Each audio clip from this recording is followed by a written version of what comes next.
Good morning and welcome to the 2021 European Rowing Championships. To those of you listening online at home or here on the venue, a very warm welcome to Varese. My name is Gillian O'Mara. I'm your commentator from the tower here together with Luca Brogini, local language commentator, and out on the water we have a team for you of Kat Holloway and Thomas Kadai and Tim von Fleet.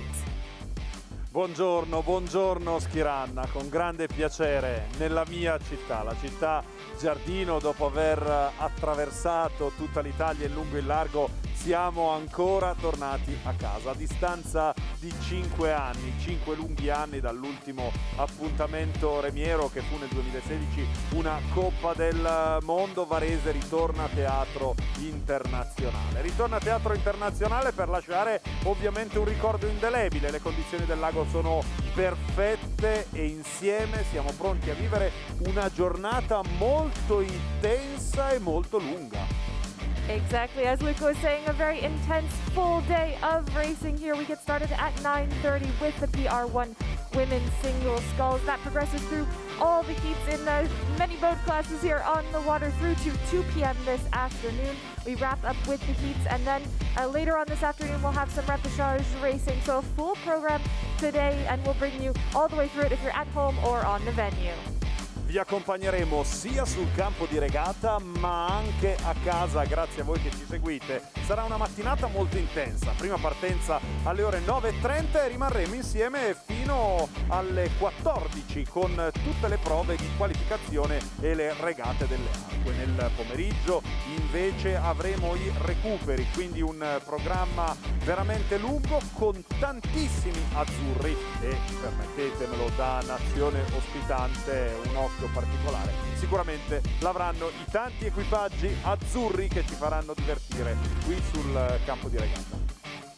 Absolutely fantastic conditions out there on the water, completely flat course here as we look all the way down, seeing the mountains in the background here. So just a bit of information for those of you sitting at home. Nice flat conditions out here on the course. We're expecting just a little bit of rain potentially this afternoon, but for now dry here on Lago di Varese. We're about to get underway in the PR1 women's single sculls. La prima regata del nostro programma sarà il singolo PR1 femminile che aprirà le danze sulla nostra giornata. Continueremo sempre con il settore para-rowing. Alle ore 10:16 invece entreremo nelle specialità olimpiche, nello specifico il 2 senza, per poi proseguire. Quindi alle 9:30, tra meno di 2 minuti, la prima partenza ufficiale, singolo PR1 femminile.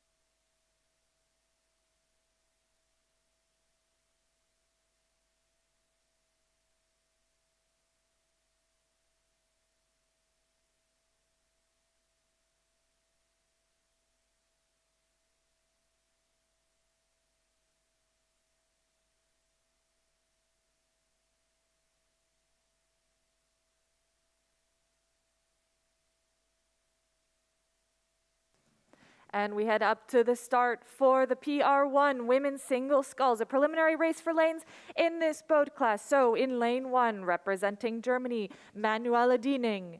In lane 2, representing Ukraine, Anna Sheremet. In lane 3, representing Belarus, Lyudmila Vauchok.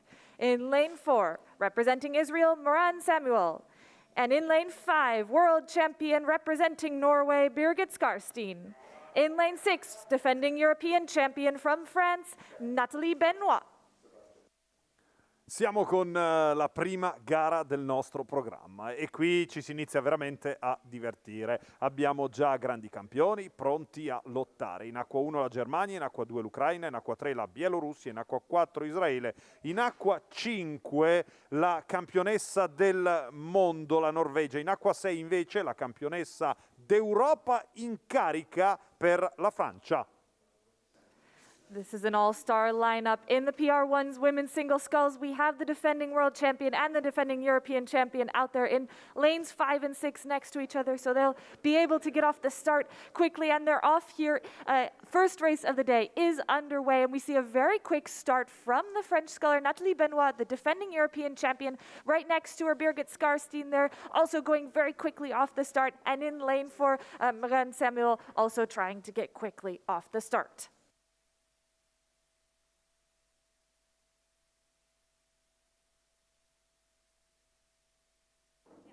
Una partenza veramente bella, esplosiva, che ha di fatto sparato ancora fuori davanti in apertura la campionessa d'Europa, la francese che in acqua 6 sta di fatto cercando di dare l'andatura insieme alla campionessa del mondo in carica. Campionessa del mondo, lo ricordiamo, nel 2019, perché nel 2020 non si disputarono i campionati del mondo, quindi la Francia lì davanti con la Norvegia, ma attenzione perché anche Israele è in ottima posizione in questo momento in acqua numero 4.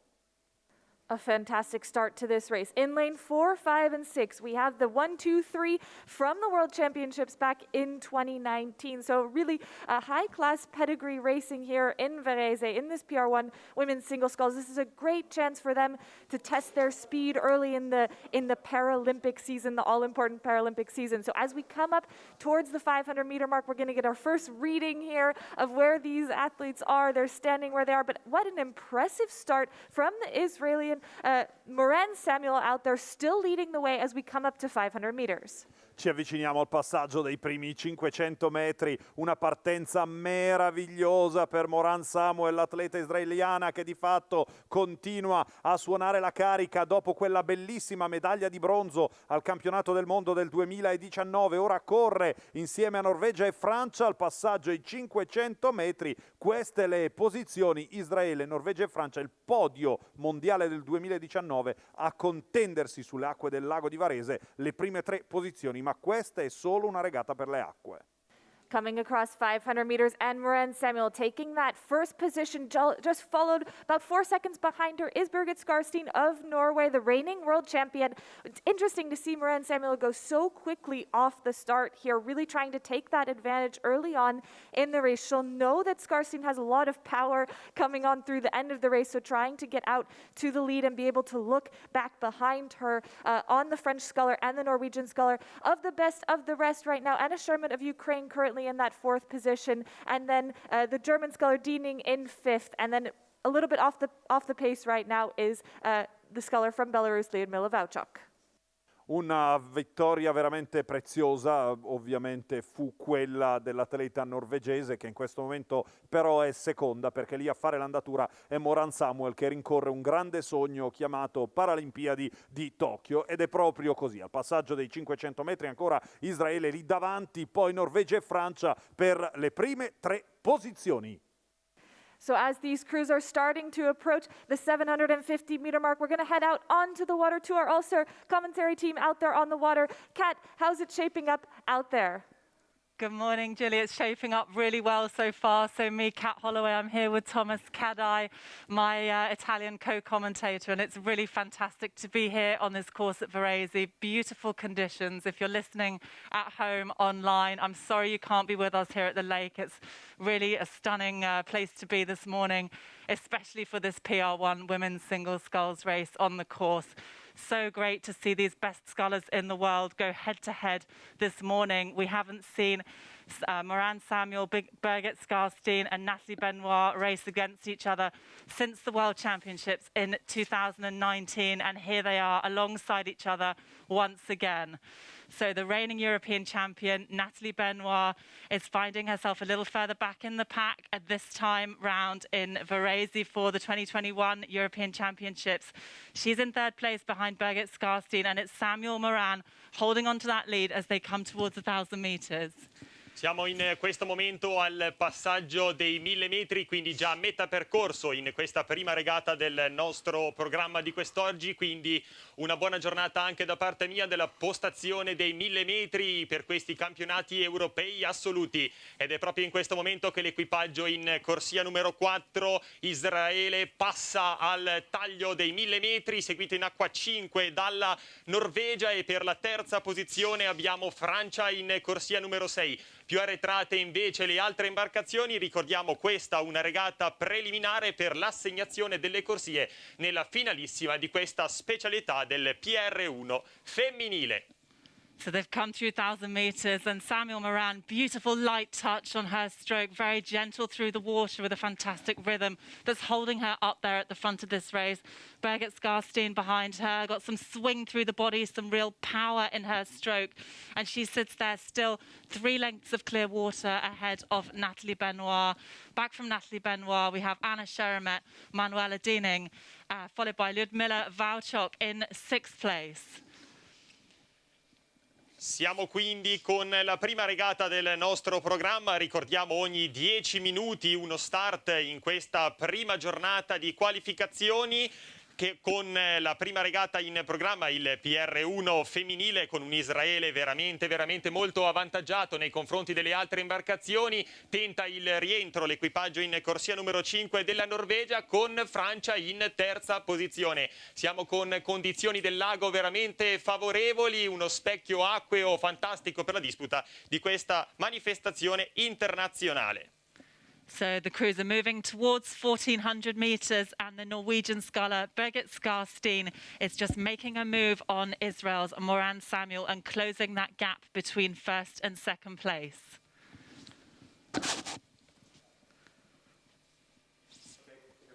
As the athletes come into the final stages of this race, Kat, what an impressive sight to see here. Such an all-star team out there on the water of the PR1 women's single scull. So fantastic to see that gold, silver, and bronze medalists from the 2019 World Rowing Championships going at it. And as I'm talking, Birgit Skarstein just trying to make a little bit of a move here, see if she can catch back up to Israel's Moran Samuel. But she's got a little bit of work to do as they come towards the final 500 meters of this race. Ancora una grande parte del percorso in realtà da coprire per andare ad archiviare questa sfida che vede lì davanti ancora Israele. Una soddisfazione incredibile per questa atleta che, dopo essersi allenata a casa lontano dal gruppo e di fatto non aver potuto competere in chiave internazionale per un lunghissimo periodo, si dimostra veramente in splendida forma. Ma attenzione, perché negli ultimi 500 metri potrebbe uscire ancora la Norvegia. È solo una gara preliminare, ma la campionessa del mondo ovviamente non ci sta a farsi battere da un'avversaria che, seppur ben preparata, potrebbe soffiargli quello che rappresenta un sogno. Molto vicini quindi Moran Samuel con la Norvegia, poi la Francia per le prime 3 posizioni. That's right, Norway just taking the lead here away from Moran Samuel of Israel as they're coming towards the red buoys, towards the final 250 meters of this race. Natalie Benoit holding on to that 3rd spot, but in a little bit of a tussle coming on in lanes 1 and 2 between the German sculler and Anna Sheremet from the Ukraine. So we'll see how those positions play out. Again, a preliminary race for lanes here, so all these athletes will be back in Sunday's A final racing for the medals. But what an impressive race between Moran Samuel and Birgit Skarstein as they head towards 250 meters. 250 metri al traguardo. Moran Samuel, dopo aver controllato, o meglio dominato, oltre che controllato il percorso, si trova in questo momento superata dall'atleta della Norvegia, che probabilmente ha voluto giocare un po' al risparmio, ma sicuramente sarà una grande sfida poi nella finalissima per andare ad assegnare le medaglie e i titoli continentali di questa kermesse targata Varese 2021. È la Norvegia lì davanti, poi Israele per la seconda posizione, molto attardata ma comunque terza l'atleta francese. What a fantastic performance from the reigning world champion Birgit Skarstein of Norway as she just inches her way past Maren Samuel and into the lead. Really nicely timed race there from Skarstein of Norway. She just sat on Samuel's tail just all the way through the body of the race, and then with the 500 meters to go, put in a little bit of a push, put in her sprint to take the lead. So Birgit Skarstein leading over Maren Samuel. Oramai in chiusura non cambia più nulla, ecco che si scrive la sinfonia verso il traguardo, è il primo arrivo di questo campionato europeo e si strizza l'occhio alla Norvegia, poi Israele, a seguire la Francia. And we're coming up to the line now. Birgit Skarstein just set to take that first spot in this preliminary race. 4 lanes. She's coming up to the line. First beep of the day goes to Birgit Skarstein from Norway. And coming up behind her from Israel, Maren Samuel. Then looking back down the course. Right now, currently still the French sculler Nathalie Benoit in that 3rd spot. And back down the course to the Ukraine, Germany, and Belarus.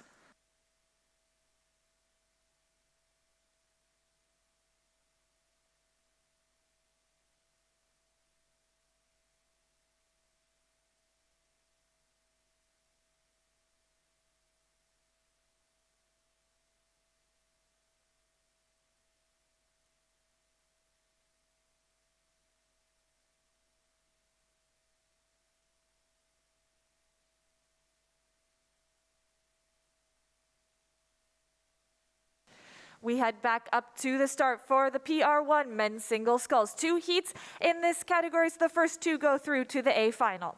In lane 1, representing Great Britain, Benjamin Pritchard. In lane 2, representing Israel, Shmuel Daniel. In lane 3, representing Spain, Javier Reja Munoz. In lane 4, representing Belarus, Maxim Myatlov. In lane 5, representing Italy, Massimo Spolon. Anche qui si inizia la corsa con la prima qualificazione vera, perché in realtà la precedente era solo una gara delle acque. È la prima qualificazione del singolo PR1 maschile, i primi 2 in finale A, i rimanenti ai ripescaggi di questo pomeriggio. In acqua 1 la Gran Bretagna, in acqua 2 Israele, 3 la Spagna, 4 la Bielorussia e poi ancora Italia. In acqua 5 con il primo atleta di casa, tesserato per la canottieri Gavirate, Massimo Spolon. So these athletes already approaching the 500-meter mark, and off to the best start was the British Benjamin Pritchard out there. He was 4th back in 2019. Again, interesting to see some of these athletes that we haven't seen for a year coming back out on the water, getting a chance to test their speed. So coming up to the 500-meter mark, we see Benjamin Pritchard of Great Britain in the lead, and then it's a close pegging between the Israeli, the Spanish, and the Spanish sculler at this early stage in the race. In partenza ottimo, veramente fuori dai blocchi, Benjamin Pritchard, atleta della Gran Bretagna che non abbiamo visto per un lungo periodo e che di fatto si dimostra veramente in splendida forma davanti ad Israele. Per la terza posizione c'è oramai un volto nuoto ai più, perché anche nelle gare di qualifica paralimpica era stato protagonista l'atleta spagnolo che dalla canoa è passato al canottaggio. So through the 500 meters, we see Great Britain taking the lead. Then we get Israel, Spain, and then trailing just a little bit at this point in the race is the sculler from Belarus and the Italian sculler Massimo Spolon, who's a local Gavirate sculler, so he'll know this course quite well as he progresses down. But I think we're coming up to about that 700-meter mark, so we'll go out there on the water to have a look of how it's looking out there, Kat. Thanks, Julie. Yeah, it's beautiful out here. This race is looking great conditions for these scullers. They're all moving down the course really well. And for me, it's no surprise to see Ben Pritchard out there leading the way. He was a newcomer into the British squad, making his debut in 2019, managing that 4th place at the World Championships.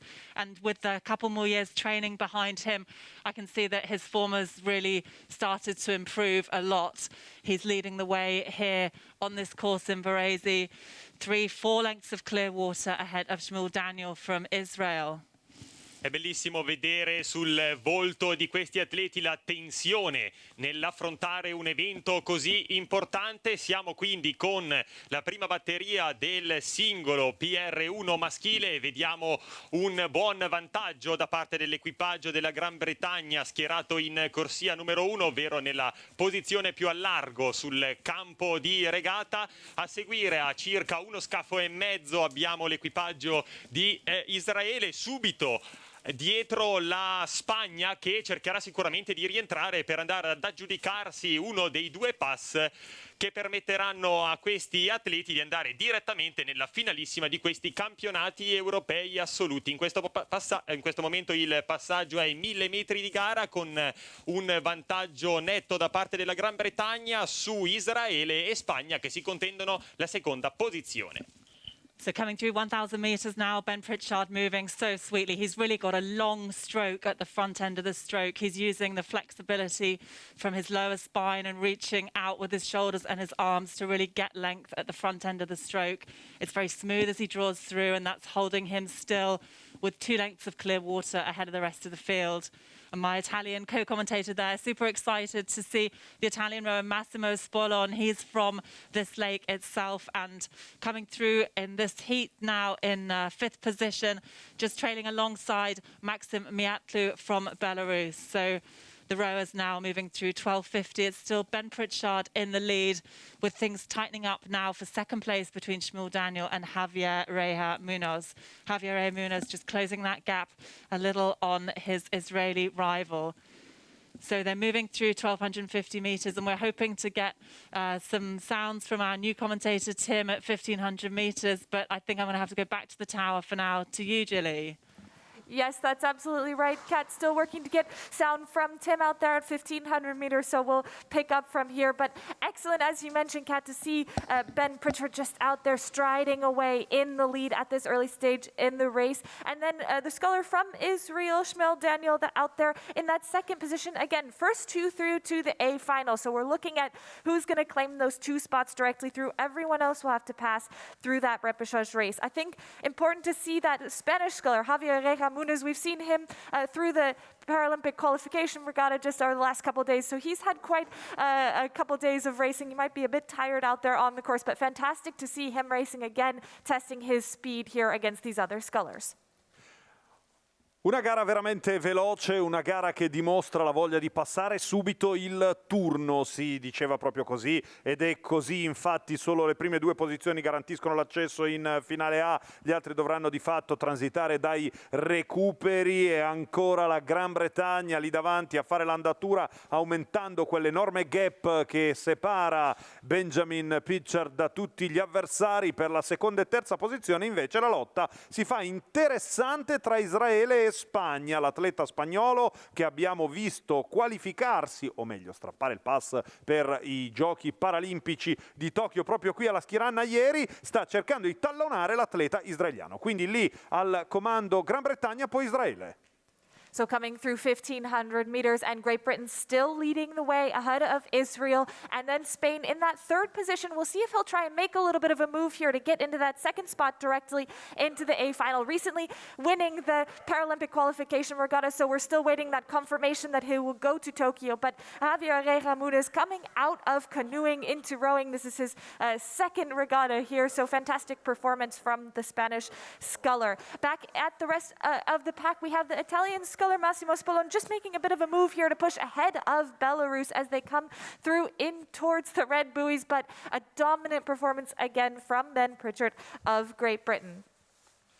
E allora noi ci avviciniamo in questa grande cavalcata, gli ultimi 250 metri della Skiranna, con ancora i riflettori puntati sulla Gran Bretagna, perché là davanti continua la corsa. Ma consentitemi di fare anche un passaggio sull'azzurro. Massimo Spolon, atleta cresciuto alla Canottieri Gavirate, un atleta che svolge il canottaggio per passione, lui che è l'atleta con più esperienza, possiamo dire così, classe 1967, il più giovane, l'atleta della Gran Bretagna del 1992, quindi anche un gap d'età veramente importante. All'esterno continua la Gran Bretagna, poi Israele per le prime 2 posizioni.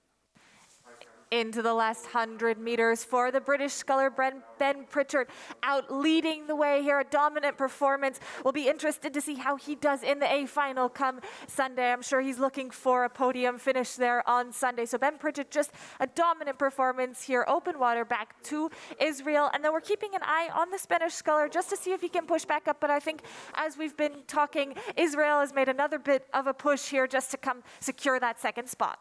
Veramente nessun dubbio sul traguardo, il vantaggio incredibile dell'atleta della Gran Bretagna per tutto il percorso oramai è diventato più che ufficiale. Per la seconda e terza posizione Israele e poi la Spagna.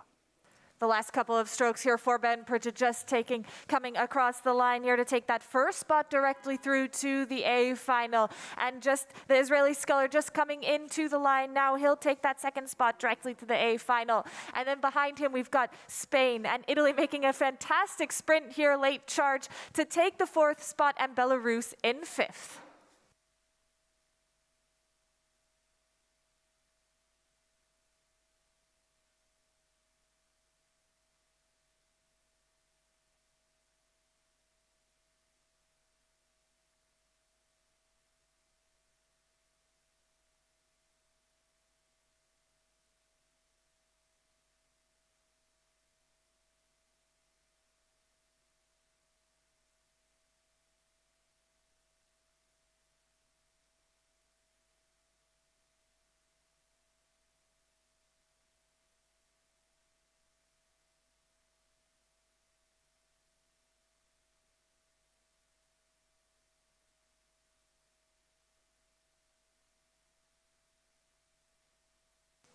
Back up to the start for the PR1 men's single sculls second heat of this boat class. Lining up in lane 1, representing Lithuania, Augustus Navickas.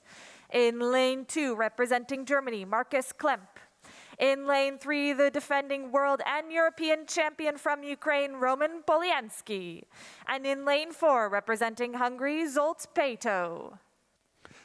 In gara con la terza qualificazione del singolo PR1 maschile, un'altra grande sfida, solo i primi due in finale A, Lituania in acqua 1, la Germania in acqua 2, Ucraina in acqua 3, in acqua 4 l'Ungheria, ovviamente riflettori puntati sull'Ucraina con il campione del mondo ed Europa in carica. This race off to a quick start. We'll expect to see Roman Polyansky, that reigning world and European champion, out to the lead. But right now we're just missing a little bit of data here. So just thinking that Roman Polyansky is getting off to a quick start as we get the data coming up on our screen. Again, what a fantastic start from Roman Polyansky.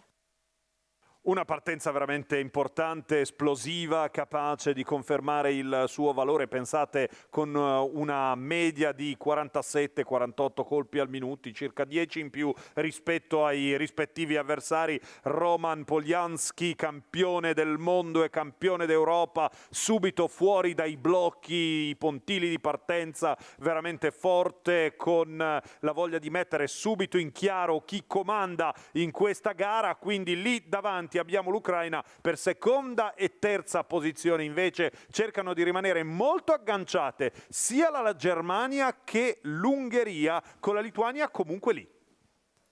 Again, 2 crews through to the A final out of this second heat. And Polyansky going off at 48 strokes per minute and finding his race pace now about 42 strokes a minute. It's a very high rate of striking for the Ukrainian sculler. But right on his tail is Markus Klemp of Germany. And we'll have to keep an eye on Hungary as well to see if he can get back a little bit into the race. Again, 2 through to the A final. So athletes really trying to secure one of those top 2 spots and avoiding the repechage later on. So as these athletes approach the 500-meter mark, Roman Polyansky still in the lead, and hot on his tails is the German Markus Klemp.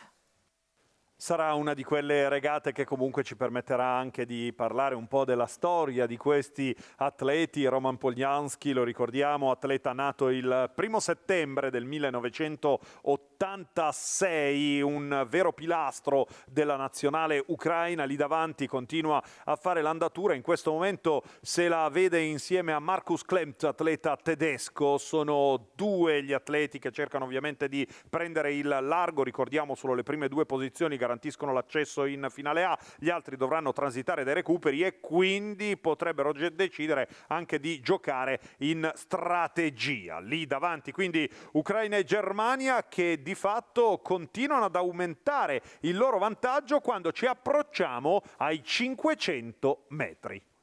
That's right, coming towards the 500-meter mark. We're going to get the first meter times of these athletes in this race. So coming through, Roman Polyansky in the lead here with Marcus Klemp just about 3 seconds behind him. And we'll be looking, Roman Polyansky, obviously the world best time holder in this category, but I don't think we're going to see any best times out here today. We don't have quite the conditions for it out there on the water, but impressive stuff from Polyansky here. Again, all 4 of these athletes having competed in October in Poznan. So they're just out here again trying to measure their speed as they go into the rest of this season. Obviously 2021 representing a big year for a lot of these athletes with the upcoming Paralympic and Olympic Games. So coming towards the 700-meter mark there, we'll take it out to the water just to have an idea of how these athletes are shaping up early on in this race.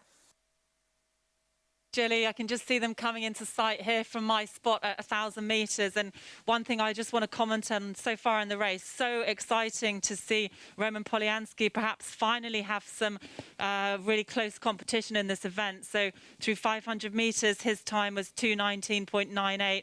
Ben Pritchard actually went through in 2:16, so some 4 seconds faster to the 500 meters, which is an impressive difference. So Roman Polyansky coming into this regatta, reigning Paralympic champion, reigning world champion, reigning European champion, and he's maybe going to get a race on his hands this time around in the A final. So I can't wait to see that. And they're coming down through 700 meters. It's that familiar style from Roman Polyansky. He uses the rate, he uses the sharpness of the body to get the boat speed, in contrast to the second place sculler, Marcus Klemp, who's rating somewhat slower, and it's a more kind of gentle, relaxed approach, longer through the water.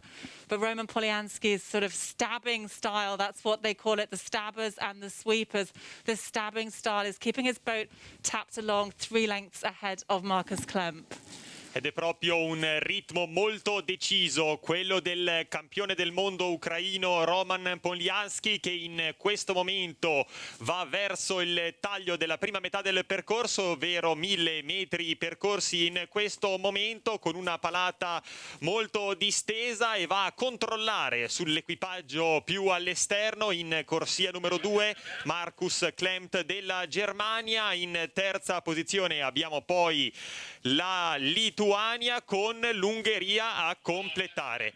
Vediamo quindi un vantaggio ben delineato da parte dell'atleta ucraino, che ha più scaffi di vantaggio nei confronti della Germania, quindi ben delineate le 2 posizioni che danno il pass per la finale in questa seconda batteria del singolo PR1 maschile. Più arretrati invece abbiamo in acqua 4 e in acqua 1 Lituania e Ungheria, che cercheranno però sicuramente di dare il massimo per rientrare nelle posizioni di testa.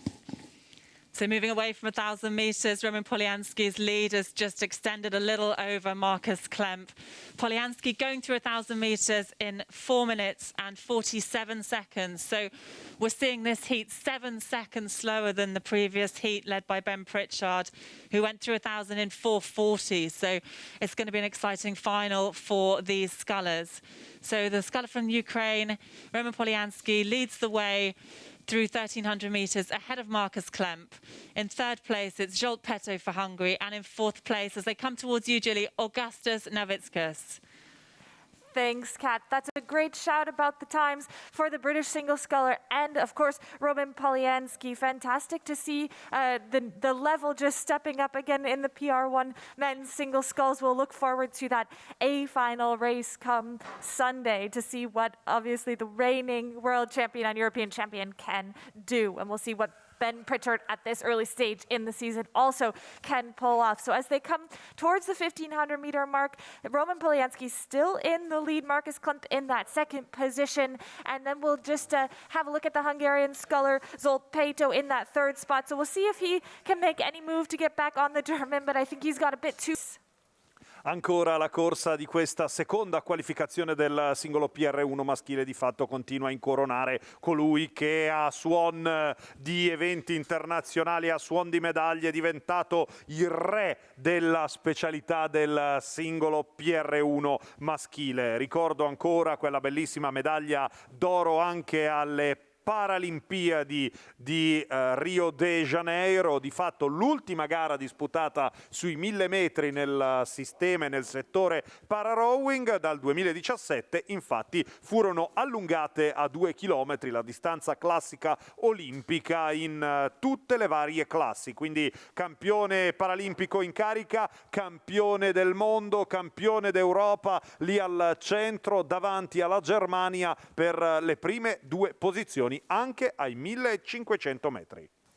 These scullers coming through the 1,500 meter mark, and Roman Polyansky still in the lead with about 11 seconds lead on Markus Klemp of Germany. As my colleague Luca was saying, Roman Polyansky winning this as the 1,000 meters back in Rio 2016, and then this race, the Paris racing extended to 2,000 meters, and Roman Polyansky, one of the athletes that really did well to make that transition, really performed well in the 2,000 meter race as well as the 1,000 meter race, and just impressive stuff from him here out on the water, just leading the way ahead of Germany's Markus Klemp. In that third position, still Hungary, Zsolt Péter racing here. Again, Zsolt Péter was also racing the last few days at the European Paralympic qualification regatta, so he might have a little bit of extra lactic acid in those muscles, might be a little bit tougher for him out there on the water. And in that fourth position at the moment is the Lithuanian Augustis Navickas. Entriamo in questi ultimi 250 metri. In realtà una cavalcata solitaria per Roman Polyansky sul lago di Varese con queste condizioni eccellenti, le condizioni dell'acqua veramente ferma, perfette. Tra l'altro lui, dimenticavo di raccontarvi che anche il record del mondo, il World Best Time, lui è il detentore. Quindi mi raccomando, attenzione, occhi e riflettori puntati su questo motoscafo che sta cavalcando le acque del lago. Quindi Ucraina lì davanti, poi a seguire la Germania. Oramai la gara sembra scritta per queste prime 2 posizioni, l'accesso in finale A. Roman Polyansky coming into his final strokes here, the final 50 meters for the Ukrainian to take that first spot directly through to the A final. Fantastic conditions out there on Lake Varese, completely flat water and just a slight tailwind, just a slight breeze pushing these athletes just a little bit down the water. So as Roman Polyansky comes into the final stages of this race, he's looking set to take that first spot directly into the A final. Coming up now, we're just going to wait for Markus Klemp with that nice long swinging stroke, the German, to come across the line. He looks set to take that second spot directly into the A final, and then we'll see Hungary and Lithuania back in the repechage. Sul traguardo quindi la conferma con la vittoria di Roman Polyansky, atleta dell'Ucraina, al secondo posto, comunque in finale A senza dover transitare dai recuperi, anche la Germania.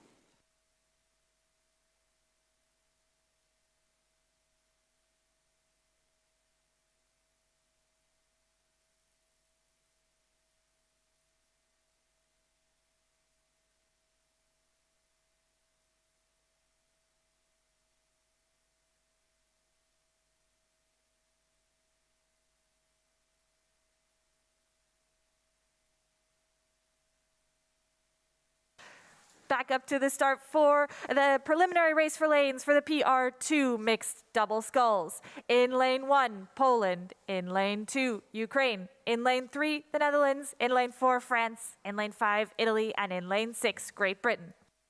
Siamo con un'altra qualifica, un'altra gara, un'altra occasione per andare a seguire questo doppio PR2 mix. Polonia in acqua 1, in acqua 2 l'Ucraina, in acqua 3 l'Olanda, in acqua 4 la Francia, acqua 5 l'Italia, in acqua 6 la Gran Bretagna.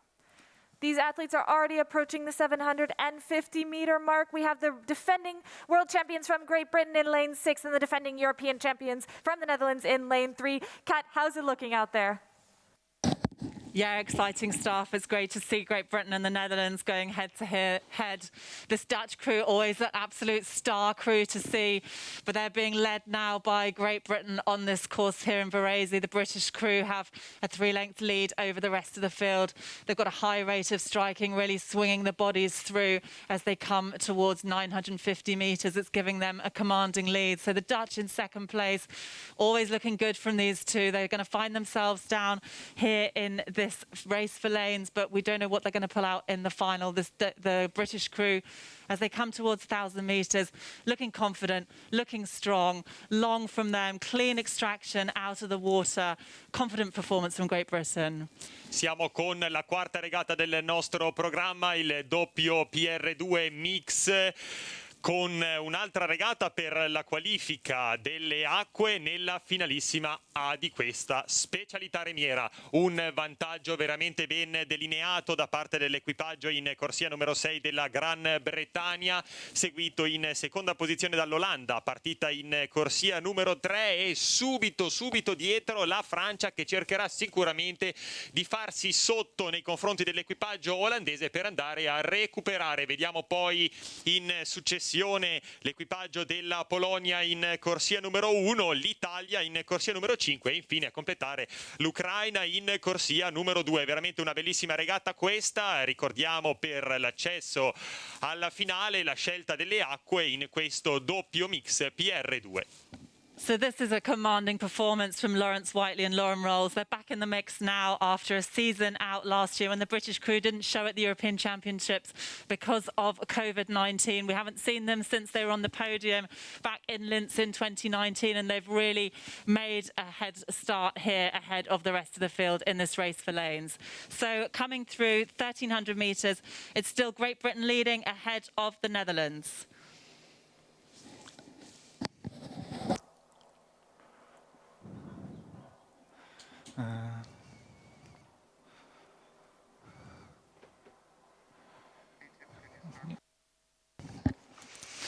Yes, thank you, Catherine, for that introduction.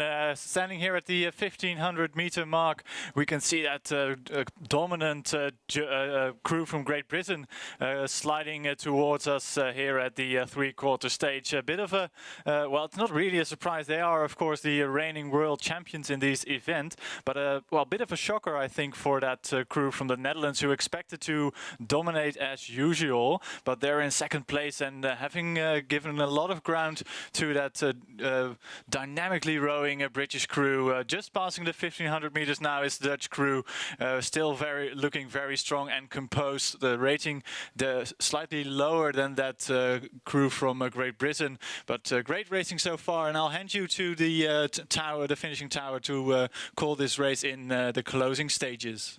Ancora noi ci avviciniamo a quella che sarà ovviamente la volata verso il traguardo, ed è bello vedere lì davanti la Gran Bretagna. Un ritorno veramente prezioso. Questo equipaggio non partecipò ai campionati europei del 2020, quindi di fatto manca dalla scena dal 2019, quando si laureò campione del mondo a Linz. Facendo un salto indietro però sono anche i campioni paralimpici in carica con la stessa formazione, un rientro sulle acque del lago di Varese scelte dalla Gran Bretagna anche per preparare tutti gli equipaggi in vista delle chiavi internazionali, e quindi Gran Bretagna lì davanti. Poi per la seconda posizione c'è l'Olanda, ma attenzione perché l'Italia sta comunque provando a rimanere nel gruppo. Into the red buoys, and Great Britain still leading the way. We're looking at the Dutch in that second position, but we've got to keep an eye on the crews from Italy, France, and Ukraine here. What a fantastic close race in this preliminary race for lanes in the PR2 mixed double sculls, but no doubt about it, a dominant performance from the defending world champions from Great Britain out there in the lead. And we're looking at the Dutch. They're just striding out, trying to stamp their mark into that second spot, and then it's anything between the French, the Italians, the Polish, and the Ukraine. Oramai sul traguardo veramente una corsa della Gran Bretagna e il resto, con Olanda e Francia per la seconda e terza posizione sulla linea d'arrivo. Coming across the line, Great Britain taking the first spot in this preliminary race for lanes. France trying to make a big push on the Netherlands there, seeing if they can capture them at the line, but I think the Dutch are looking safe for that second spot. France will take third, and then I'm looking all the way across the course. Poland in fourth, Ukraine fifth, and Italy's going to come up to the line in sixth.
We head back up to the start for the PR3 mixed coxed 4. Again, a preliminary race for lane 6, boats across. In lane 1, representing Italy, coxswain Lorena Fuina and Greta Muti.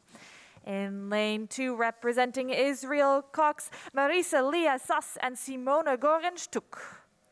In lane 3, representing the Netherlands, cox Jari van Holst and Geert Provoost. In lane 4, representing Ukraine, cox Yulia Malasai and stroke Maxim Zhuk. In lane 5, representing Great Britain, cox Aaron Kennedy and stroke Oliver Stanhope. And in lane 6, representing France, coxswain Robin Lebarro and stroke Margot Boulet. Ed eccoci arrivati alla regata del 4 con PR3 Mix, una gara che sta particolarmente a cuore all'Italia, che è campione d'Europa in carica proprio con la stessa identica formazione. Ed ecco quindi azzurri in acqua 1, in acqua 2 Israele, in acqua 3 l'Olanda, in acqua 4 l'Ucraina, in acqua 5 la Gran Bretagna e in acqua 6 la Francia.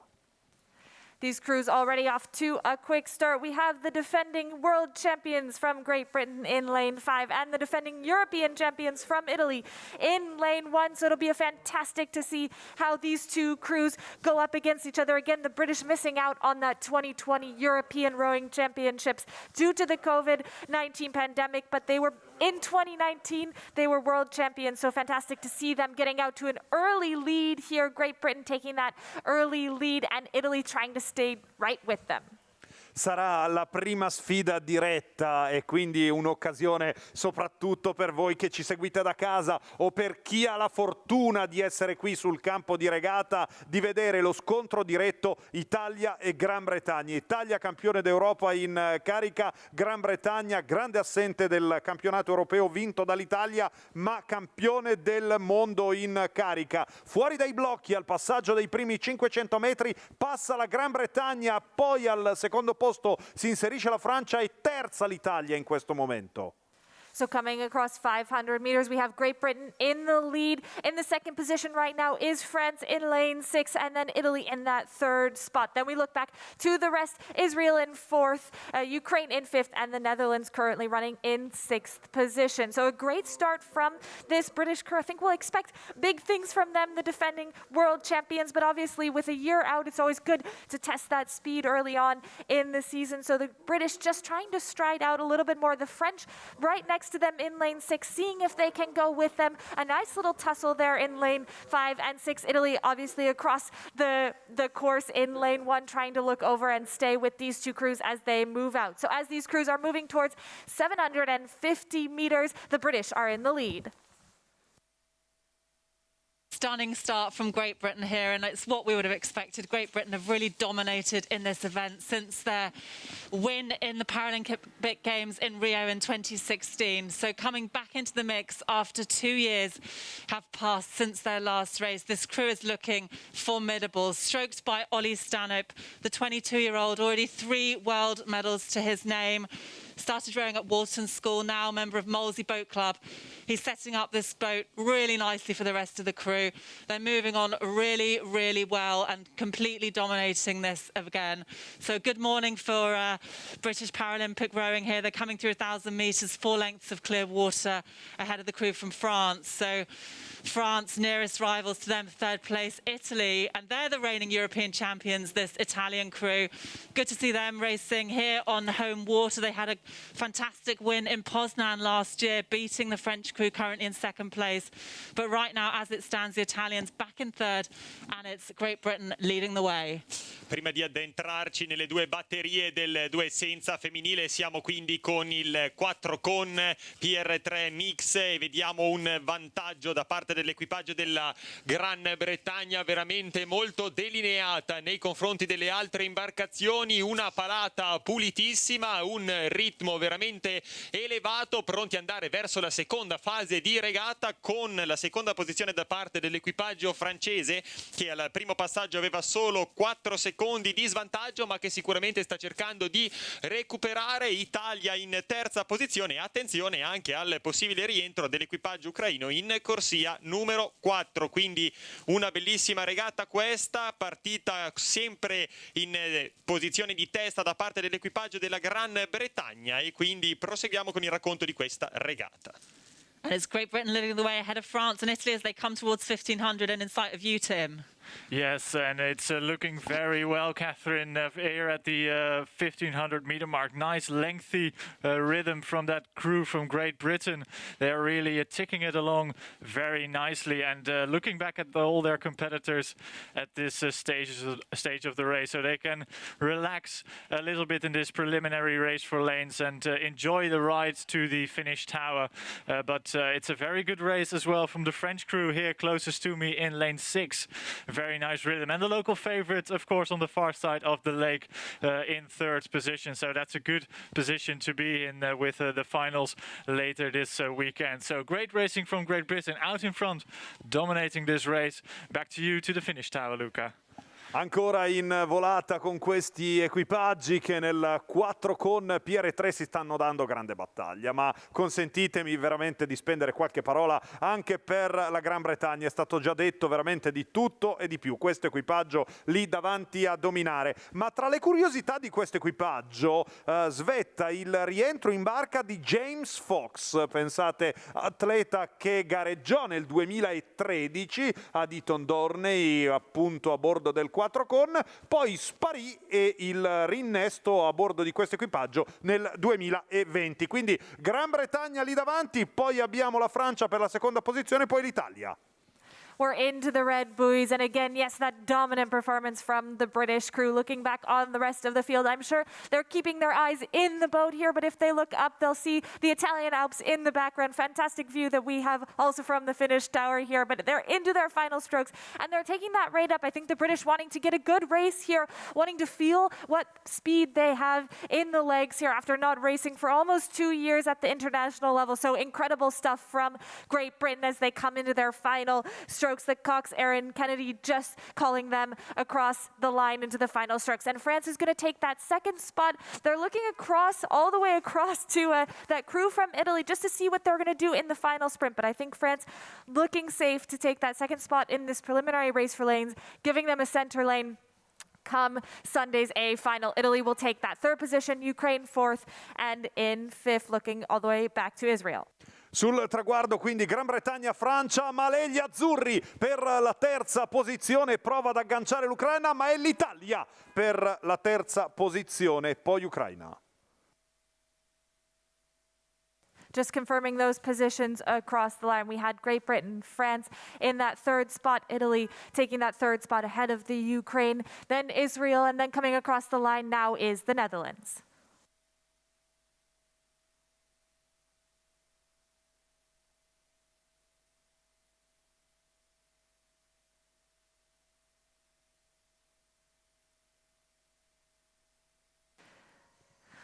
We head back up to the start for the first heat of the women's pair. So lining up in lane 1, Great Britain. Lining up in lane 2, Spain. In lane 3, the Netherlands. Lane 4, Greece. And lane 5, Croatia.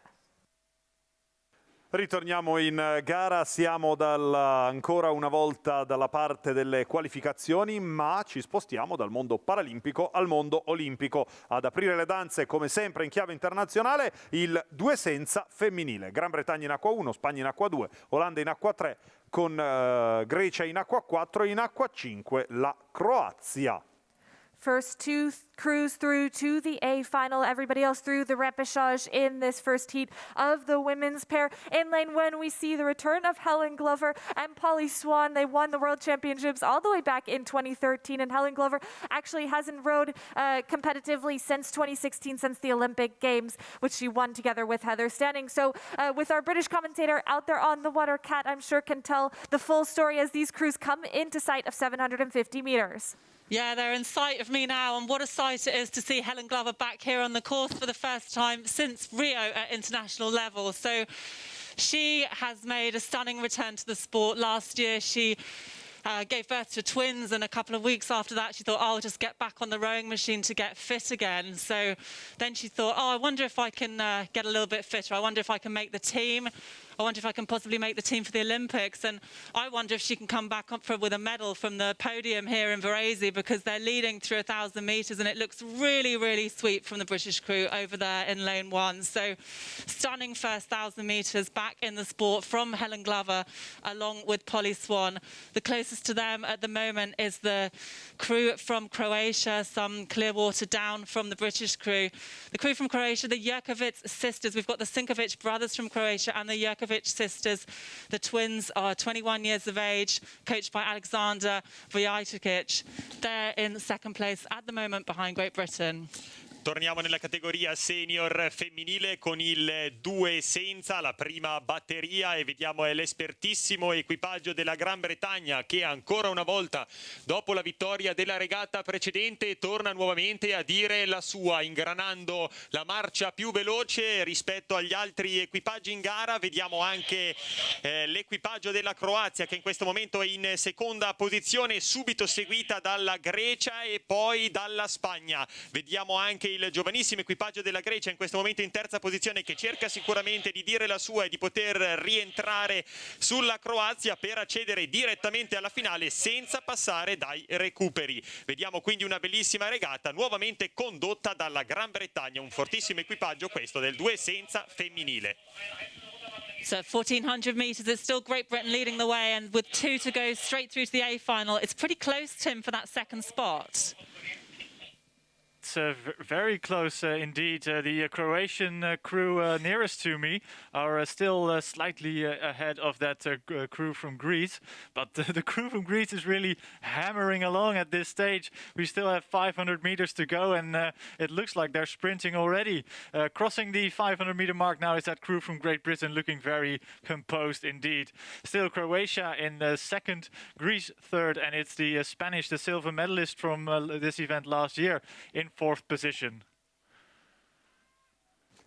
E l'ora dalla torre d'arrivo ancora, noi andiamo a volare con questi equipaggi, con la Gran Bretagna lì davanti a fare l'andatura, un equipaggio che mi sta particolarmente a cuore, che porta ancora la memoria dei grandi appassionati di canottaggio, dei risultati incredibili, con il ritorno in gara di Helen Glover, lei che fu campionessa olimpica a Londra nel 2012, a Rio nel 2016. Dopo Rio decise di dedicarsi alla famiglia, sfornando 2 gemelli. Lo scorso anno il ritorno in gara da grande protagonista, ed ora sogna un'altra medaglia importante ai Giochi di Tokyo. Dalla schiranna inizia il suo sogno, e se il buongiorno si vede dal mattino, sicuramente la Gran Bretagna lì davanti può fare la differenza, ma attenzione all'esterno, perché dall'altra parte del campo potrebbe rientrare anche la Croazia. Una gara bellissima quando mancano 200 metri. This is such a high-quality field when you see the silver and bronze medalists from last year's European Championships struggling to make it directly into the A final. But as I'm talking, what an incredible sprint from the Greek crew out there in lane 4. I think they've moved up now past Croatia to take that second spot, and they're closing in on the British, but the British looking so composed out there in lane 1, that typical style we know of Helen Glover and Polly Swan. Incredibly composed rowing. Great Britain leads the way into the final strokes. And crossing the line, Great Britain going to take that first spot directly into the A final. Greece will take that second spot, and it's anything to play between Croatia and Spain out there. What an incredible, that's too close to call. I'm going to wait for the final results to come up on the screen. The Netherlands coming through now. They've decided to go through that repechage race here just a little bit off pace. Un arrivo veramente meraviglioso, ricordiamo ancora, con la vittoria della Gran Bretagna là davanti, una vittoria veramente preziosa, poi la seconda e terza posizione con il rientro della Grecia e la Croazia a completare.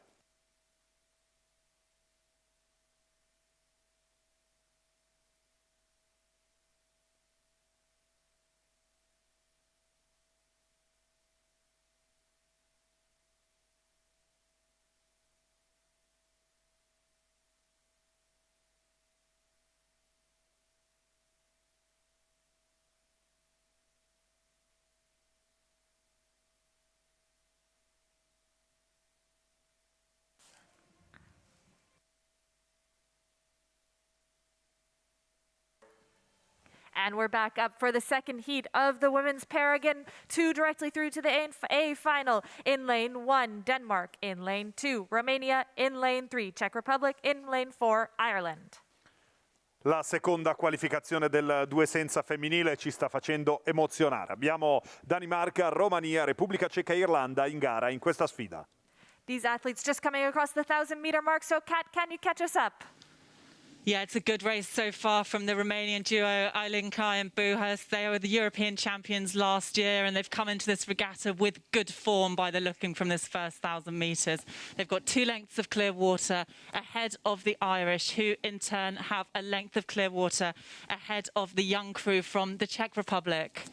È la Romania a condurre questa seconda qualificazione del doppio senza, del due senza femminile, seguita dall'equipaggio di Irlanda e poi la Repubblica Ceca. Una gara sicuramente avvincente e tiratissima tra gli equipaggi di testa, più arretrata invece poi la Danimarca in corsia numero 1, quando ormai siamo a 750 metri dal traguardo per questa settima regata del nostro programma gare.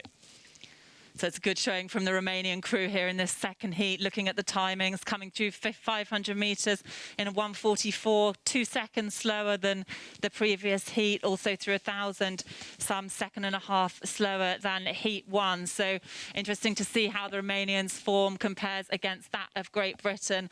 But they've got a convincing lead now as they come in sight of you, Tim. Yeah, I think the Romanian crew is just taking it easy at this stage of the race. Looking back with some degree of comfort, I reckon, because they're in a comfortable position first and second going through that A final.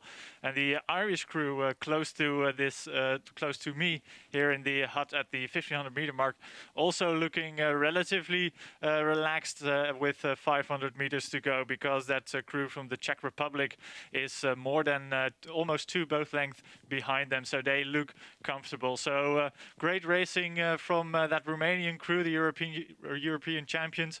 As you already mentioned, they look very relaxed and in control of this race with a little over 350 meters still to row. 350 metri al traguardo, 350 metri da percorrere, con la Romania che lì al centro continua a fare l'andatura, ma una Romania abbastanza in controllo. Parlando di Romania non posso che non citare il tocco italiano, perché in cabina di regia il direttore Colamonici riesce sicuramente a portare quel tocco in più, come anche l'Irlanda con Antonio Mauro Giovanni. Stiamo parlando di 2 tecnici italiani al servizio delle nazioni internazionali. Romania e Irlanda seguite qui in prima e seconda posizione per tutto il percorso, che di fatto fanno l'andatura e continuano a volare verso il traguardo. Coming into the last 100 meters of this race, and Romania looking completely dominant out there. Again, the reigning European champions from Romania, but impressive stuff as they come into the final stages of this race.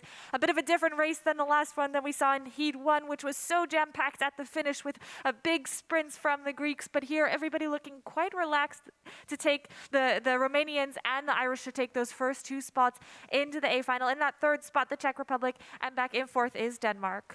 Romania oramai in scioltezza verso il traguardo. Ottimo il vantaggio delle campionesse d'Europa in carica sulla linea d'arrivo. That beautiful relaxed style from the Romanians takes them across the finish line, that first spot in the second heat of the women's pair. And coming across the line now is Ireland to take that second spot directly to the A final. Then we look back to the Czech Republic, and coming through in 4th will be Denmark.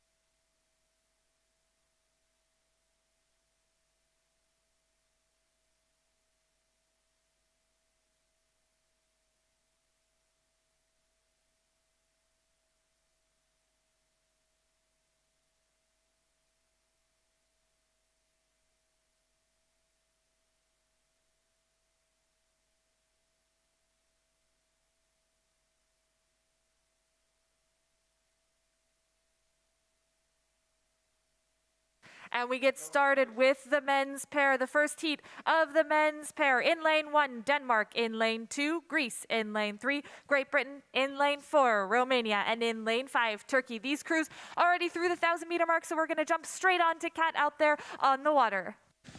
Yeah, Julie, it's Romanian domination again in this pairs event, as we've just seen in the previous heat of the women's event. So really using the rate, using their height, using their length. Tudoza and Cosmic from Romania have led from the start of this course, and they continue to lead as they move away from 1,000 meters. Sono veramente passati vicinissimi ai 1.000 metri i primi tre equipaggi di testa in questa prima batteria del due senza maschile. Ricordiamo dal primo al terzo in semifinale, e gli altri dovranno passare dai ripescaggi. È la Romania che conduce questa regata, ma sono veramente vicini ancora tutti gli altri equipaggi, con la Gran Bretagna passata in seconda posizione, in terza la Danimarca, poi Grecia e Turchia, ma vediamo che in questo momento è proprio la Gran Bretagna ad andare all'attacco, e proseguiamo con il racconto di questa regata. Yeah, Romania continue to lead ahead of Great Britain. 3 crews to go through to the semi-final, and it's pretty close between Denmark and Greece as they come towards you, Tim. Yes, but what really strikes me is that crew from the Romanian crew. Really nice the style they have. They really found each other. The current European champions, of course, about a boat length or 3/4 of a boat length ahead of that pairing from Great Britain in second position. The Danes having a little push here just before the 1,500 meter mark, which takes them 3/4 of a boat length up on the crew from Greece in lane number 2, who are currently in 4th position. So that Greek crew may look to their left, to that Danish crew for a sprint, and they have to move now because there is less than 400 meters remaining in this race to get one of those 2 spots to one of those 3 spots, I must say, to the AB semi-final. And but still, that Romanian crew hammering along, and Great Britain also looking comfortable in second position. È la Romania lì davanti a fare l'andatura, ma mi piace ricordare che a bordo di questo equipaggio c'è comunque l'esperienza. Ciprian Tudoza, eccolo lì davanti, che ancora porta l'esperienza. Lui che vinse i Giochi Olimpici giovanili nel 2014, una carriera costruita poi nelle categorie Under 23, e lo scorso anno campione europeo assoluto, proprio in due senza. Un equipaggio cresciuto negli anni, un equipaggio che guarda lontano e che sicuramente farà parlare di sé a questa edizione europea, insieme alla Gran Bretagna per la seconda posizione.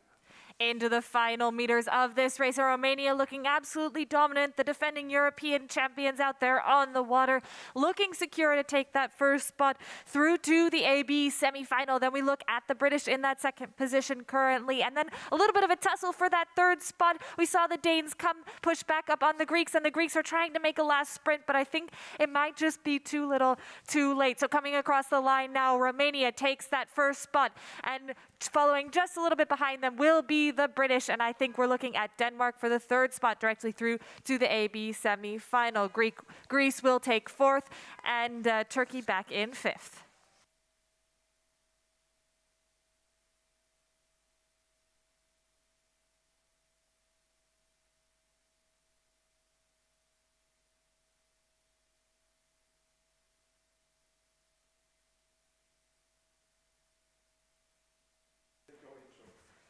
The second heat of the men's pair. In lane 1, France. In lane 2, Italy. In lane 3, Belarus. In lane 4, the Netherlands.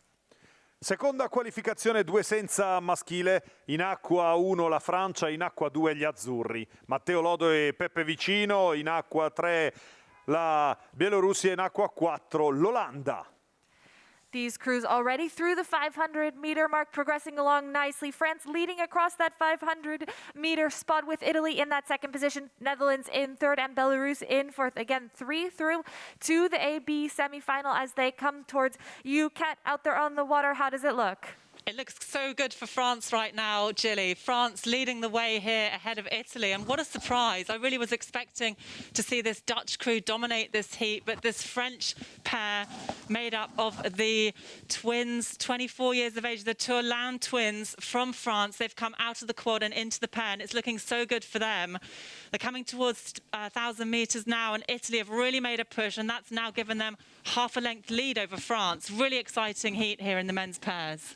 Matteo Lodo e Giuseppe Vicino passano ai 1000 metri davanti a tutti in questa seconda qualificazione del 2 senza maschile. Attenzione però alla Francia che in corsia numero 1 gli è veramente molto vicina. Nel momento in cui gli equipaggi sono passati proprio qui innanzi a noi sembrava un 4 di coppia. È identico il ritmo dei due equipaggi di testa in questa qualificazione del 2 senza maschile. Terza posizione per l'Olanda, quarta per la Bielorussia quando siamo ormai a 750 metri dal traguardo. That rhythm in the Italian boat, Matteo Ludo, Giuseppe Vicino has taken them ahead of France. They've got a length lead now. Back from France, it's the Netherlands as they come to you, Tim. Yes, it's difficult. It must be for that crew from Belarus who are in fourth position as we approach the 1500 meter mark, because they are appear to be on their way to the repechage, unless they can make a great effort and catch up with the rest of the crews. The Dutch in third position, maybe for the taking for that crew from Belarus, but out in front it is the local favorites, the Italians, rating quite highly at this stage already. They are up into the rhythm that might consist sprinting perhaps, but they will want to, because that brilliant pairing from the French in lane number 1 looking very technically drilled indeed. But the Italians have taken 3/4 of a length at the 1500 meter mark, almost about length to the French. The Dutch are in third position, and the Belarus have more than a both length lead to make up to get into that AB semi-final directly and avoid the repechage. So good news for the home crew. That Italian crew is looking really well as we approach the 400 meters mark still to row. Back to you, Luca. Ritorniamo in gara, il cuore batte forte, il primo equipaggio azzurro al comando. Qui alla Schiranna di Varese si pensava alla Francia in partenza, i nostri amici internazionali al commento parlavano di estero, ma noi ovviamente battevamo forti i pugni con il cuore azzurro, ed ecco quindi la coppia Matteo Lodo e Peppe Vicino che lì davanti fanno l'andatura, hanno a cuore il campo della Schiranna. Peppe Vicino fu d'argento agli europei nel 2012 proprio qui alla Schiranna. Guardate che grande azione, gli azzurri lì davanti a fare l'andatura, poi tutti gli altri in questa grande volata verso il traguardo. I can start to feel the excitement from my co-commentator Luca as the Italians are approaching the line. Impressive stuff from this Italian men's pair, Matteo Lodo and Giuseppe Vicino, as they come up towards the line. They're holding off the sprinting French out there in lane 1. The French desperately trying to get back on pace with the Italians, but I think there's nothing they can do at this stage in the race. The Netherlands looking secure for that third spot through to the A final. So as we come up to the line, Italy taking the number 1 spot, and a very close finish between the French, who take second, and the Dutch third, and then Belarus will go through the repechage.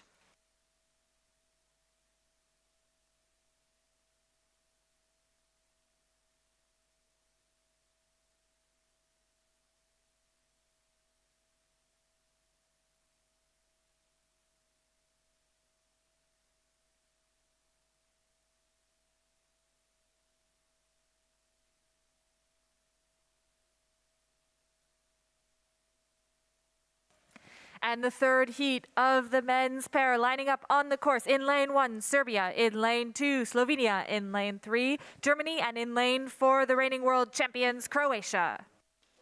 Siamo arrivati all'ultima qualificazione del 2 senza maschile. In acqua 1 la Serbia, in acqua 2 la Slovenia, in acqua 3 la Germania. Campioni del mondo in carica, la Croazia.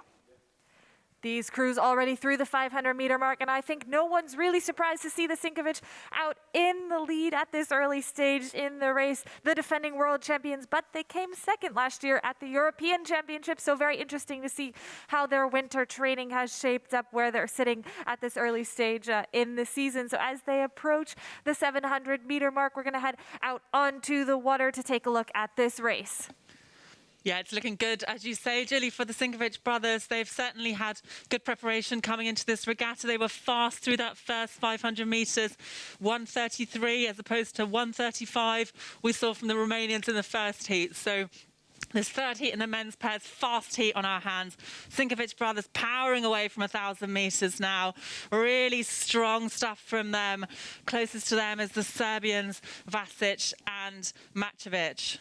Molto efficace la passata in acqua da parte dei Sinkovic della Croazia, che passano in prima posizione in quest'ultima qualificazione del due senza maschile, quindi Croazia veramente molto agguerrita, seguita dall'equipaggio della Serbia, che sicuramente andranno verso l'aggiudicazione della finale, ovvero della semifinale in questa specialità remiera. Poi Slovenia e Germania più arretrate, che si contendono l'ultimo pass disponibile per la semifinale in questa regata. So those sharp catches of the Sinkovic brothers are taking them down towards 1,400 meters, then in sight of you, Tim. Yeah, lovely blade work, Catherine, from that Croatian crew. They train on that catch. Such a big focus of this crew to get those blades into the water very sharply, and they do it so very well. As we have 1,400 meters of this race already rowed, the Sinkovic brothers out in front, and really there's no let up at all. They're safe, I think, for the AB semi-final leading this race. But on the far side of the course, we still have that crew from Serbia who are also rowing very well indeed. They have a lot of experience, that Serbian crew at the under-23s, but at the moment they have to contest with the power and the might of that Croatian pair here, just crossing the 1,500 meter mark, looking very well in control. Third is, I think, the Slovenian crew now crossing the 1,500 meter mark. They have well, 1.5 boat length up on that German crew, who are currently in fourth and look on their way to the rep charge. Actually, as they pass the 1,500 meter mark, that German pair lowered the rate and are going to conserve some energy for the rep later today. So 1, 2, 3, Croatia, Serbia and Slovenia. Germany look like they're heading towards that rep charge. E noi voliamo verso il traguardo e ci prepariamo a vivere insieme questa grande volata. Lì davanti ci sono due grandi esperti del lago di Varese, Martin e Valent Sinkovic, che agli europei del 2012 vinsero il doppio senior ed oggi sono protagonisti del due senza, già campioni olimpici in carica sia in quattro di coppia che in doppio. Ora sognano in due senza, continua la volata verso il traguardo, bellissimi davvero. Ecco la Croazia a suonare la sinfonia in questi ultimi 150 metri. It's always fantastic to see the Sinkovic brothers row. Such crisp, sharp rowing, as my co-commentators have mentioned, and they don't let up through the finish line. They're really going for it all the way down the course here as they're looking to take that first spot in the third heat of the men's pair directly through to the AB semi-final. But a nice performance from lane one, the Serbian crew, to stay within touching distance of the Croatians. So coming up to the line, Croatia's going to take that first spot, Serbia second, and then we look back a little bit to the Slovenians, who look set to take that third spot through to the AB semi-final. And Germany has just taken their rate straight down. They're looking to conserve a bit of energy for the repechage later on.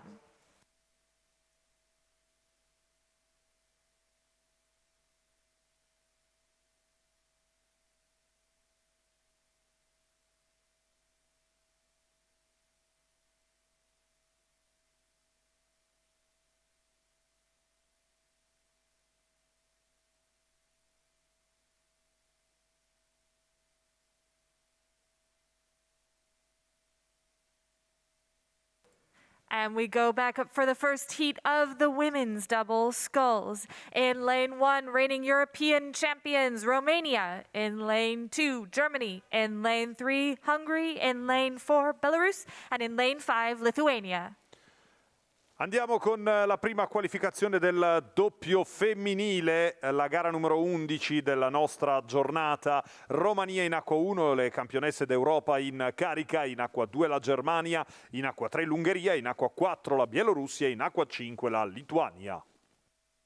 Out at this early stage in the race through 500 meters, Romania is in the lead. I think that's not a huge surprise, but we see that Lithuanian double coming back, that same combination from several years ago, racing again together. So, Kat, how are they looking out there on the water?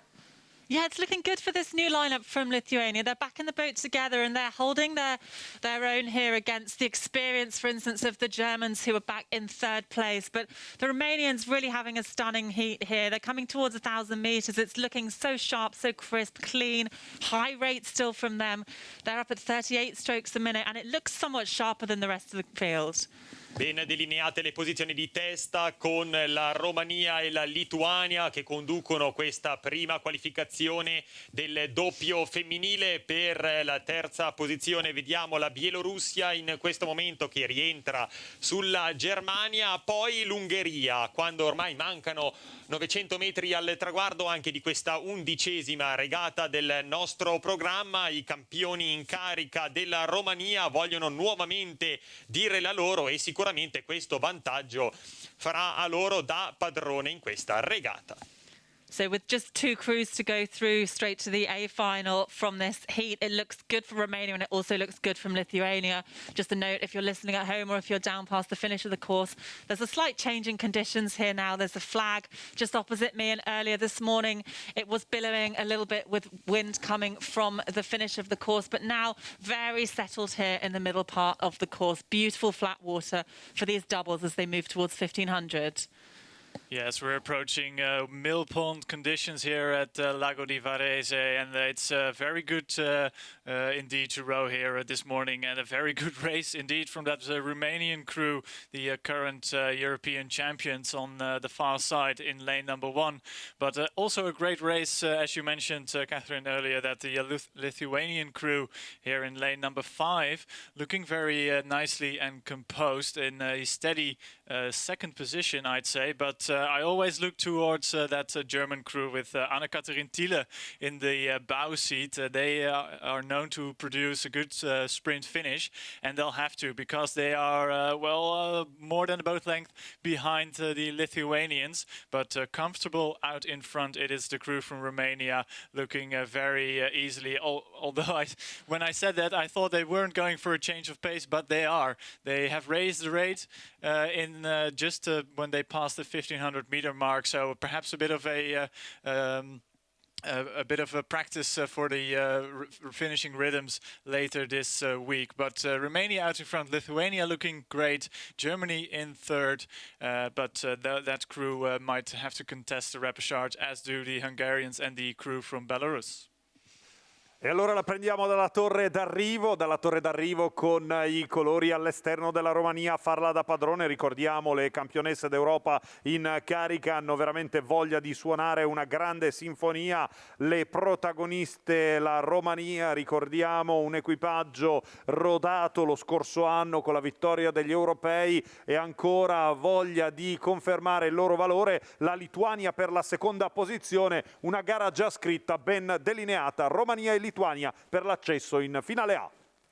That's a very good call, Tim. The Romanians taking that rate up to a 42, definitely trying to test out that finishing speed here. They have no reason to do it. The Lithuanians are a few boat lengths back, but they're really wanting to test it out here in the heats of the women's double sculls. What an impressive performance from that defending European champion crew of Romania. They finished silver back in 2019, so really trying to strut their stuff here as they come across the finish line. They'll take that first spot directly through to the A final. And then this combination from Lithuania, the return of Donata Karolina here in the boat. They take that second spot directly through to the A final. Then we look back to Germany, currently in third, and in fourth, Belarus in fifth, Hungary.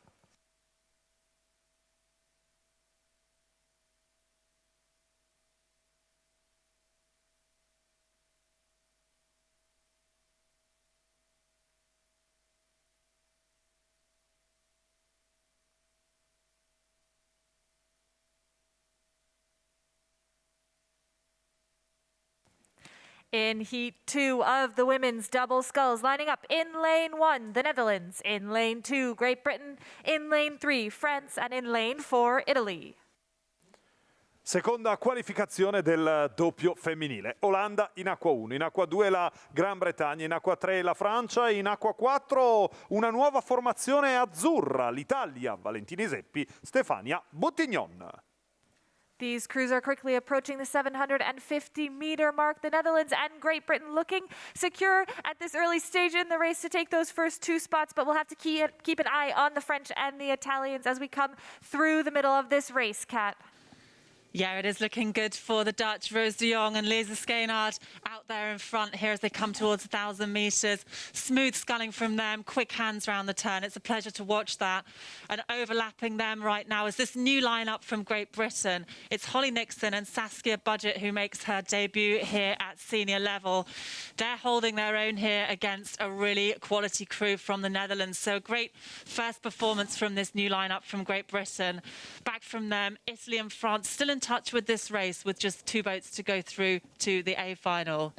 Ai 1000 metri di percorso è l'Olanda ad ingranare la marcia più veloce di questa seconda qualificazione del doppio femminile, ma parte all'attacco l'equipaggio della Gran Bretagna per rientrare in prima posizione. Ricordiamo, sono proprio queste 2 le posizioni importanti per l'accesso diretto alla finale in questa specialità remiera. Gli altri equipaggi dovranno passare dai recuperi, quindi Olanda e Gran Bretagna in vantaggio e ben delineate per la terza e quarta posizione. Francia e Italia che, se vogliono rientrare nelle posizioni di testa per aggiudicarsi il diretto pass alla finale, dovranno sicuramente alzare i colpi e dare un serrate in tutto e per tutto.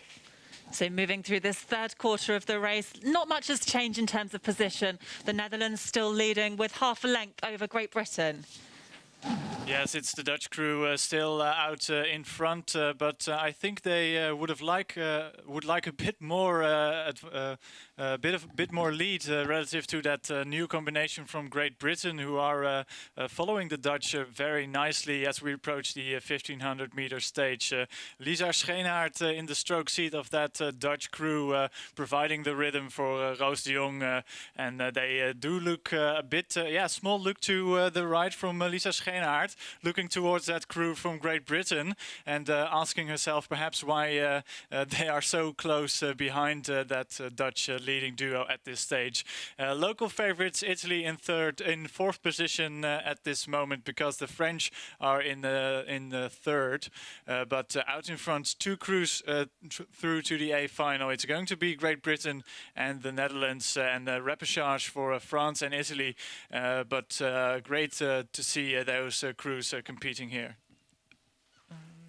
E quest'ultima frazione vedremo davvero se questo equipaggio dell'Olanda riuscirà di fatto a confermare il suo valore e il suo dominio. Un equipaggio che lo scorso anno fu argento al campionato europeo, ma facendo un salto indietro fu anche bronzo al campionato del mondo del 2019, quindi un equipaggio che sicuramente vuole far parlare di sé. Ma si deve stare veramente molto attenti, perché in quest'ultima frazione potrebbe lanciare l'assalto la Gran Bretagna. È bella l'azione della accoppiata di Sua Maestà che prova a rientrare sull'Olanda in questi ultimi 200 metri. And they're into the final 150 meters here. And Lisa Skeenaert just taking that rate up a little bit in the Dutch crew, trying to see if they can get a little bit more space behind them to the British. But an impressive performance from this new lineup, this new British lineup of Holly Nixon and Saskia Budget doing really well here. They just have taken their rate actually down slightly. I think they're looking set for that second spot into the A final. So we're coming into the final strokes of this race. A great performance from the Netherlands here to take that spot, that first spot directly through to the A final. I think the British look set to take that second place, and then just behind them is France, and in that fourth position, Italy.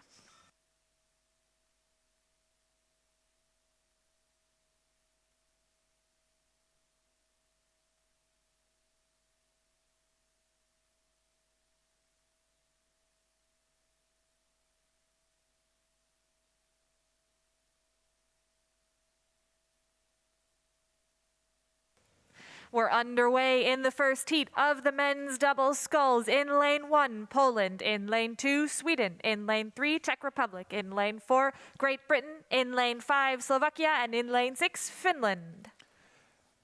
Cambiamo settore, siamo nel settore maschile. Questa è la prima qualificazione del doppio maschile, con Polonia in acqua 1, Svezia in acqua 2, Repubblica Ceca in acqua 3, in acqua 4 la Gran Bretagna, in acqua 5 la Slovacchia e in acqua 6 la Finlandia. This is a tough progression system. Just one crew directly through to the AB semi-final right now, coming through that 500-meter mark. It looks to be the British, but I think it's still a tight race out there as they approach 750 meters. Yeah, they're coming right up towards 1,000 now, and it's Graham Thomas and John Collins from Great Britain who lead the way, and really hot on their heels is this Polish crew, Miroslav Zajtarski and Mateusz Biskup. Just behind them, this new Czech lineup of Ondřej Šinek and Jakub Podrazil. So these three crews well ahead of the rest of the field. Only one of them is going to make it through. It's really exciting to see the British back on the field, and also the return of Ondřej Šinek to the sport. And it's the first time we've seen him competing in the double sculls event. Normally we see him in the single sculls, but he's pairing here with Jakub Podrazil. They've just had 4 weeks back on the water after solid winter training on land, and they're looking to make a solid start here at the regatta. But coming through this third quarter, it's Great Britain who are leading the way. Shining performance from John Collins and Graham Thomas as they make their way through this first heat. Sono appagliatissimi gli equipaggi di testa, ovvero Gran Bretagna e Polonia, in questa prima delle 4 qualificazioni del doppio maschile, con una Repubblica Ceca che parte all'attacco per il rientro nelle 2 posizioni di testa. Di conseguenza vediamo la Gran Bretagna e la Polonia che alzano il numero dei colpi per non farsi attaccare, ma la Repubblica Ceca è veramente decisa e cerca di dare il tutto e per tutto per andare al recupero degli equipaggi di testa, ma le posizioni cominciano a delinearsi con Gran Bretagna e Polonia che sono le candidate alla finale, alla semifinale in questa doppio maschile. With just one crew to go through, Great Britain, are they still being challenged by Poland, Tim? Definitely. It's less than half a boat length at the 1,500 meter mark, and actually there was a big change of gear from that crew from Great Britain as they passed the three-quarter stage of the race. They as our Italian colleague already mentioned, only one crew goes directly to the AB semi-final. The rest of the crews have to contend the rep later today, and so it pays to be out in front. And I think that crew from Great Britain has raised that rate with the intention of going straight to the AB semi-final. But the Polish crew is still in contention to take that prized first position from the British crew as they approach the 350 meters or 250 meters mark at this stage of the race. 250 metri al traguardo e brucia ancora il quarto posto al campionato del mondo 2019 per l'equipaggio della Gran Bretagna, che qui a Varese vuole ricercare il riscatto nella specialità del doppio, ed è quindi la Gran Bretagna che ancora lì al centro cerca di volare verso il traguardo, ma attenzione perché la Polonia sta giocando veramente forte, passa solo uno per il passaggio, l'accesso in semifinale. Vedremo chi riuscirà a spuntarla tra Gran Bretagna e Polonia. Into the final few strokes of this race, and we see Great Britain trying to hold off that Polish charge. We see them glance across Poland all the way out there in lane 1, Great Britain in lane 4, but as they come into the final few strokes, I think Great Britain looks set to take that one spot. A nice effort from the Polish crew trying to get back up to that one spot directly into the AB semi-final, but we'll see them back in the repechage, looking down towards the rest of the field, looking pretty calm out there. I think these crews realizing that they're going to have to go through the repechage. So in that third position, we're looking at the Czech Republic, fourth, Finland, and not too much between it right now between Sweden and Slovakia.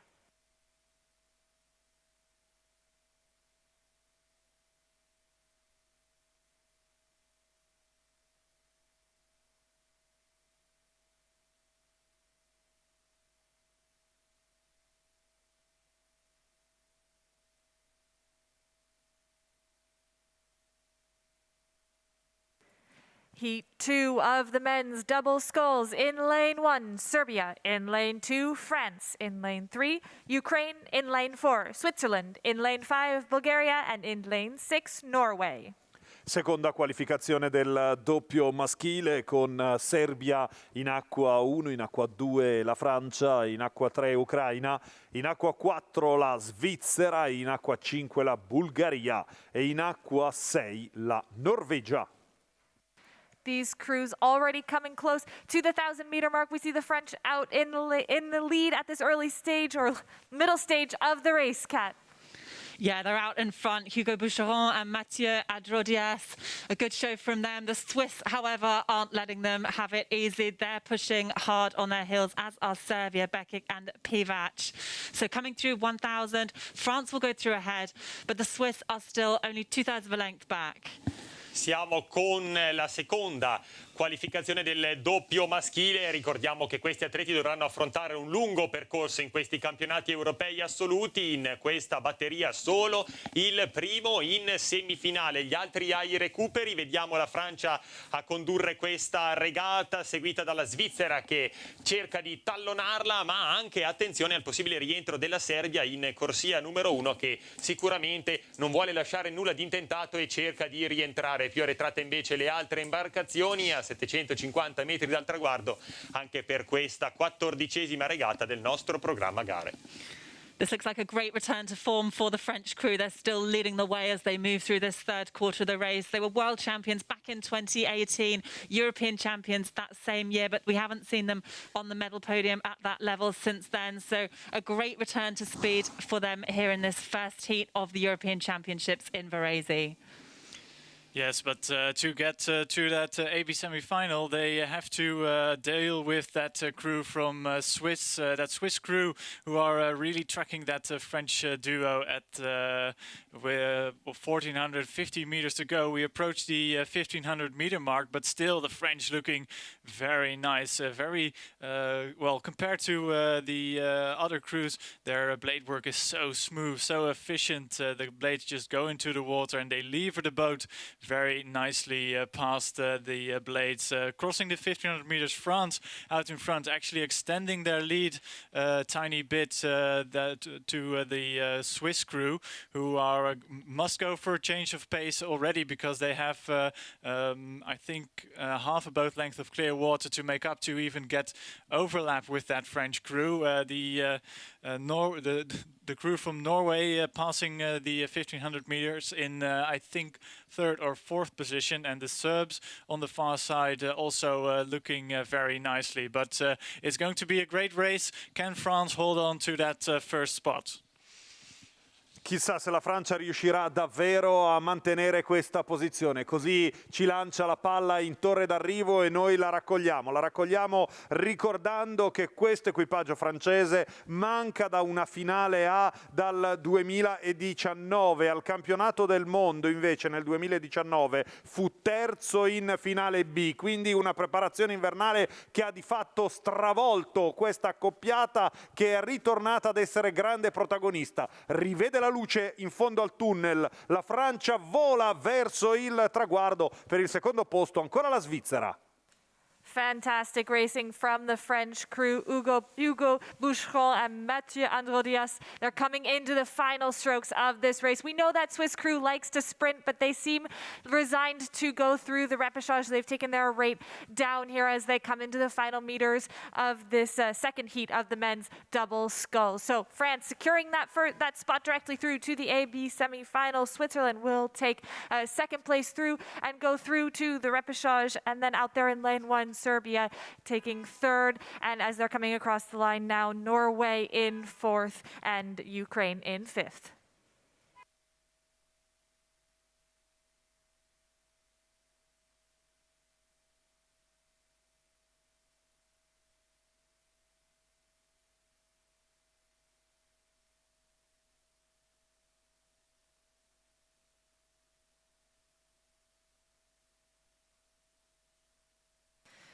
We head back up to the start for the third heat of the men's double sculls. In lane 1, Croatia. In lane 2, Russia. In lane 3, Romania. In lane 4, Ireland. In lane 5, Italy. And in lane 6, Moldova. Terza qualificazione del doppio maschile. In acqua 1 la Croazia, in acqua 2 la Russia, in acqua 3 ancora Romania, in acqua 4 l'Irlanda, in acqua 5 l'Italia con Luca Chiumento e Nicolò Carucci, e in acqua 5 la Repubblica Moldava. As these crews come sprinting towards that 1,000-meter mark, Russia off to a good start and leading the way down the course.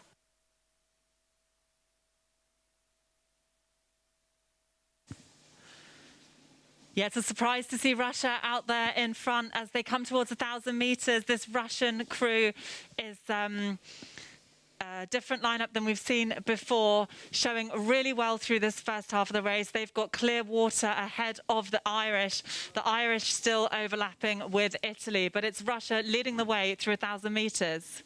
Ed è proprio la Russia a condurre questa terza qualificazione del doppio maschile, seguita dall'equipaggio irlandese in corsia numero 4. Poi l'Italia con Luca Chiumento e Nicolò Carucci, che sicuramente non vogliono lasciare nulla di intentato e cercano di aumentare il numero dei colpi andando all'attacco da parte dei due equipaggi di testa, ovvero la Russia e l'Irlanda. Più arretrate le altre imbarcazioni, con attenzione anche al possibile rientro della Romania quando mancano 750 metri al traguardo. Una bellissima batteria questa, sicuramente molto tirata, la terza del doppio maschile. So 37 strokes a minute and still a length lead for this Russian crew of Ilya Kondratiev and Andrei Potapkin. Great showing from them. The best we've seen so far in that lineup was 15th place last year at European Championships. So they've had a really solid lineup to this European Championships, we can assume. Yeah, they really went out with some intention. We've seen this tactic from the Russian crews at the qualification regatta a couple of days ago, where several crews from Russia really blasted out of the starting blocks. And it's the same tactic for this crew, no doubt, but they make it look very good approaching the 1,500 meter mark. Still Russia out in front, but last year's bronze medalists from Ireland are tracking the crew from Russia very nicely. They have, and that's almost overlap from that crew. We know the Irish crew has a great sprint finish, so maybe they might even get to catch that Russian crew who look vulnerable at this stage. The Irish looking very well, nice rhythm, and the local favorite still tracking that Irish crew in third position. E intanto sul traguardo continua la corsa, è una corsa che ci sta particolarmente a cuore perché in gara c'è anche questa nuova formazione azzurra con Luca Chiumento, Nicolò Carucci al suo debutto assoluto, lui atleta della Canottieri Gavirate, Luca Chiumento cresciuto a Padova ed ora in forza per le Fiamme Gialle, è l'equipaggio più giovane in assoluto, classe 1997 e 2001, il più giovane in questa sfida, ma al comando sono ancora i colori della Russia che lì cercano di fare l'andatura. Attenzione però alla seconda e terza posizione con l'Italia che ci prova davvero in questi ultimi 250 metri insieme all'Irlanda per volare verso il traguardo. Russia maintaining that lead into the final strokes of this race, but we know the Irish like to sprint, and I'm watching them to see if they're going to do it. They're up at a 43 strokes a minute. They're desperately trying to get that one spot directly through to the AB semifinal. What an impressive sprint from this Irish crew, but I think it might just be a little bit too little, too late as we come towards the line. Russia looking like they're managing to control it, but I don't want to call it before they cross the line because what an impressive performance from the Irish. But across the line, Russia takes that one spot just ahead of the Irish. Looking back down the course, Italy's looking set to take third, and in lane 3, Romania will take fourth. Croatia has taken that rate down out there in lane 1, and then we look back to Moldova, who's also taken that rate down, settled to go through the repechage.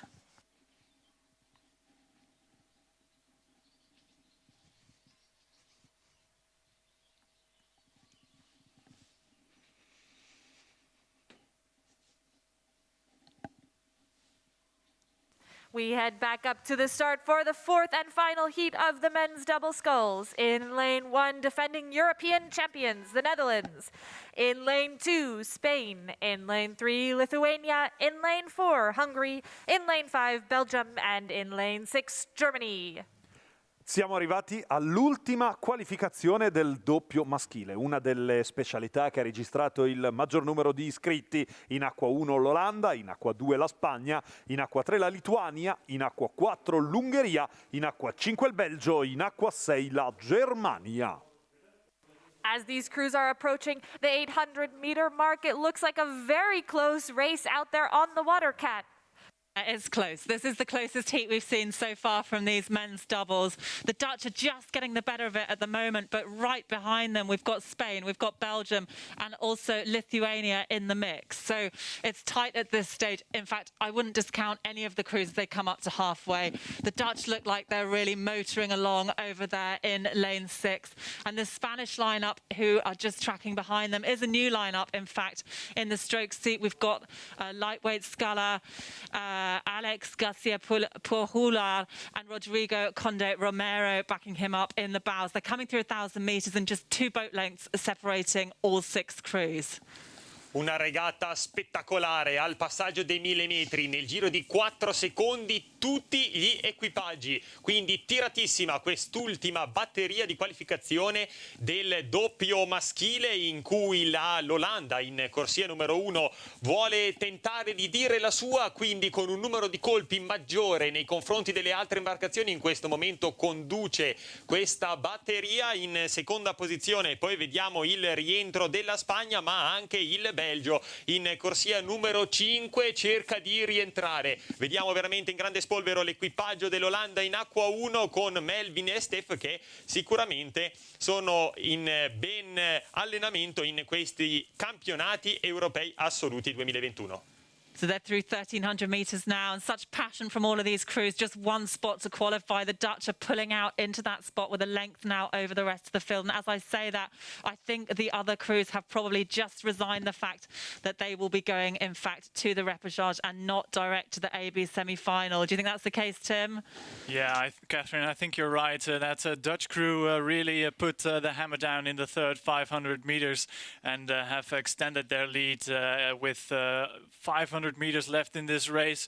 They have extended their lead, and it's actually a surprise showing from that Belgian crew here closest to me in lane number 5. But the German crew is going very nicely as well, currently in second position. But the Dutch have taken well, half boat length of clear water on those German scullers in second position.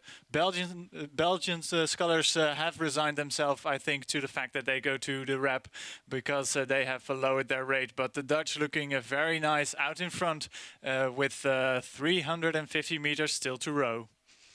350 metri al traguardo e la carica in questa gara la suona all'Olanda, i campioni europei in carica, una formazione veramente collaudata, una formazione che è cresciuta nelle categorie giovanili. Non posso dimenticare una bellissima medaglia d'argento ai campionati del mondo juniores nel 2014 e da lì la grande crescita dell'Olanda che lo scorso anno ha coronato il sogno con la vittoria dei campionati europei. Attenzione anche alla Germania che sta uscendo molto bene, ma è l'Olanda negli ultimi 150 metri di fatto a dimostrare di avere una marcia in più rispetto agli avversari.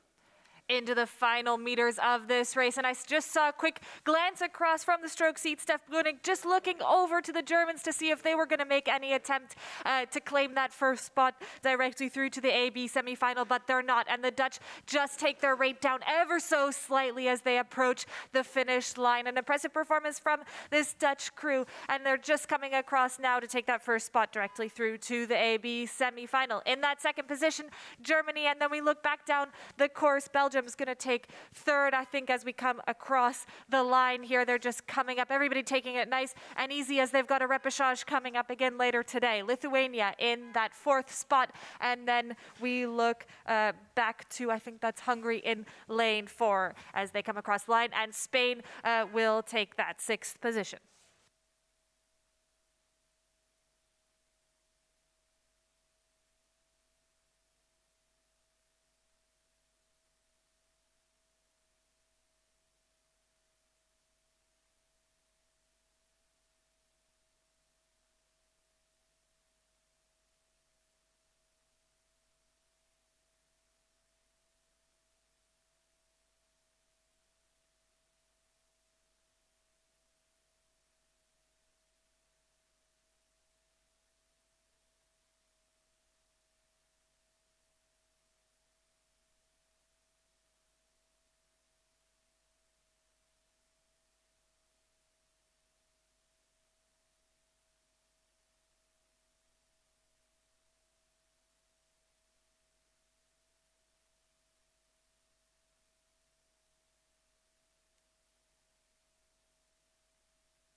We head up to the start for the first of two heats in the lightweight women's single sculls. In lane 1, Italy. In lane 2, Romania. In lane 3, defending European champion from the Netherlands, Martina Veldhuis. In lane 4, Belarus. And in lane 5, Switzerland.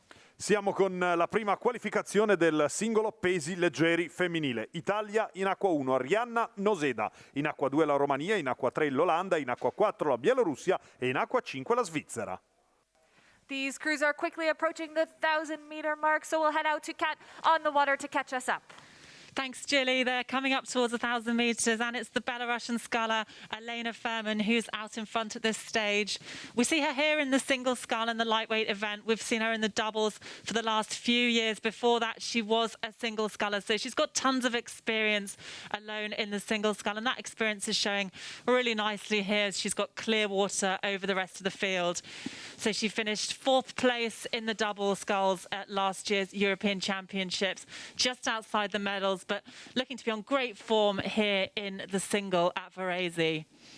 Singolo pesi leggeri femminile che vede la Bielorussia condurre questa batteria seguita dalla Romania. Abbiamo anche in gara la campionessa europea in carica a Poznan nel 2020, l'equipaggio dell'Olanda, in questo momento partita in acqua 3 ma leggermente più arretrata nei confronti delle altre imbarcazioni di testa. Ricordiamo per queste regate i primi 2 in finale A, gli altri ai recuperi, quindi sono sicuramente l'equipaggio bielorusso e l'equipaggio della Romania che stanno cercando di dire la loro quando 750 metri separano gli equipaggi dal traguardo di questa 17ª regata del nostro programma gare. So Lena Furman still leading the way with that long, slightly slow rating style at 31 strokes a minute. Back from her, it's Giannina Elena Beliaga, the bronze medalist from last year's European Championships in the lightweight double sculls. The Romanian sculler is closest to the Belarusian. These two looking to be hot contenders for the 2 spots in the A final. Great race from the sculler from Belarus, having a very good heat indeed, especially considering the fact that on pedigree this heat of the lightweight women's single is perhaps the most difficult. But nice long strokes from the sculler from Belarus, still in the lead, and I think she has looked towards her left to the Romanian sculler and is thinking, well, this is a qualifying spot to the A final. I'm going to maintain this because the rhythm is so much lower than that of the Romanian sculler, who is rating, I think, 2 or 3 strokes a minute higher at least. Well, passing the 1,500 meter mark, still the sculler from Belarus out in front, and Martina Veldhuis not having had it her way in this first heat of the lightweight women's single. She's currently in 5th position, 4th position, I must say, and the 3rd spot is currently for the Swiss Sofia Mikin, but those have to contend the repechage because out in front it's still Belarus.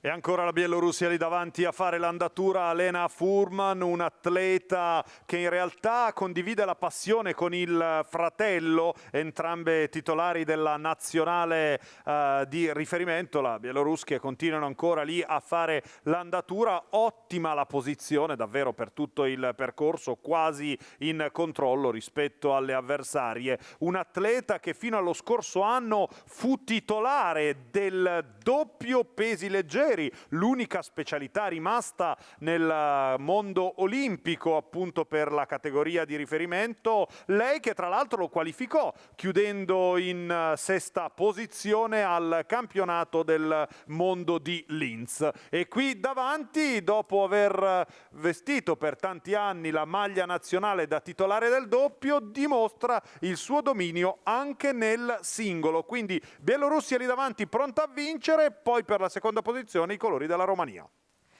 Coming into the final strokes of this race, and Belarus still leading over Romania, but interesting to see the strategy from the Romanian crews so far today. They've been really going at it through the finish, no matter what, trying to test that sprinting speed, get a full 2,000-meter race. Really impressive stuff from the Romanians out there. So on the course, Belarus controlling the race, tapping it along. She'll finish in that 1st position directly through to the A final. Romania will take that 2nd spot, and then we look down the course. I think it's Switzerland that will come through in 3rd, Netherlands in 4th, and in that 5th position will be Italy.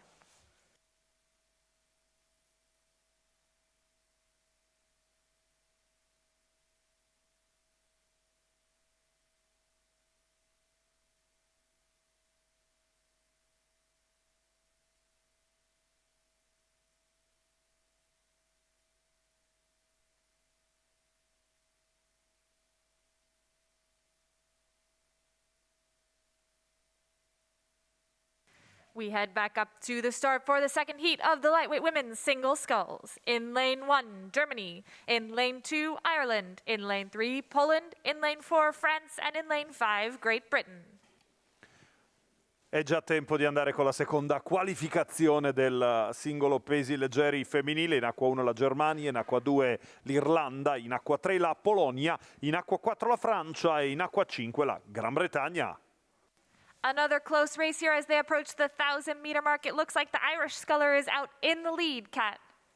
Had a great first half of the race, this Irish sculler, Lydia Heafy. Really good first 1,000 metres, but she's just starting to be caught up now by perhaps a more experienced field that's surrounding her. So Claire Bove of France, who's here in the single sculls without her partner, Laura Tarantola. They're normally competing in the lightweight double sculls.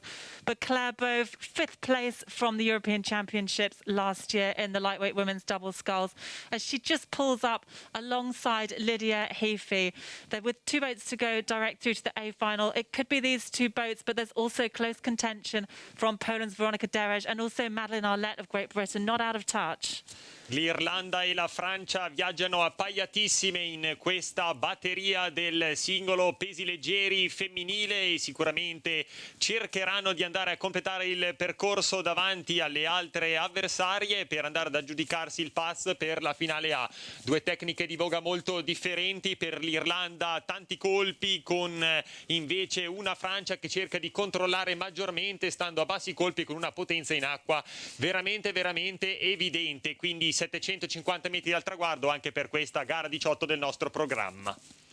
So Lydia Heafy having an amazing row here on this Varese course. That form we saw through the first half of the race, she's continuing in that here through the 3rd quarter. She's held off that charge from Claire Bove, but Claire Bove still attacking, just taking the rate up a couple of pips here as they move towards you, Tim, at 1,500.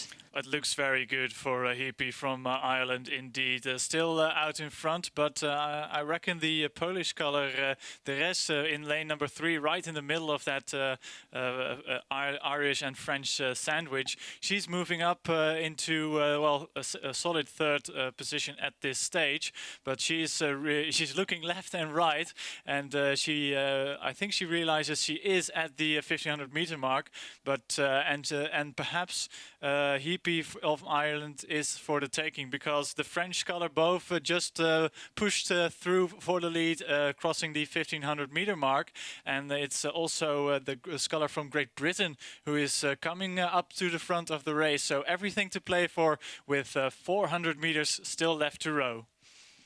400 metri al traguardo, 400 metri tutti da costruire in una grande volata verso il traguardo. Se volete vedere una regata differente rispetto alle precedenti, siete nel posto giusto, perché abbiamo 4 singoliste che di fatto procedono sulla stessa linea, con la Francia che cerca di dare la carica alla volata verso il traguardo. Francia che tra l'altro, con questa atleta che è stata per tanti anni titolare del doppio, cambia strategia in chiave olimpica, tutta da seguire in questi ultimi 250 metri.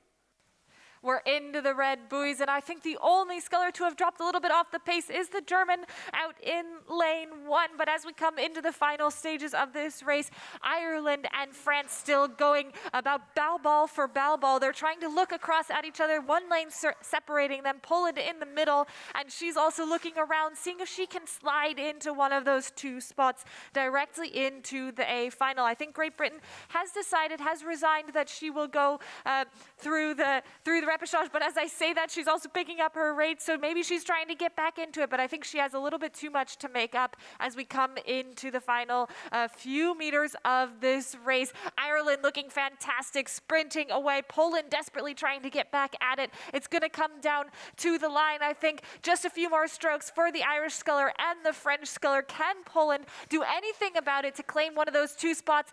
And I don't think so. Ireland and France across the line. Poland takes 3rd, in 4th position Great Britain, and in 5th Germany.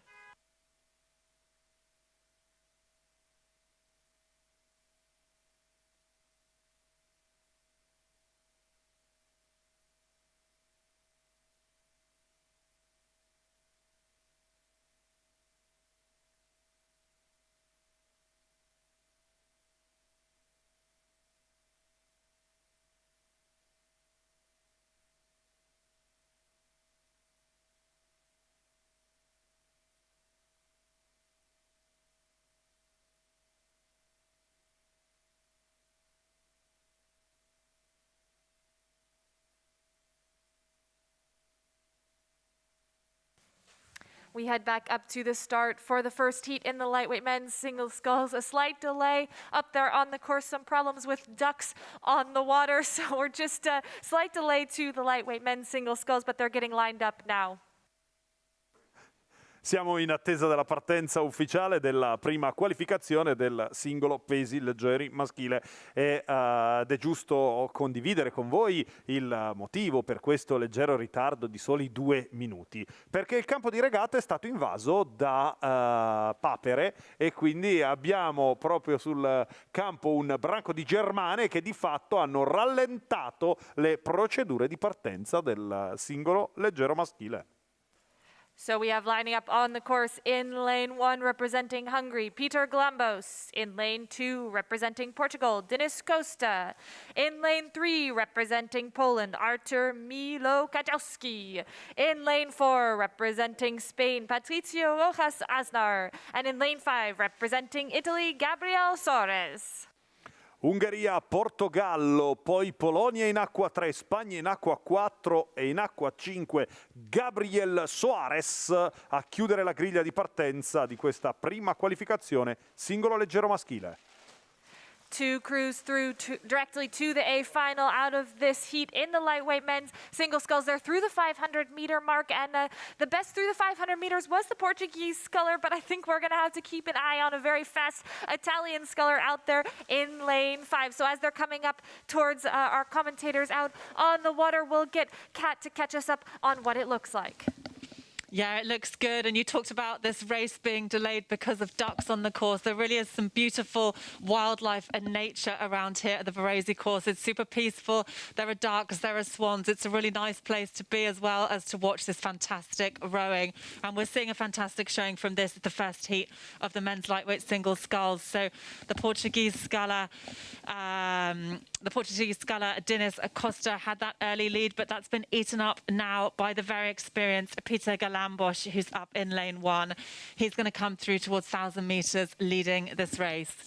Siamo quindi con la gara numero 19 del nostro programma, la prima batteria del singolo pesi leggeri maschile. Anche qui il primo e il secondo equipaggio che taglierà il traguardo andrà direttamente alla finale A, gli altri invece dovranno passare dai ripescaggi, ovvero dai recuperi. Siamo quindi ai 1000 metri in questo momento con questa regata che vede condurre l'equipaggio dell'Ungheria in corsia numero 1, ma partono all'attacco l'Italia, Gabriel Soares in corsia numero 5 che passa in seconda posizione, ma veramente vicinissimo dalla testa della gara. Anche l'equipaggio in acqua 4 della Spagna cerca di farsi avanti nelle posizioni di testa, più arretrate invece poi Polonia e Portogallo in questa prima qualifica del pesi leggeri maschile, con un'Italia veramente in grande spolvero. Attenzione però anche all'Ungheria, che sicuramente cercherà di allungare per mantenere la testa della gara, con la Spagna a completare.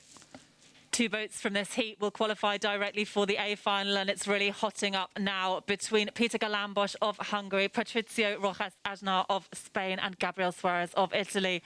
Gabriel Soares really coming into his own here in this third quarter, pushing hard onto Peter Galambos. So from these 3 crews, just 2 are going to make it straight through to the straight through to the A final. Yes, it's still everything to play for as we approach the 1500-meter mark. Still the experienced Peter Galambos from Hungary on the far side of the course, out in the lead, having a very distinctive style with quite a bit of lie back at the end of the stroke, really using every single inch of his length to get that boat up to speed.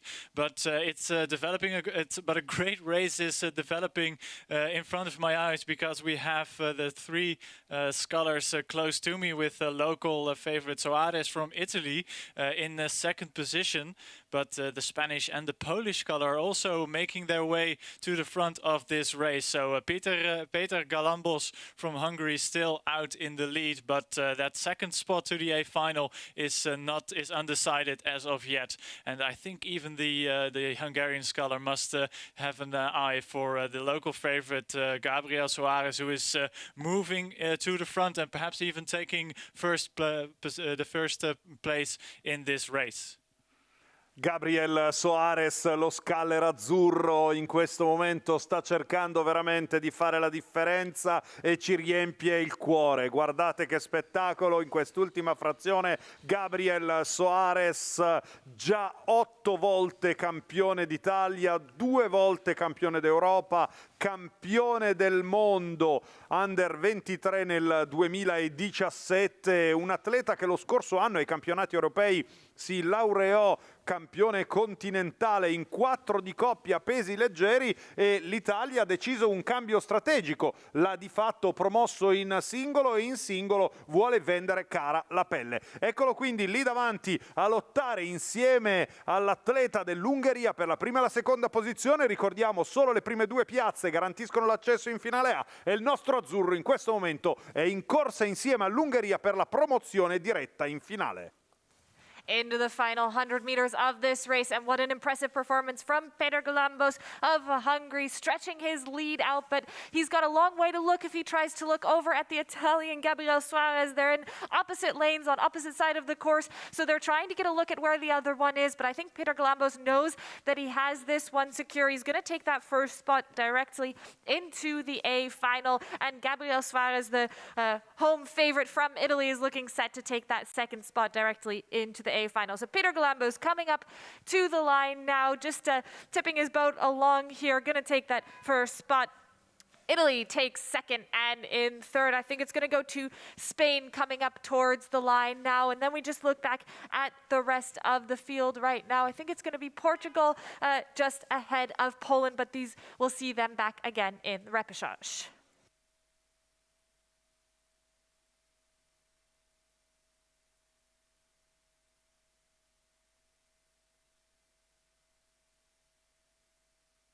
We go straight back up to the second heat of the lightweight men's single sculls. In lane 1, Belgium. In lane 2, Germany. In lane 3, Bulgaria. In lane 4, Slovenia. And in lane 5, Ireland. I think they're already past you, Kat, but just to get a quick update from the 1,000-meter mark, how does it look out there?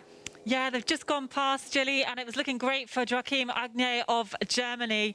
We've seen him race before in the lightweight men's quad sculls, but never in the single scull, and he's doing a really fine job here on the Varese course. Closest to him is Gary O'Donovan, who finds himself in the single scull here also. These two boats looking good for those first 2 spots, although Belgium's Neil van Zandwegen is not too far behind. Tim, we'll come straight up to you as their Yes, it's a great race from Niels van Zandwegen, who normally rows with his double partner Tim Briese in the lightweight men's double, but out here on his own, and he tries to get directly into that A final. Just 2 scullers progressing from this heat to the A final. Out in front, it is indeed the German sculler who is leading the race at this stage, approaching 1,500 meters. Yes, still out in front. But there's also a challenge coming from Gary O'Donovan here in lane number 5, the Irish sculler, a silver Olympic medalist in the lightweight men's double, who is looking to his left and piling on a bit more pressure on the German sculler in lane number 2 to get into the leading position. So it's still Germany 1, Ireland 2, on the far side Belgium in the 3rd spot, but he is slipping back. So it's those 2 crews, Germany and Ireland, leading the dance at this stage with 400 meters still left to row. Lead the Dance vanno a dominare, a gestire e a guidare le danze in questi ultimi 450 metri. Sono i colori della Germania che lì al centro vogliono sicuramente mettere in cassaforte l'accesso e la promozione in finale A, ma attenzione perché l'Irlanda cerca in tutti i modi di andare ad eguagliare la sua compagna di squadra del settore femminile, e quindi in chiusura Germania e Irlanda verso la volata degli ultimi 200 metri. into the final meters of this race, and Germany still out in the lead, but we've got to keep an eye on the Irish Gary O'Donovan. We know how much they like to sprint, those Irish scullers, and I think Gary might just have a go to see if he can get up on that German current leader as we come into the final stages of this race. But those two looking set to go through to the A final directly. I think keeping an eye, of course, on the Belgian sculler out there in lane 1, but I think it's going to be a little bit too little too late for the Belgian as we come up into the last 5-10 strokes of this race. Impressive stuff from the German sculler, coached by Ingo Euler, who's also a former lightweight single sculler himself. So coming up to the line now, Germany looking set to take that first spot into the A final. Gary O'Donovan from Ireland going to take second spot, and then we look back down the rest of the course. I think Belgium will come through in third, but a quick little sprint there from Rajko Hrvat of Slovenia to come in fourth, and then all the way back to Bulgaria in fifth.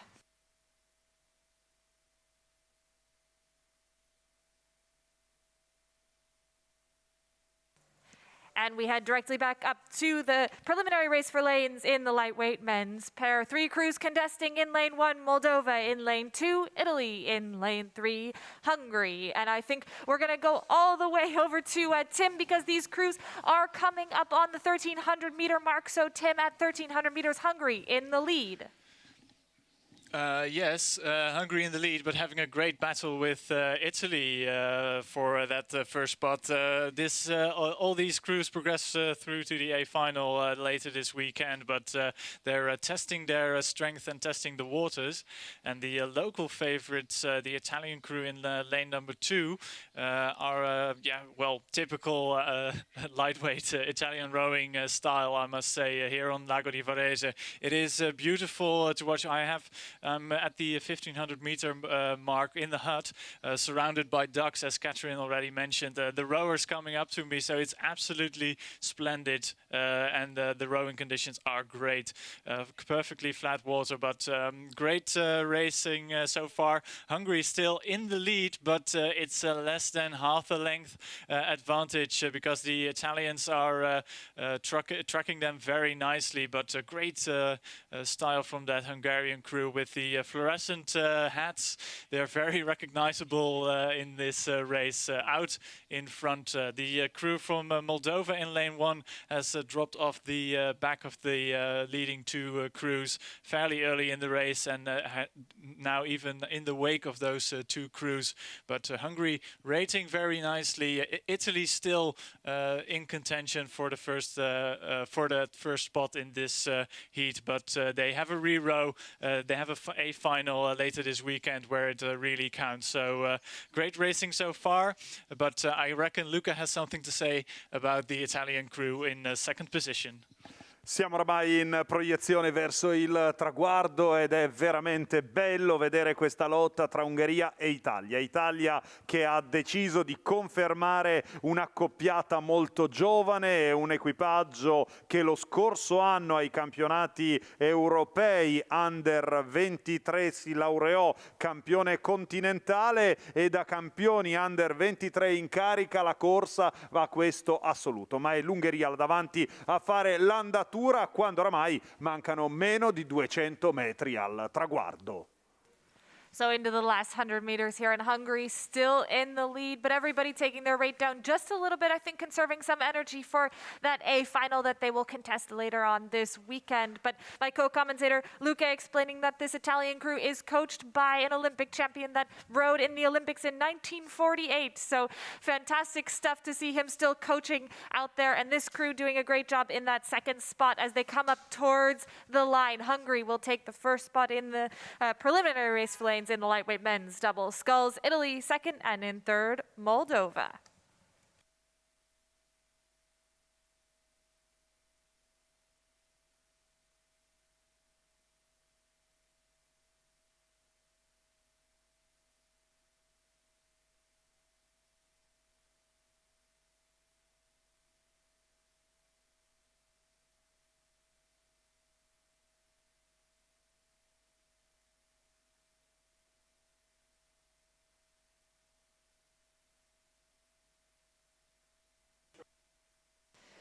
We go back up to the start for the preliminary race for lanes in the lightweight men's quadruple sculls. In lane 1, Austria. In lane 2, Turkey. In lane 3, Italy. In lane 4, France. And in lane 5, the Netherlands.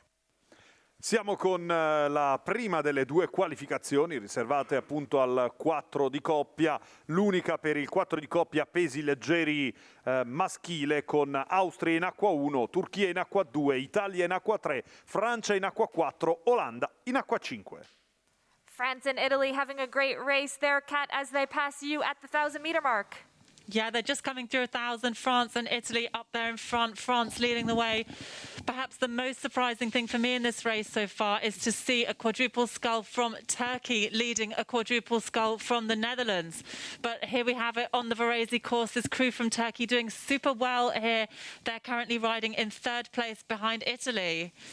Gli equipaggi del 4 pesi leggeri maschile si contendono la posizione nelle acque per la finalissima di questi campionati europei assoluti edizione 2021 qui sul lago di Varese, al passaggio dei 1000 metri con una Francia veramente molto agguerrita, seguita anche dall'equipaggio azzurro che sicuramente non vuole lasciare nulla di intentato e vuole dire la sua in questa regata, in questa specialità remiera. Poi vediamo anche la Turchia in corsia numero 2, in questo momento in 3ª posizione. Gli equipaggi sono veramente molto vicini, è veramente una bellissima regata.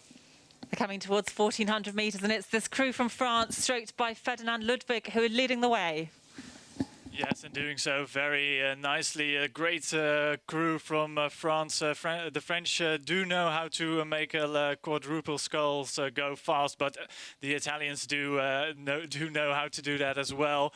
The Azzurri in 2nd position as we cross the 1,500-meter mark, but the French looking well in control. A boat length up on the Italians. The Dutch making a bit of a comeback at this, with 3/4 of the race gone. But still having some work to do to find overlap with the Italians. The Turkish crew have had a great race, but they are looking a bit ragged at this stage. Perhaps they have spent a bit too much energy in the first part and having to pay for it now. But France looking very good, technically well drilled, and the Italians still going with them. So great racing so far. I'll give it back to Luca. E allora dalla torre la prima regata in barca lunga, la prima regata per un 4, il 4 che di fianco ovviamente alla sede sociale della Canottieri Varese, società nata, fondata nel 1927, va di fatto ad incendiare gli ultimi 250 metri, ma lì davanti c'è ancora la Francia che di fatto sta suonando un'ottima sinfonia davanti agli azzurri. Per la terza posizione invece ancora la Turchia, con la Francia con luce in solitaria verso il traguardo. The French really stomping their mark on this race, out to open water lead ahead of Italy as they come up to the line. France is going to take the first spot in this preliminary race for lanes. Italy looking set to take that 2nd spot, and the Netherlands and Turkey having a nice little sprint here, but it looks to be the Netherlands ahead of Turkey, and in that 5th position is Austria. That's it for the lightweight men's quadruple sculls preliminary race for lanes. We have about a 10-minute break until we head back up to the start for the first heat of the women's 4. So stay tuned as we're about to get underway with the women's 4. Abbiamo completato la prova, ricordiamo ancora, del 4 pesi leggeri maschile, ed ora abbiamo un attimo di pausa prima della prossima regata. La prossima partenza alle ore 11:55, quindi mi raccomando, restate con noi, continuate a divertirvi, gustatevi anche un po' di musica. Alle ore 11:55 riprenderemo il nostro show con il 4 senza femminile e, tra le altre cose, una specialità dove le azzurre potrebbero farci emozionare.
We go back up to the start for the first heat in the women's four. First of two heats in the women's four.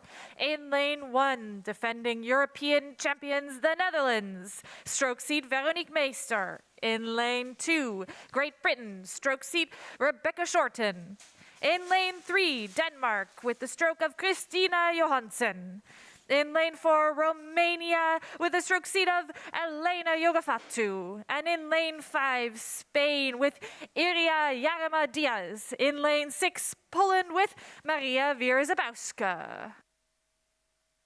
Ed è tempo di ritornare in gara, giusto il tempo di bere un bicchiere d'acqua e siamo nuovamente pronti a vivere il canottaggio di Serie A sulle acque del lago di Varese con la prima qualificazione del 4 senza femminile. Olanda in acqua 1, Gran Bretagna in acqua 2, Danimarca in acqua 3, Romania in acqua 4, Spagna in acqua 5, Polonia in acqua numero 6. These crews just getting off the start. Quick start across all six crews here. Again, one through to the A final out of this heat. And at this very early stage in the race, I think it's anything to play. Spain with a very quick start there, rating about 44 strokes a minute. Romania going with them. And of course, we're looking towards the defending European champions in lane one from the Netherlands. The Netherlands was also silver medalist at the 2019 World Rowing Championships, and they are probably on paper the crew to beat here, but of course anything still to play here in Varese. So as these crews are approaching the 500-meter mark, the Netherlands currently in the lead, but it's a very tight race. Una gara veramente molto tirata, una gara che vede ancora una volta gli equipaggi molto ravvicinati. Se al comando non c'è dubbio, sono i colori dell'Olanda, campione d'Europa in carica, quindi Olanda con la stessa formazione confermata questo campionato continentale. Per la seconda e terza posizione in questo momento cerca di rientrare la Gran Bretagna in acqua numero 2, che di fatto prova a rimanere vicina ed agganciata all'Olanda. Quindi Olanda e Gran Bretagna nei primi 500 metri. As we approach the 500-meter mark, the Netherlands still in the lead, but right behind them, hot on their tails, is the crew from Great Britain. This crew didn't compete at the 2020 European Championships, but they were fifth in the women's 8 from the 2019 World Championships. So interesting to see a new lineup here for Great Britain, and they're going quite strong, trying to catch up to that early lead from the Dutch crew. But the Dutch taking their rate still at a 38. They're out on the water, looking very strong as they start to approach the 700-meter mark. The Netherlands leading Great Britain. Olanda e Gran Bretagna nelle prime due posizioni, ancora Olanda e Gran Bretagna a fare l'andatura, ma per la terza posizione cerca comunque di rimanere molto vicina anche la Romania. Altro equipaggio da tenere sotto la lente di ingrandimento, pensate, tutte classe 1997, tutte nate nella stessa annata, sono pochi mesi di differenza una dall'altra, potrebbero essere 4 compagne di classe che insieme sono andate a formare 4 senza femminile.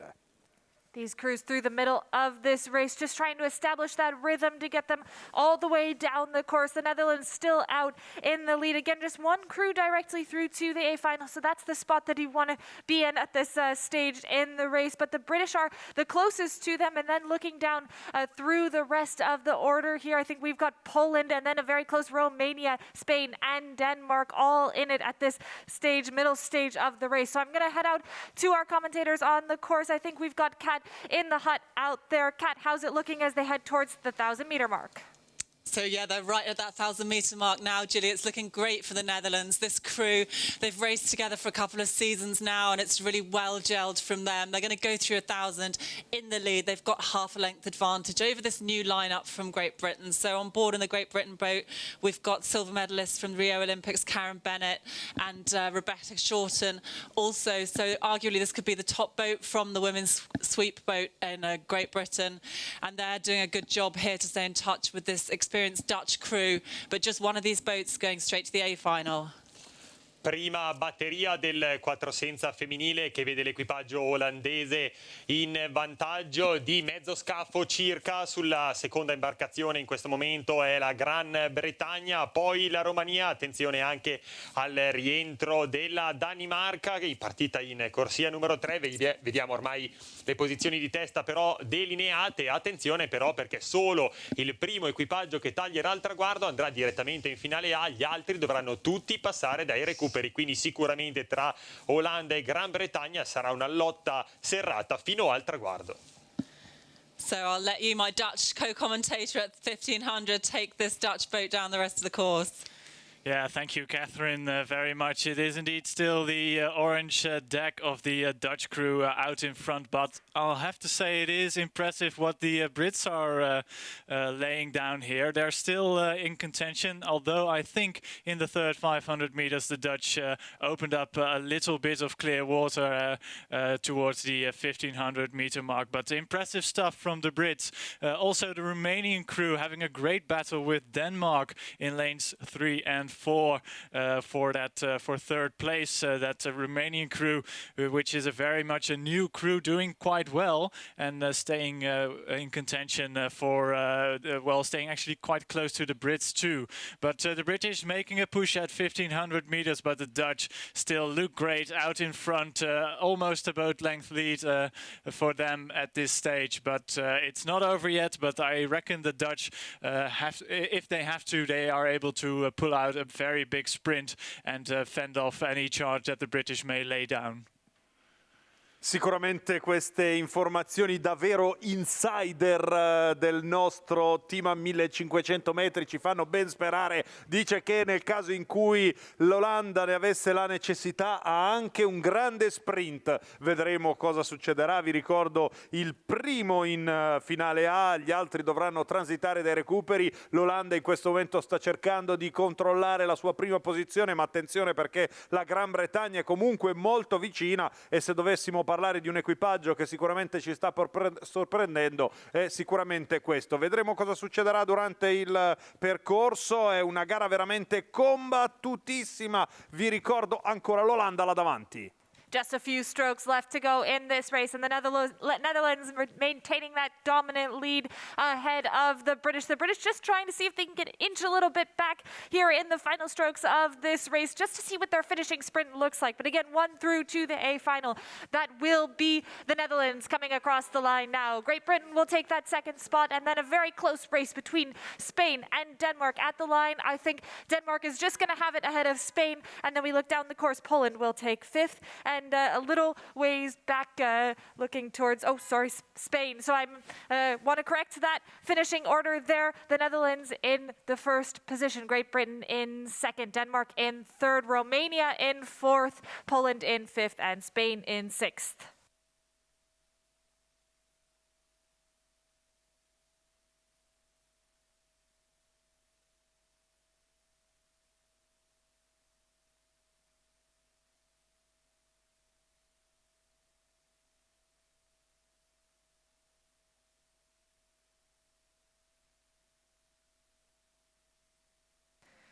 We go back up to the start for the second heat of the women's 4.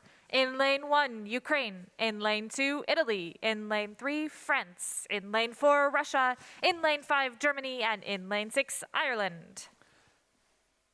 Ed ora tempo della seconda qualificazione del 4 senza femminile con Ucraina in acqua 1, in acqua 2 l'Italia, Rocek, Tontodonati, Patelli, Ondoli, in acqua 3 la Francia, 4 la Russia, 5 la Germania, 6 l'Irlanda.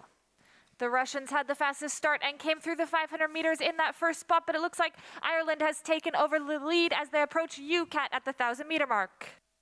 Yeah, Ireland just coming through to take the lead over Russia as they come up to the line now.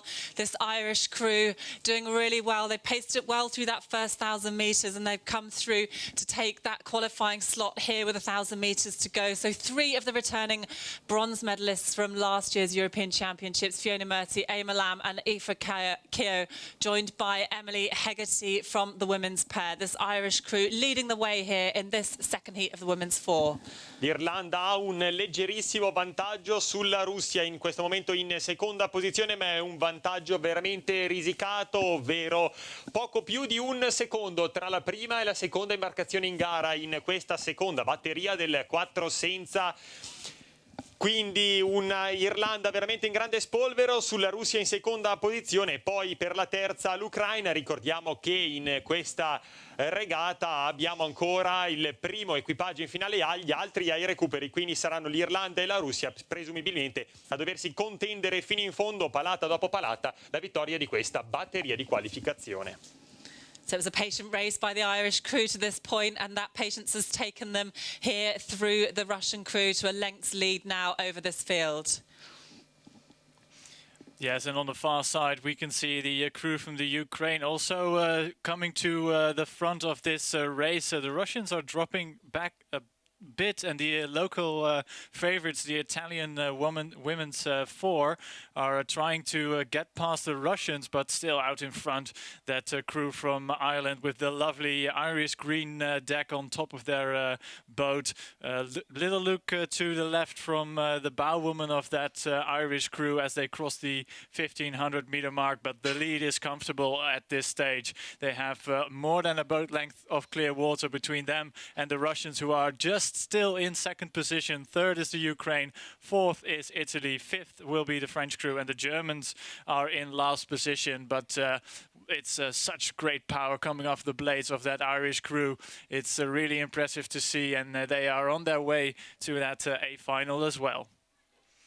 12 equipaggi iscritti in questa specialità del 4 senza, 7 ancora a caccia della qualificazione per i Giochi Olimpici di Tokyo. Questa è la panoramica generale di una di queste specialità che di fatto vanno a lanciare la corsa rosa verso i Giochi di Tokyo. L'Italia che prova a schierare le 4 migliori vogatrici di punta, l'Italia che conferma quell'imbarcazione che fu argento lo scorso anno ai campionati europei, quindi forte sicuramente di una medaglia. Ci faranno divertire poi durante le prossime regate. Al comando intanto i colori dell'Irlanda non vogliono sentire ragioni, un'Irlanda che vola sulle acque del lago di Varese.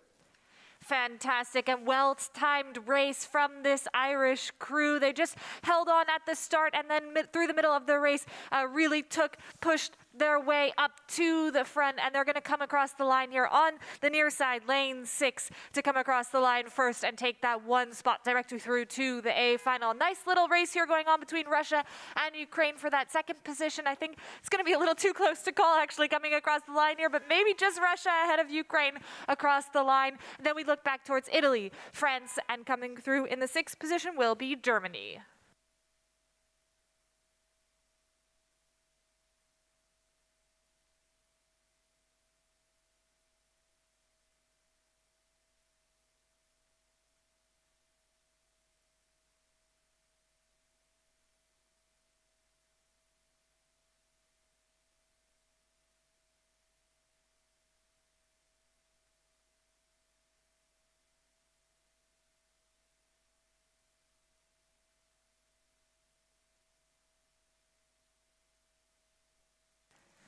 We get started with the first of 3 heats in the men's 4. In lane 1, Lithuania. In lane 2, the Netherlands. In lane 3, Ukraine. In lane 4, Germany. And in lane 5, Belarus. Siamo con la prima qualificazione del 4 senza maschile, con Lituania in acqua 1, Olanda in acqua 2, Ucraina in acqua 3, Germania in acqua 4 e in acqua 5 Belarus. 3 crews qualify directly through to the A-B semifinal out of this heat. And right now, I think those positions are just starting to shake out as they come past the 500-meter mark. The Netherlands in the lead, the reigning European champions in that Dutch boat, and they're hoping to repeat that performance here on Lago di Varese. So as they come towards that 750-meter mark, the Netherlands still out in the lead.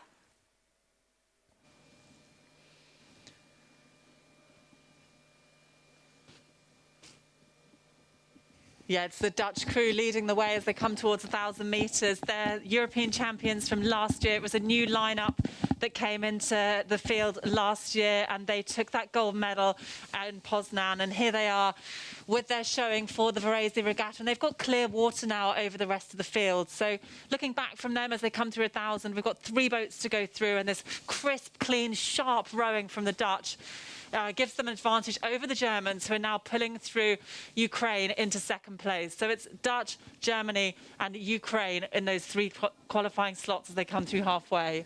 E ancora una volta l'equipaggio olandese, già vincitore dell'edizione 2020 a Poznan dei campionati europei assoluti nella stessa specialità, a condurre la prima delle 3 batterie di qualificazione del 4 senza maschile. Quindi un'Olanda sicuramente in grande spolvero, che vuole sicuramente dire la sua, e ben preparato questo equipaggio ormai veramente agguerrito, seguito dalla Germania in questo momento in seconda posizione, partita in corsia numero 4, che cercherà sicuramente di rientrare, ma comunque idonea alla sua posizione per l'accesso alla semifinale, così come per l'equipaggio in questo momento in terza posizione, ovvero l'equipaggio dell'Ucraina in corsia numero 3. Siamo quindi ormai a 750 metri dal traguardo. La parola team.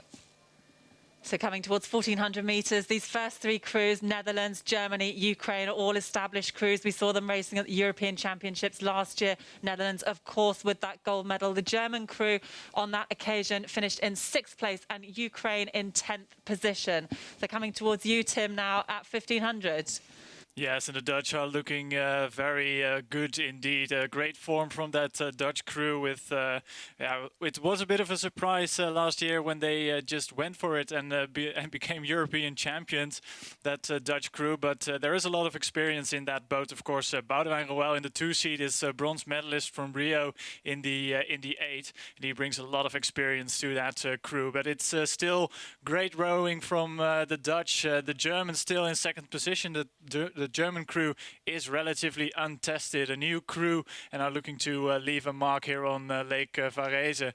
But the Dutch out in front, and the Ukraine have to have to pay attention to the crew from Belarus, who are really motoring in this last part of the race, trying to get that 3rd spot to the AB semi-final. But the Dutch still out in front.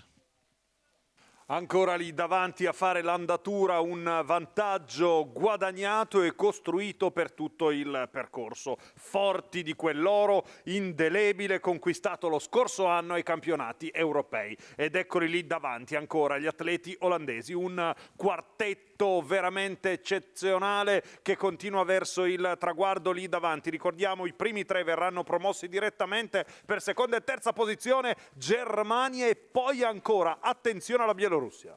So the Dutch still out in the lead, but it's quite a sprint here going on because something happened in the Ukrainian boat and they've slowed right down, and the other 2 crews, Belarus and Lithuania, have realized they have a chance directly into that AB semifinal. So it's quite a sprint here as we come down to the line. The Netherlands still out in the lead. I think Lithuania is going to take that 2nd spot, but what an incredible race. Yeah, the Dutch take that 1st spot, Lithuania 2nd, and then anything between Germany and Belarus. I'm going to wait for that to come up on my screen. It was too close to call. Ukraine has slowed right down. Something might have gone wrong in that boat, but they're just going to tip it across the line, coming up to the line now.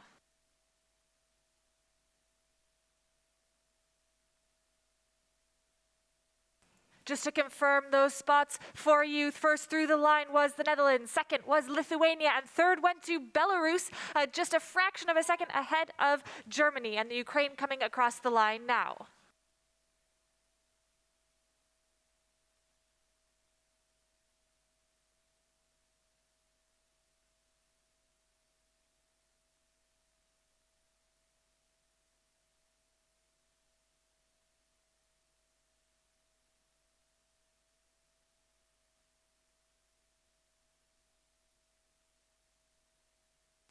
We head back up to the start for the 2nd of 3 heats in the men's 4. In lane 1, Great Britain. In lane 2, Croatia. In lane 3, the reigning world champions, Poland. In lane 4, Russia.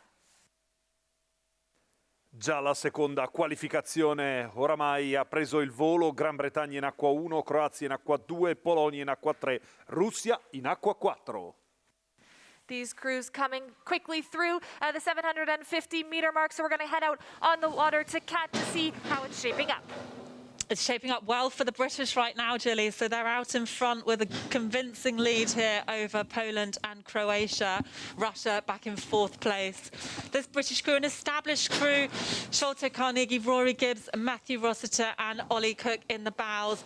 It's looking really sharp from them. They've got a long stroke. They're holding through the water right to the finish. Nice, clean extractions. Really polished rowing from them as they come through halfway. They've got a length and a half of clear water.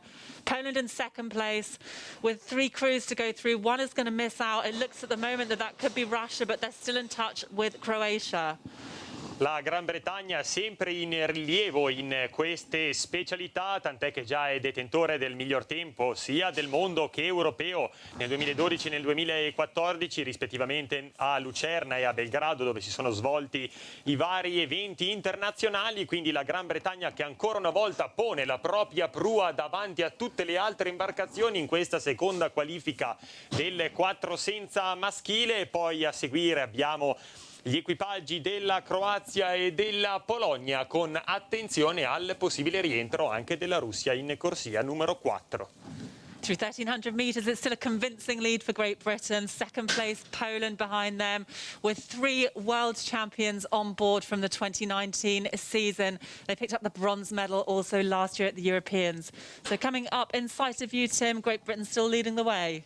Yes, and doing so in conditions which have changed a bit since the last race. There's a bit of a breeze on the course, but nothing to worry about. And especially this British crew are paying no attention to any breeze because they are really motoring along. It's a great style, very powerful style from the Brits, as they have, I think, well, almost 2 boat lengths of clear water to the Polish world champions, who are in a 2nd position, and the Croatians still with that overlap with the Poles, and also the Russians coming back at it at the 1,500-meter mark. So 1, 2, and 3 go to the AB semi-final, and it's not over yet. But the Brits look very good in 1st position, but and the Poles in 2nd.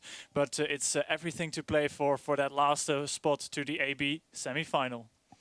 È tutto da giocare per la 3ª posizione, lì davanti al comando fin dal primo colpo la Gran Bretagna, che ha dimostrato di avere veramente non solo le carte in regola, ma la forza, la potenza, il cuore, il carattere, la grinta per andare ancora a costruire questa proiezione verso il traguardo. Siamo solo in qualifica, ma di fatto stiamo vivendo delle emozioni come già se a Varese fossero finali, un evento agonistico dall'alto profilo tecnico, ma che conferma il valore assoluto delle 35 nazioni d'Europa iscritte. Gran Bretagna ancora là davanti, a seguire per la 2ª posizione la Polonia, per la 3ª prova a rinvenire la Croazia, ma attenzione anche alla Russia.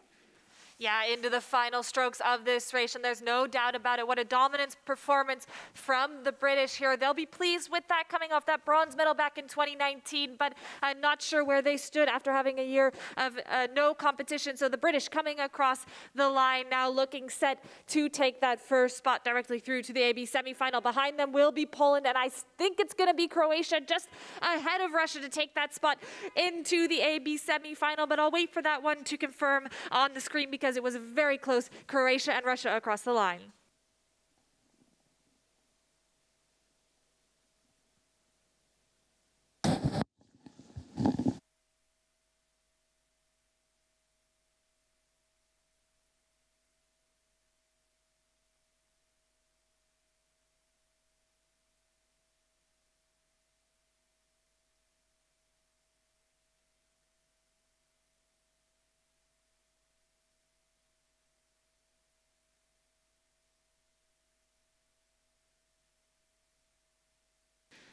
Just to confirm those results, Great Britain through the line in 1st, Poland 2nd, and Russia was 3rd ahead of Croatia.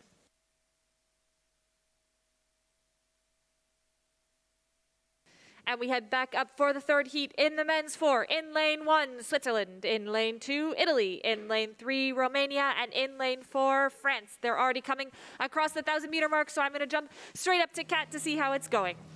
It's going well for Italy, Gilly. My Italian co-commentator just had his phone out to take a photo of the Italians come through 1,000 meters in the lead. Through the 500, Romania had the lead, and then through that second quarter, Italy pulled up through them and now lead this race by half a length. Le prue delle imbarcazioni si susseguono palata dopo palata. Prima la spunta l'Italia, poi riprende la Romania, poi la rispunta nuovamente l'Italia. Marco Di Costanzo, Giovanni Bagnale, Bruno Rosetti, Matteo Castaldo sono i protagonisti italiani, quindi con la maglia azzurra in quest'ultima batteria del 4 senza maschile. Però anche la Romania cerca di dire la sua e sicuramente non vuole lasciare nulla di intentato e parte all'attacco nei confronti dell'equipaggio italiano. Una bellissima regata questa. Ricordiamo anche qui i primi 3 in semifinale, gli altri recuperi. Romania have responded to that charge from Italy. It looks really tight at the front now, Tim. Certainly does, Catherine. It's not over yet, and that young Romanian crew has clawed back the deficit they had to the Italian crew and are now moving towards the front, perhaps even into the lead. The 500 meters left to go, and I think it's level pegging at this stage, but I think the momentum is with the Romanian crew, that very young crew, just now passing that Italian crew for first position. Third is still the Swiss, but the French aren't out of it yet. They still have overlap with the rest of the field.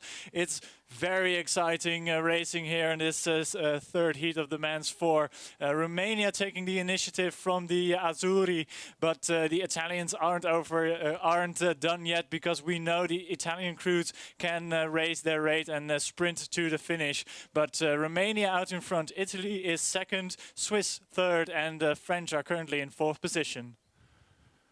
E allora noi dalla torre d'arrivo accompagniamo questa bella cavalcata azzurra. Attenzione, in questo momento la Romania si porta al comando con l'Italia che scivola in seconda posizione, ma questo non conta. Quello che conta davvero sarà la finalissima in programma domenica. Oggi a passare sono 3 su 4, i primi 3 per l'accesso in semifinale. A condurre sono i colori della Romania, ma c'è l'Italia lì per la seconda posizione con Marco Di Costanzo, Giovanni Bagnale, Bruno Rosetti e Matteo Castaldo che sulle acque casalinghe cercano comunque di rimanere nella mischia. Bellissimo arrivo!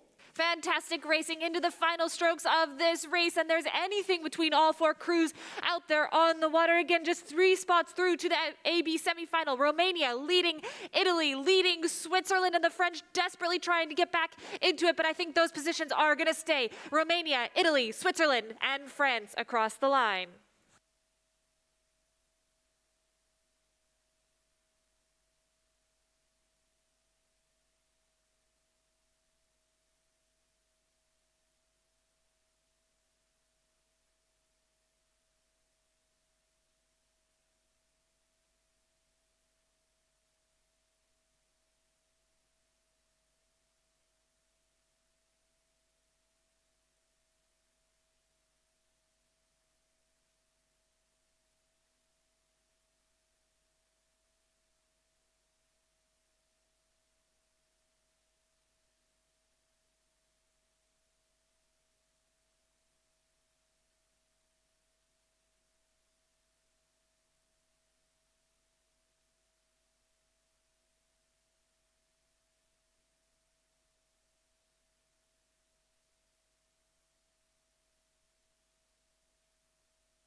We go back up to the start for the first heat in the women's single sculls. In lane 1, representing Ukraine, Diana Dimchenko. In lane 2, representing Serbia, Jovana Arsic. In lane 3, representing Great Britain, Victoria Thornley. In lane 4, representing Israel, Lucy Rena Liat. And in lane 5, representing Belarus, Tatsiana Klimovic. Ci spostiamo al singolo femminile, altra gara dall'altissimo profilo tecnico dopo lo spettacolo del 4 senza. Ucraina in acqua 1, Serbia in acqua 2, Germania in acqua 3, Israele in acqua 4, in acqua 5 ancora la Bulgaria. So Victoria Thornley out in the lead, coming across the 500-meter mark and going towards 750 meters. Victoria Thornley with that fourth place finish back in 2019, but again, not competing in 2020. So as they approach you, Kat, how is it looking for this first heat in the women's single sculls? Yeah, it's Vicky Thornley from Leander Club out there in front here in this first heat for women's singles. And she's facing, along with these other scullers, some pretty different conditions now here on the Varese course. We've got a convincing headwind for these scullers, and I think it's going to change things for them slightly. In the sculls, you feel this type of wind more than in the larger boats, with the lighter boat and slightly slower moving. So Vicky Thornley out there in front. She's got 2 lengths of clear water ahead of Jovana Arsic from Serbia. Just rating 29 strokes a minute now, this British sculler. It's quite a low rate of striking, perhaps due to this headwind she's facing, but she's making a good show here in this first heat.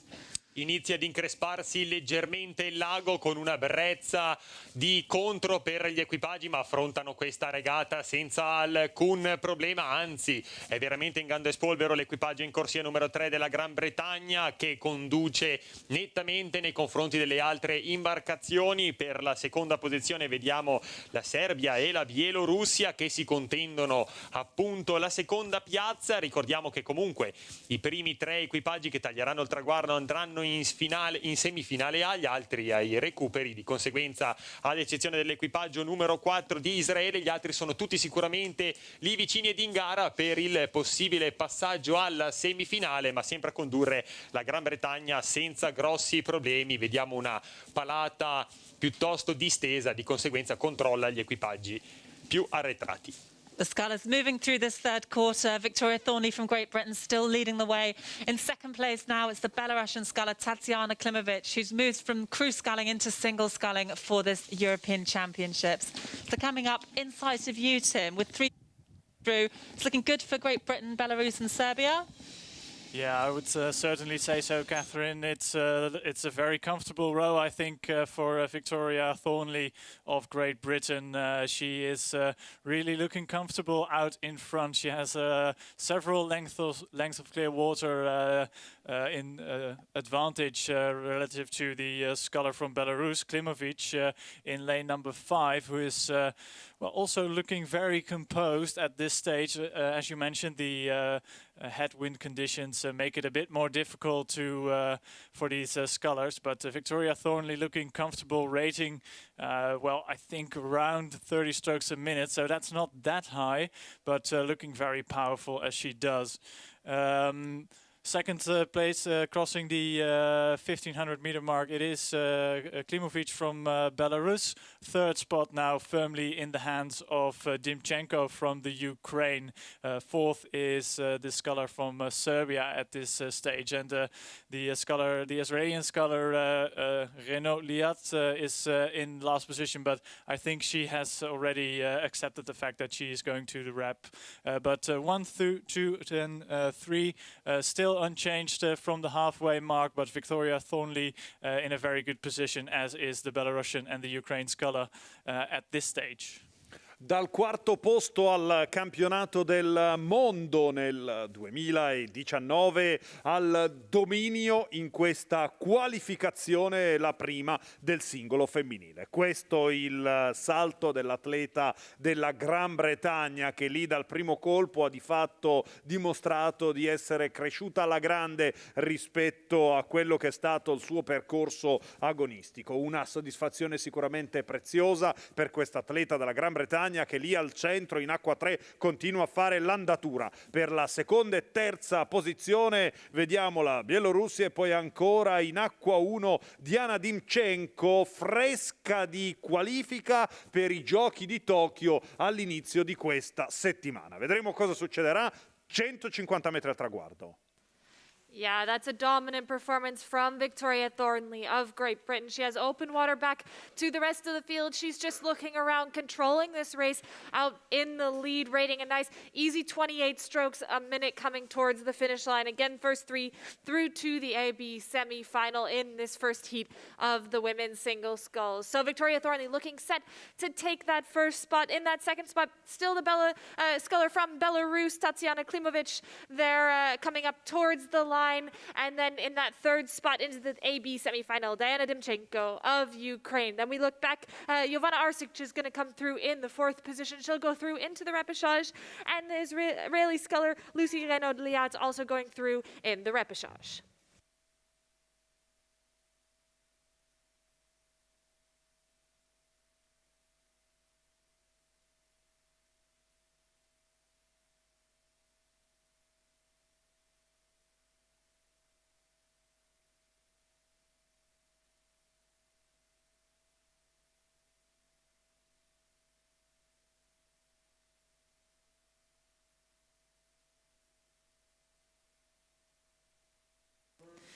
We go up to the start for the second heat in the women's single sculls. In lane 1, Germany. In lane 2, Russia. In lane 3, Austria. In lane 4, Italy. And in lane 5, Greece.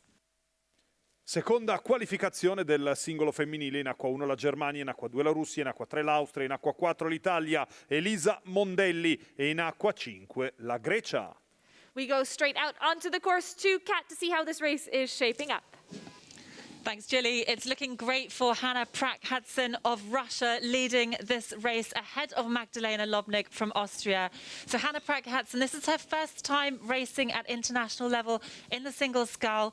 Before, she's competed in the 8, she's competed in the quad, and she's really having a fantastic heat here in the singles. She's got clear water over the experienced sculler Magdalena Lobnig. So with 3 of these scullers to go through, it looks good for Russia, it looks good for Austria. In third place right now is Germany.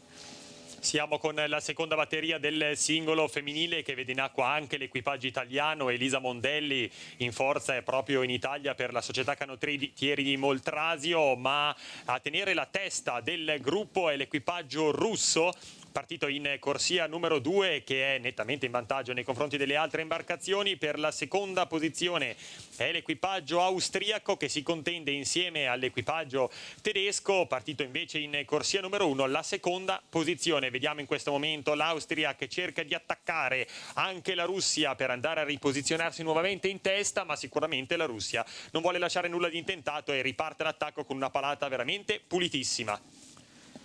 So there's still reasonably flat water and something of a headwind as Hanna Prack-Hudson for Russia leads Magdalena Lobnig for Austria. Down towards you, Tim. Yes, it's the Russian sculler who is really enjoying these conditions. As you mentioned, slight headwind it's a bit of a breeze. It's not really headwind, but the Russian sculler is really enjoying these conditions. Out in front, 3 boat lengths of clear water between her and the European silver medalist of last year, Magdalena Lobnig from Austria, in second position. On the far side, we see the very young sculler, Alexandra Fuster from Germany, having a great race, currently in third position. And she was rowing juniors in 2019, so it's a great step up for her to row at this European Championships, and doing well in third position. So she looks on her way to a place in the AB semi-final. Then we have the Greek sculler Aneta Kiridou, who has already tested the waters of Lago di Varese, because she was also a participant in the Olympic qualification regatta. Unfortunately, she didn't have a great final, but she's in fourth place and looking to her left to that German sculler to take the final spot into that AB semi-final. But great racing still from the Russian sculler, out in front by a huge margin with less than 250 meters still to row. 250 metri al traguardo, 250 metri in solitaria, 250 metri con un vantaggio incredibile per l'atleta della Russia, che di fatto sta controllando la sua posizione, andando a sentire il profumo della semifinale. È così che la Russia vola verso il traguardo davanti all'Austria e alla Germania. Russia with a dominant performance here. She recently won at the European Olympic qualification regatta here on Lago di Varese, so she's used to this course and she's used to being in the lead as she is in this heat of the women's single sculls. So coming down to the line, we're just going to keep an eye on Annette Kiridou of Greece to see if she can get back into contention for one of those spots into the AB semifinal. She also competed just the last couple of days, so a little bit of fatigue maybe in the muscles. But across the lake right now, Magdalena Lubnik of Austria looking to take that second spot into the AB semifinal, and Germany's Alexander Fuster on the far side taking the third spot. Annette Kiridou just not quite enough, comes across the line in the fourth place, and then we look back down the course to Italy, who will come through in fifth.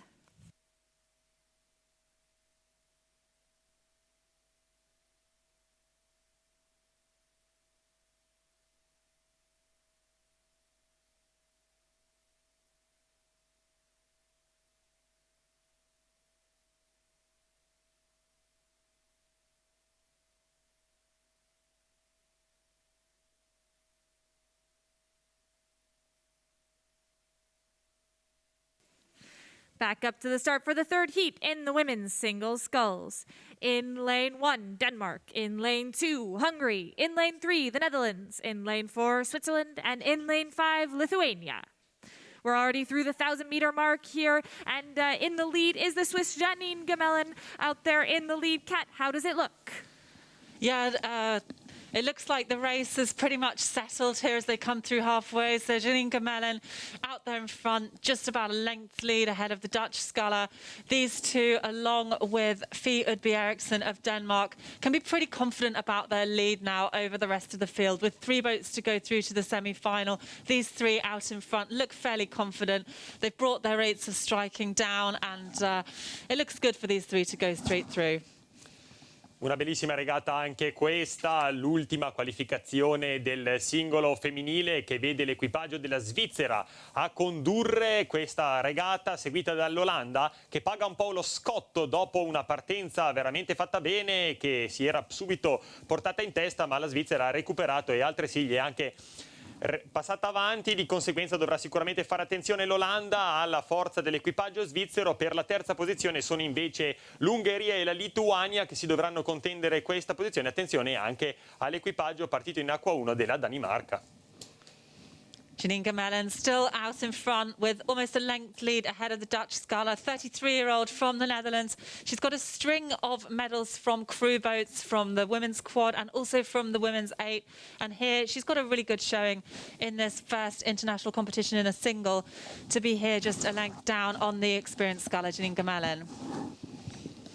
Yeah, Sophie Sauer doing really well, as you mentioned earlier, Catherine. Of course, she is more used to the crew boat, so this is her first time out in the single, and having to race the Swiss single specialist, Janine Gemellen, is quite a challenge. But she's really stepping up to the challenge.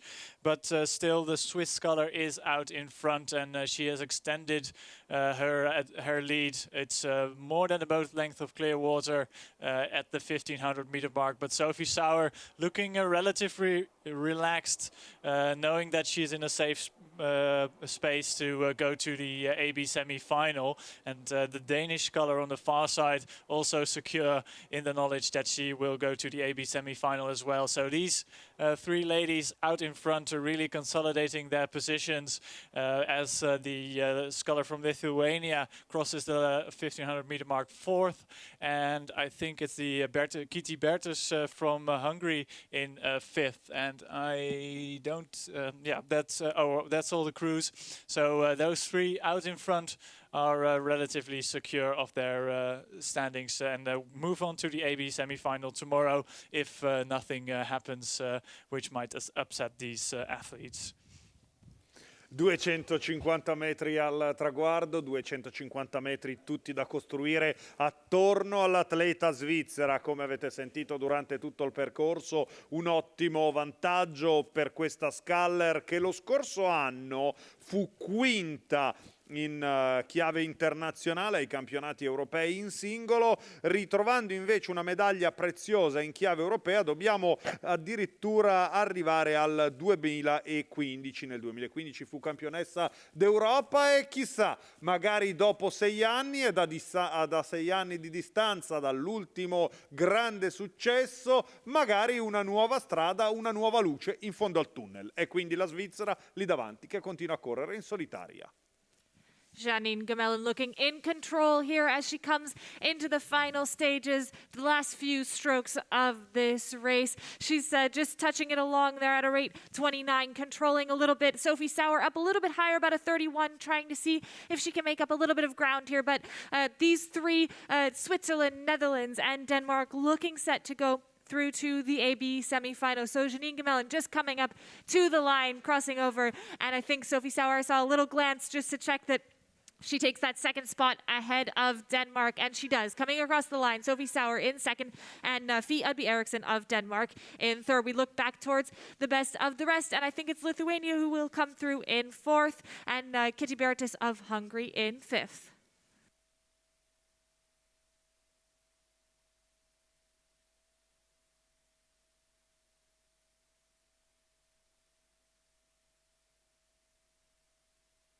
And we go back up for Heat 1 of the men's single sculls. In lane 1, Belarus. In lane 2, Slovenia. In lane 3, Romania. In lane 4, Lithuania. In lane 5, Poland. And in lane 6, Croatia. I'm going to hand straight off to my commentator at the 1,000-meter mark. Kat, how is it looking out there?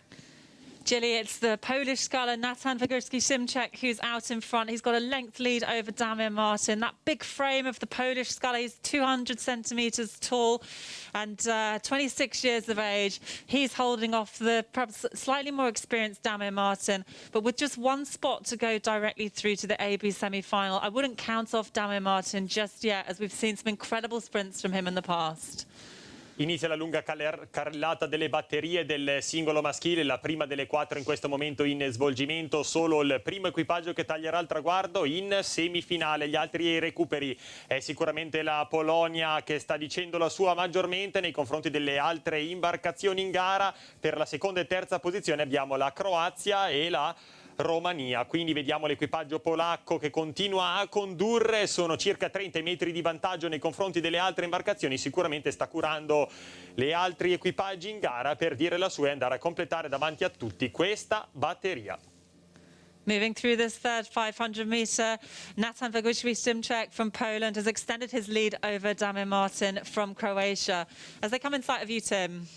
Yes, they are. It's indeed the Polish sculler Wagurski-Szymczak who is still out in front and looking comfortable. The former Cambridge strokeman, passing the 1,500-meter marks as we speak.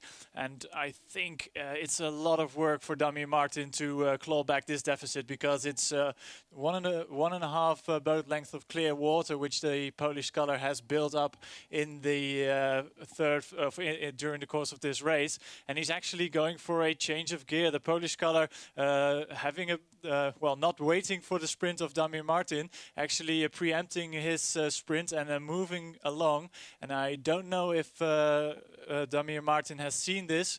A little look to his left, but still a very good position for the Polish sculler. He is on his way to take that one and only spot into the AB semi-final. The rest of this heat will have to contend the repechage, I'm sure, but a great race from the Polish sculler in lane number 5. Una gara probabilmente anche tattica, perché la Polonia lì in acqua 5 continua a fare l'andatura, ma gli altri di fatto stanno un po' rallentando e quindi sull'acceleratore mollano un po' per salvare energie, visto che questo pomeriggio dovranno transitare dai recuperi. Quindi posizioni invariate, Polonia lì davanti, poi la Croazia, a seguire la Romania.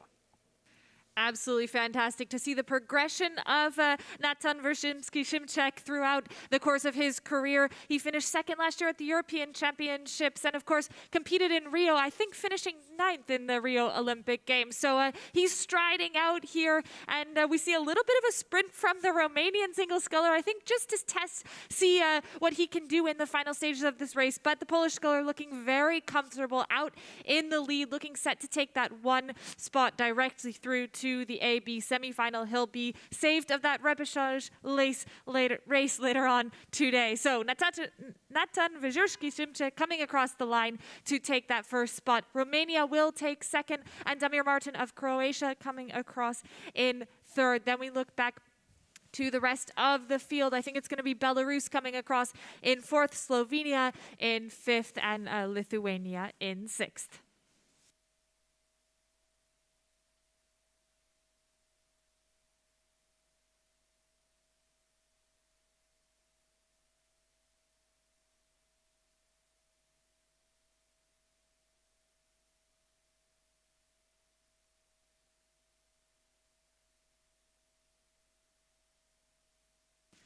Back up to the start for the second heat in the men's single sculls. In lane 1, Ireland. In lane 2, Hungary. In lane 3, Norway. In lane 4, Israel. In lane 5, Great Britain. And in lane 6, Spain. Siamo già con la seconda qualificazione del singolo maschile, si continua a volare sulle acque del lago di Varese, in acqua 1 l'Irlanda, in acqua 2 l'Ungheria, in acqua 3 la Norvegia, in acqua 4 Israele, in acqua 5 la Gran Bretagna, in acqua 6 la Spagna. They're quickly coming towards the 1,000-meter mark, and it looks to be the Norwegian looking to take that one spot directly through to the AB semifinal. Yeah, it's Kjetil Borch, the experienced sculler from Norway, bronze medalist from the Rio Olympic Games, who's leading this second heat of the men's single sculls. And he finds himself in slightly different conditions to the other crews of race this morning. There are now some little waves forming on the water, and he's keeping his sculling nice and tight, and it's giving him a great advantage over the rest of the field. Si scaldano i motori di questa seconda batteria del singolo maschile. Vediamo l'equipaggio norvegese, l'atleta norvegese in corsia numero 3 che conduce con una marcia in più rispetto agli altri equipaggi in gara questa batteria. Per la seconda e la terza posizione vediamo Gran Bretagna e Spagna, ma essendo solo il primo equipaggio che a tagliare il traguardo ad accedere direttamente alla semifinale, sicuramente ben delineata ormai la posizione della Norvegia, che vola verso il traguardo in questa specialità remiera. Quindi ancora 750 metri da percorrere per tutti gli equipaggi in gara. Kjetil Borch still leading the way. The closest to him is Great Britain's Matthew Hayward, the 22-year-old making his debut here at senior level after a successful career at under-23 level with gold medals in the quad from last year, from 2019 and 2018. But here we are on the Varese course, and Kjetil Borch making the best of it in this second heat. He definitely does. It's impressive row as he moves to the last quarter of this race. Kjetil Borch still comfortably out in front, not rating too high, just laying down the big watts every single stroke, and he's really shifting that single scull to the finish line. I think the British sculler has just been passed by the Spanish athlete close to me in lane number 6, who has just taken second place.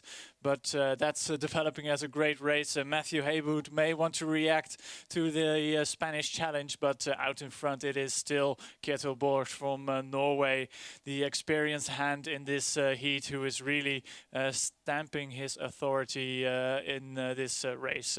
Fourth in this heat is, I think it was the Hungarian sculler in lane 2, and Dare Lynch from Ireland in fifth. And the Israeli sculler Dani Friedman in sixth position at this stage. But great racing. How does it look from the finishing tower, Luca?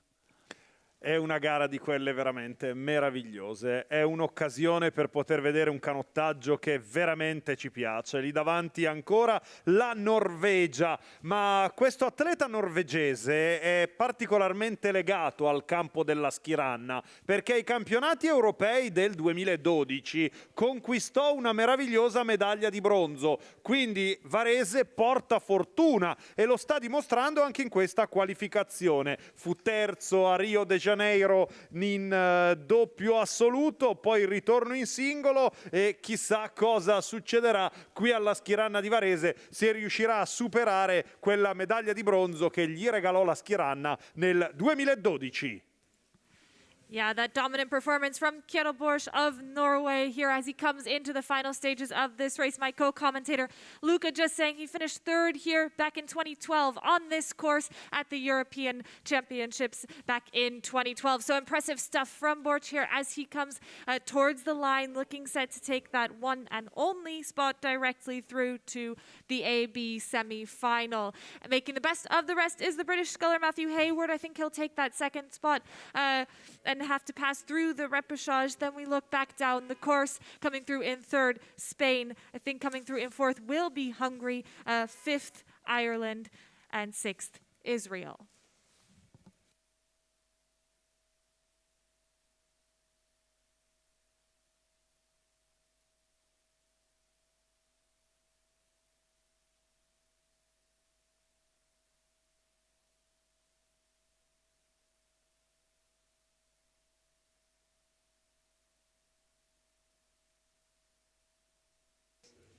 Already underway is the third heat of the men's single sculls. In lane 1, Serbia. In lane 2, Czech Republic. In lane 3, Russia.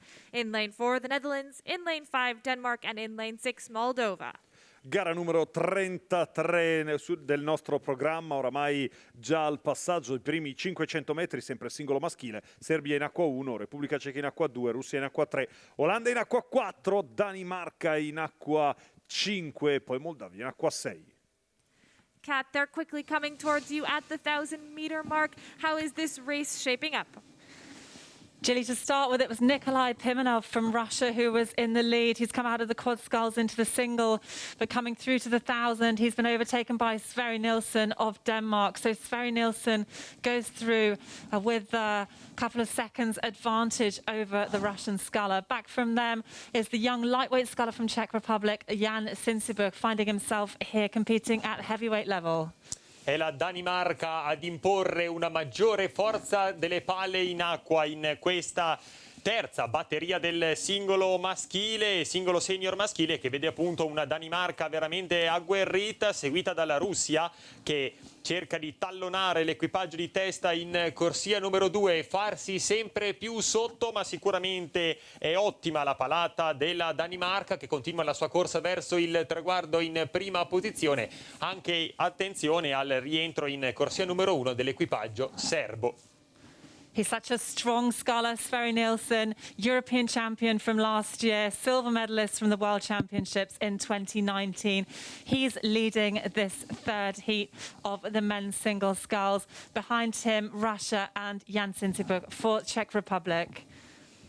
Sverre Nielsen definitely not looking phased at this stage of the race. A little look to his left to his Russian competitor Nikolai Pimenov in lane number 3, just to check where that Russian sculler is relative to the powerful Danish sculler who is moving very nicely. Such great technique from this big Dane who is in the lead. I think it's about to break clear water relative to the Russian sculler, who is still in second position, and a great race as well from Finn Forijn from the Netherlands, son of the two-time Olympic champion Ronald Forijn, who has been given a chance to row his at senior level.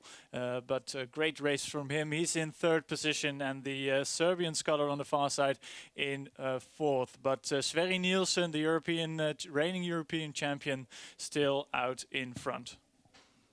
Ancora lì davanti a fare l'andatura, la medaglia dello scorso anno, l'oro, il titolo continentale nella specialità del singolo, sicuramente gli sta dando quella carica in più, lui ha una grande maturità, classe 1993, la voglia di confermare il suo valore assoluto anche alla Schirana a distanza di meno di un anno, perché lo ricordo ancora, il campionato europeo lo scorso anno fu disputato ad ottobre e quindi una stagione internazionale chiusa con gli europei, ma che si riapre appunto con i campionati europei. Lì davanti a fare l'andatura è ancora la Danimarca, secondo posto per un altro atleta della Russia per andare poi a passare in semifinale solo il primo, quindi appannaggio della sola Danimarca. Sverre Nielsen with a great timing in his race. He just held on at the beginning with the Russian, let the Russian go a little bit faster off the start, and then through the middle of the race made his move into the lead here. The European champion Sverre Nielsen leading this race down the field, 1 through 2 the semi-final, and Sverre Nielsen looking set to take that position. But he's going to have to watch out for a fast sprinting sculler from the Czech Republic, Jan Sitsibuch there in lane 2, seeing if he can make a little bit of a move, and then we're keeping an eye on the Netherlands too, who's putting in a great effort here coming through the line. So I think through the line we're going to have Sverre Nielsen of Denmark in the lead. I think second might go to the Netherlands, and third Russia, fourth Czech Republic. So nice little sprint there from the Dutch sculler Finn Florijn. And then we look back down the course. I think we're looking towards Serbia coming in 5th and Moldova in 6th.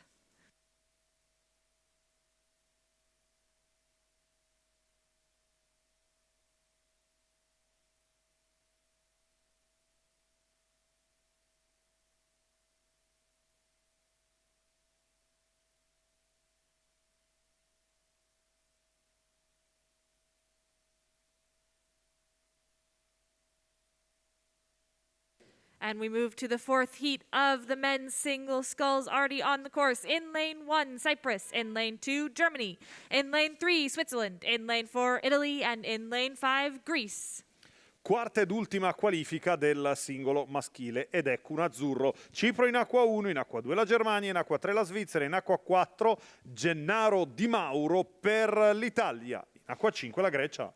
These crews coming across the 1,000-meter mark, and what an impressive performance from the Greek sculler Stefanos Natouskus, Kat. Yeah, I'm totally impressed by this. The Greek sculler's having an amazing heat here. So he's come up from under 23 level. He, in 2019, was a silver medalist in the men's singles at under 23 level. We saw him last year at the European Championships. He was 5th in the men's single sculls.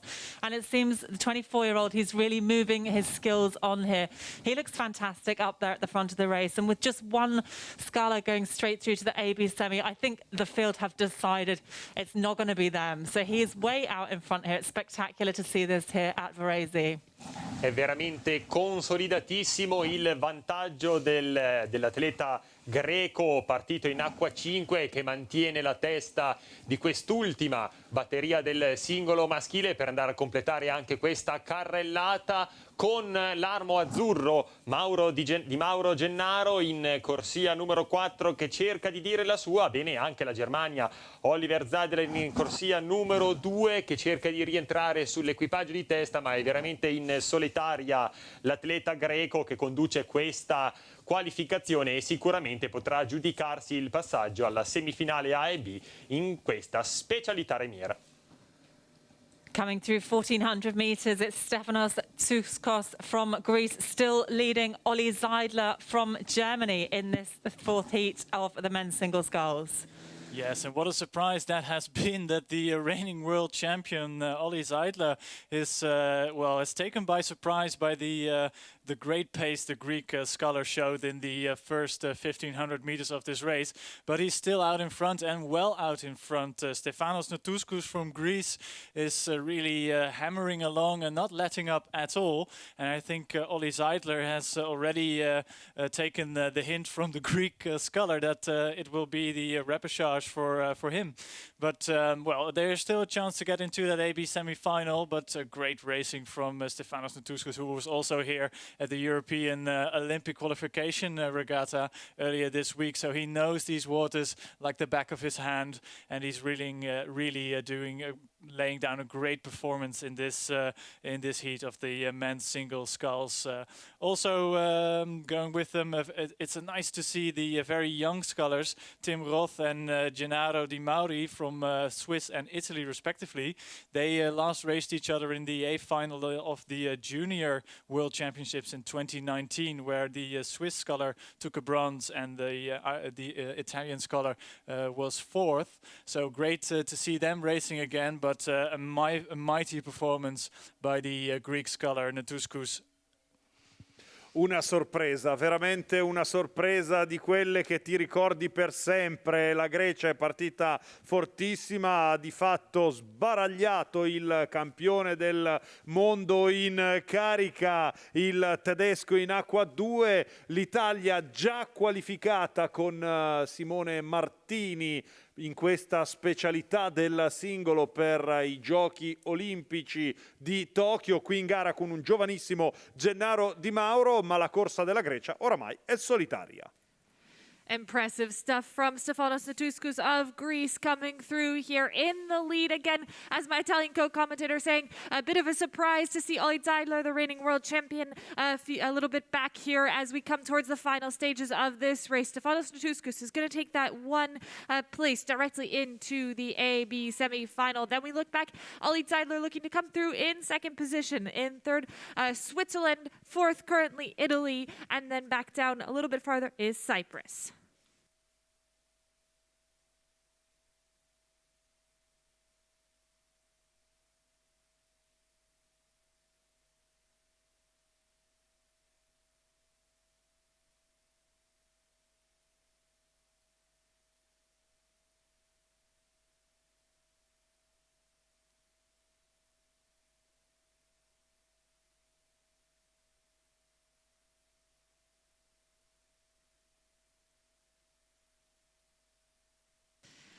And we're starting with the first heat of 3 in the lightweight women's double sculls. In lane 1, the Netherlands. In lane 2, Spain. In lane 3, Ireland. In lane 4, Hungary. And in lane 5, Germany. Iniziamo con le qualificazioni del doppio pesi leggeri femminile. Sono 3 le qualifiche per questa specialità. In acqua 1 Olanda, in acqua 2 la Spagna, in acqua 3 l'Irlanda, in acqua 4 Ungheria e in acqua 5 la Germania in questa prima. The Dutch are defending European champions, and they're coming up towards the 1,000-meter mark in the lead. We head out to Kat to see what's happening in this race. So they're directly in front of us now at the 1,000-meter mark. The Dutch coming through in first place. They're the ones with the pedigree. They're the ones we're expecting to see out in the lead. But the surprise for me in this race is really the showing from this Irish pair, Irish double. So they raced together, Margaret Kremer and Aoife Casey, back in the juniors in 2017. And now they're back together in this lightweight double combination. Just 22, 21 years of age, these two. And it's certainly a successful lineup for them. They're coming down this course with good overlap on the Dutch crew, who are more experienced, older, and have taken many medals home from this event. So this is the 1-2, Netherlands and Ireland, with Germany in third place. Prima batteria del doppio pesi leggeri femminile che vede ancora una volta la conferma della forza dell'equipaggio olandese, già vincitore del titolo europeo assoluto a Poznan nell'anno 2020, che sulle acque del lago di Varese torna nuovamente in grande spolvero e cerca sicuramente di tenere già fin dalle batterie la testa agli avversari. Per la seconda posizione poi vediamo l'armo irlandese in corsia numero 3, in terza la Germania in corsia numero 5. Sono queste quindi le imbarcazioni di testa in questa prima batteria del doppio pesi leggeri femminile, con l'Olanda veramente in gran vantaggio. So through 1,400 meters, it's still the Netherlands leading the way. The Dutch looking really relaxed in the leading position in this first heat of the lightweight women's doubles. Although I saw the stroke woman Ilse Paulis had a bit of a teeny tiny moment where she almost lost the control of her blade a couple of strokes ago, but she's looking really comfortable stroking Marieke Keizer in the bow seat and providing that lengthy rhythm. They really let the boat run at the end of the stroke, so that's great to see. But a great race too from the Irish, who are, well, having a good race, a very young crew. They were eighth last year at this European Championship, so they look to improve on that. But a great finishing rhythm coming off from the German double right now in lane number 5 with Marie-Louise Dreger in the stroke seat. She is really providing a great rhythm to secure that third spot into the AB semi-final. But still, out in front, the Dutch crew looking very composed with, I guess we have 200 meters left to row. 200 metri al traguardo e le campionesse europee in carica continuano a dimostrare di avere una marcia in più, ma in questo momento si fa veramente pericoloso. L'equipaggio irlandese nel 2017 unite al campionato del mondo juniores, da allora una coppia veramente formidabile, 22 anni d'età per entrambe le ragazze, quindi una coppia anche giovane, di primo pelo si direbbe qui in Italia, ma che di fatto continua a rimanere comunque in ottima posizione. Le prime 3 per il passaggio del turno, Olanda con Irlanda e poi la Germania per l'accesso in semifinale. The Dutch out in lane 1, being able to control this race from the leading position. They're looking back on the Irish crew in lane 3, who are just currently in that second spot, and then Germany in that third spot. That's the 1, 2, 3 looking to go directly through to the AB semi-final, with the Spanish and the Hungarians just slightly off the pace, I think resigned to that repechage race. So the Dutch coming up to the line now, ready to take that first spot through to the AB semi. Ireland will take second and Germany in third.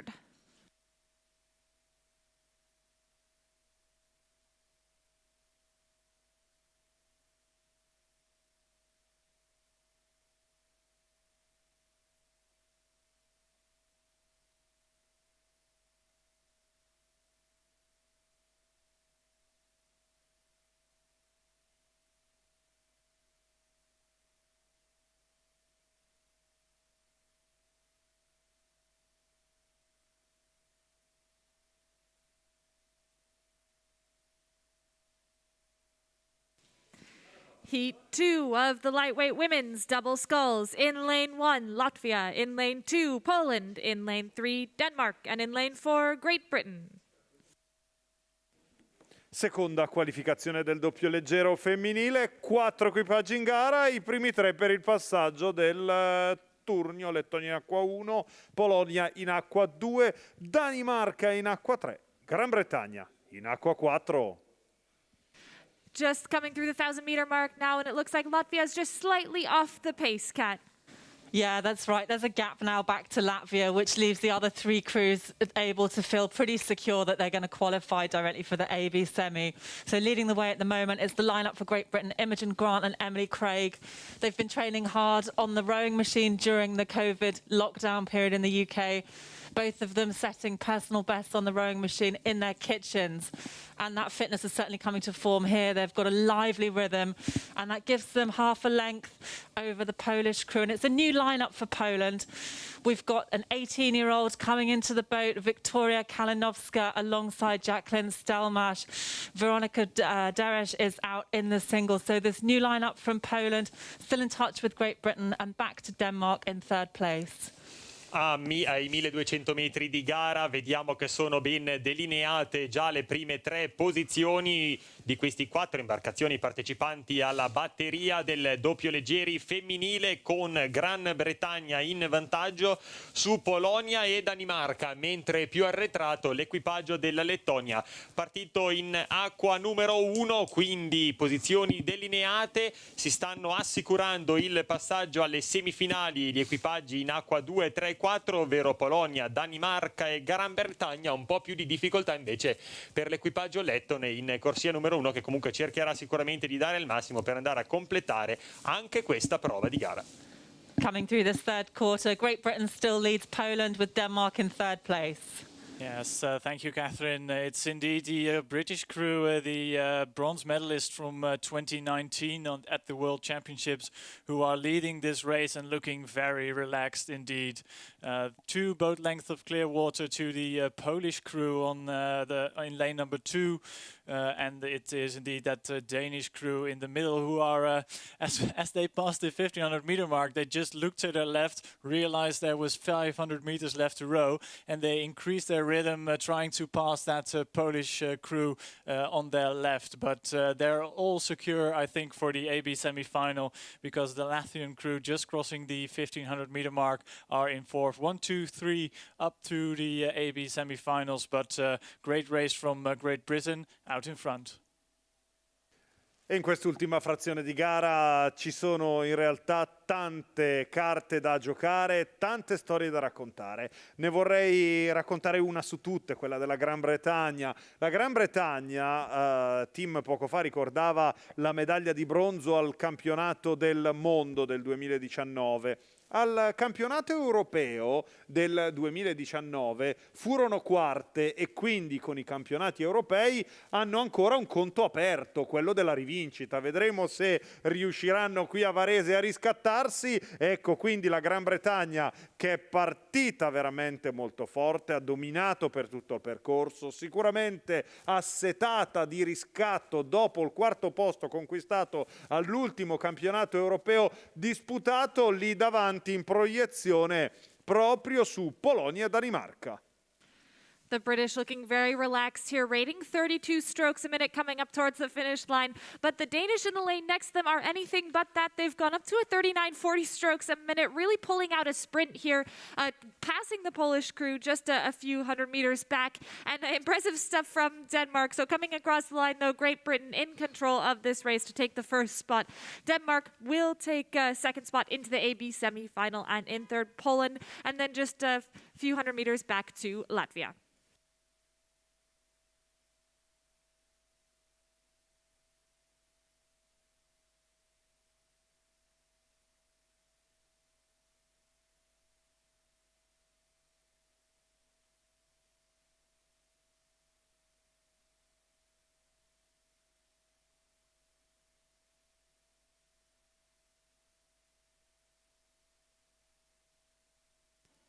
We move back towards the starting line for the 3rd heat of the lightweight women's double sculls. In lane 1, Italy. In lane 2, Romania. In lane 3, Greece. And in lane 4, Russia.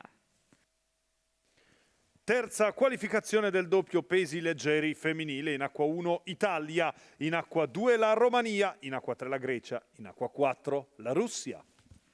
As they come up on the 1,000 meter mark, this is a much tighter race than we saw in the last one, Kat. Yeah, it's a tighter race, and it's Russia who's leading this tighter race right now. So it's a new lineup for Russia. Anastasia Lebedeva in the bows of this double scull. We've seen her race a lot in the lightweight women's singles. She's joined now by Maria Botilova, who's come from the heavyweight class of women's sculling. Back in 2016, 2015, she competed there, 68 kilograms. So she's lost a fair deal of weight to come into the lightweight division.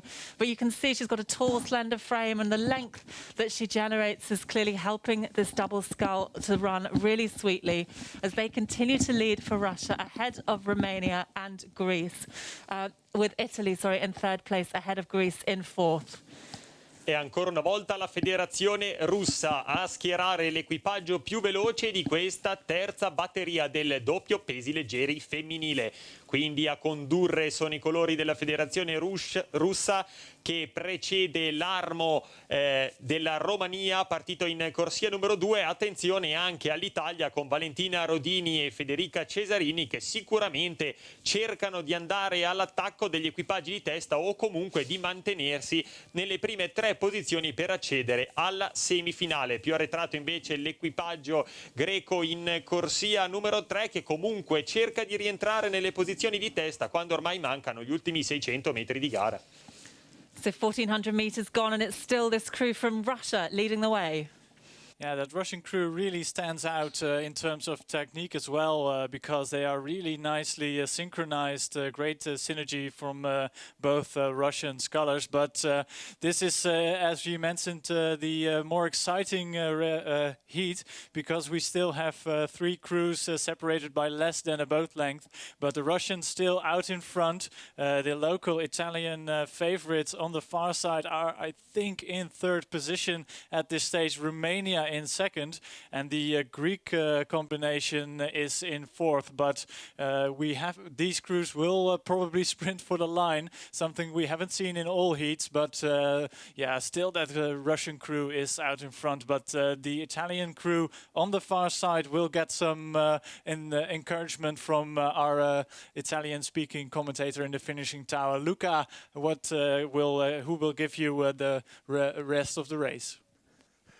Ancora in torre d'arrivo, ovviamente batte forte il cuore nel doppio pesi leggeri femminile, non solo perché c'è un equipaggio azzurro in gara, ma perché Federica Cesarini è cresciuta sulle acque del lago di Varese alla canottieri Gavirate, poi diventata professionista delle Fiamme Oro, e sul lago di Varese nel 2012 conquistò la medaglia d'argento ai campionati europei da timoniera dell'ammiraglia femminile. Bene, al centro continua la corsa della Russia, un vantaggio veramente prezioso per questa accoppiata che lotta insieme a Romania e Italia per le prime 3 posizioni, il passaggio del turno, l'accesso in semifinale. Oh, this is a fantastic race in the 3rd heat of the lightweight women's double sculls. Russia out in the lead. Italy, Romania, and Greece going stroke for stroke, trying to secure those top 2 spots, other 2 spots into the AB semi-final. And as my co-commentator said, Federica Cesarini, a local Gavirate rower, she's in the stroke seat of the Italian crew, trying to maintain that pace, trying to get past the Romanian crew here. But I think Russia looking to be safe for that first spot in the AB semi-final. And then I think it's going to go to Romania and Italy on the far side to take those other 2 spots into the AB semi-final. That's it. Across the line, Greece will have to contest the repechage.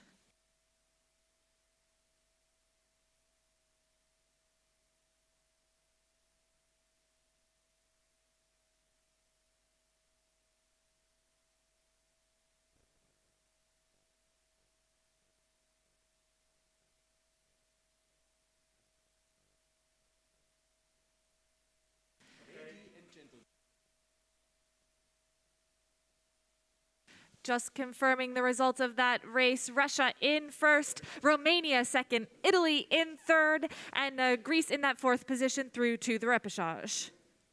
Abbiamo la conferma ufficiale anche dell'arrivo, la vittoria della Russia, al 2º posto Romania, 3ª l'Italia.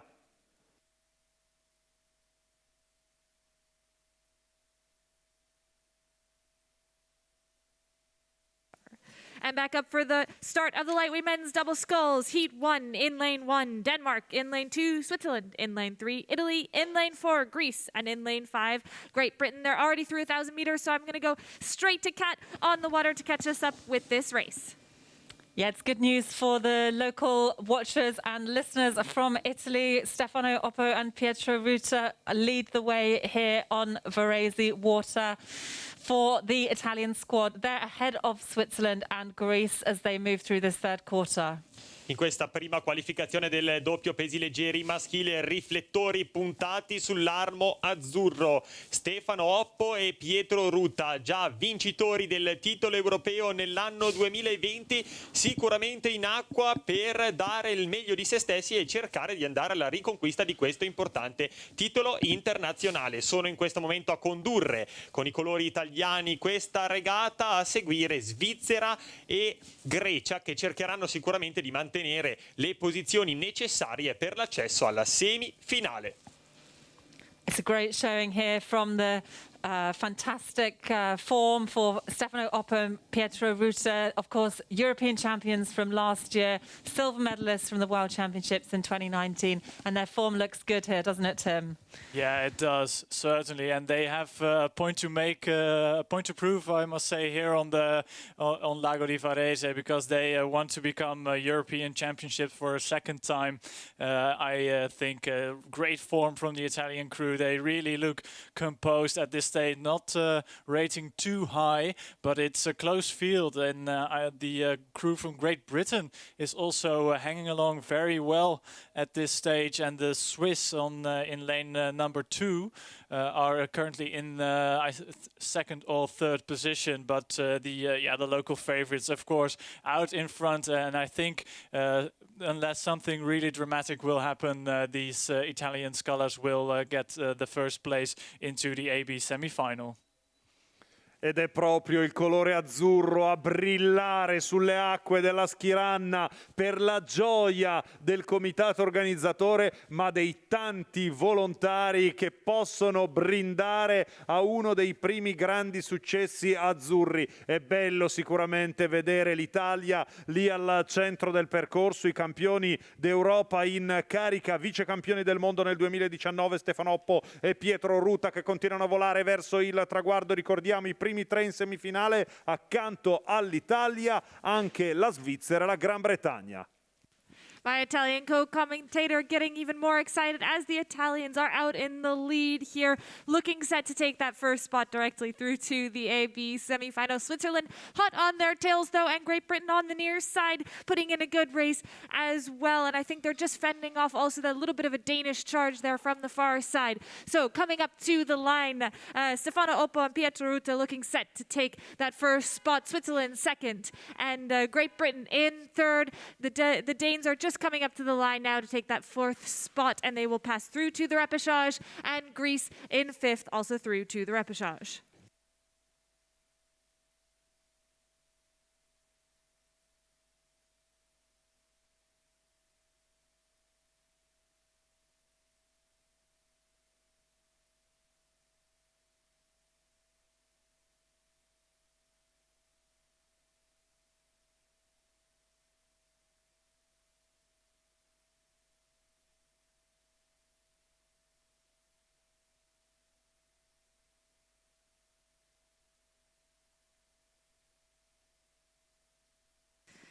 Already underway, the second heat of the lightweight men's double sculls. In lane 1, France. In lane 2, the Netherlands. In lane 3, Czech Republic. In lane 4, Germany. And in lane 5, Russia.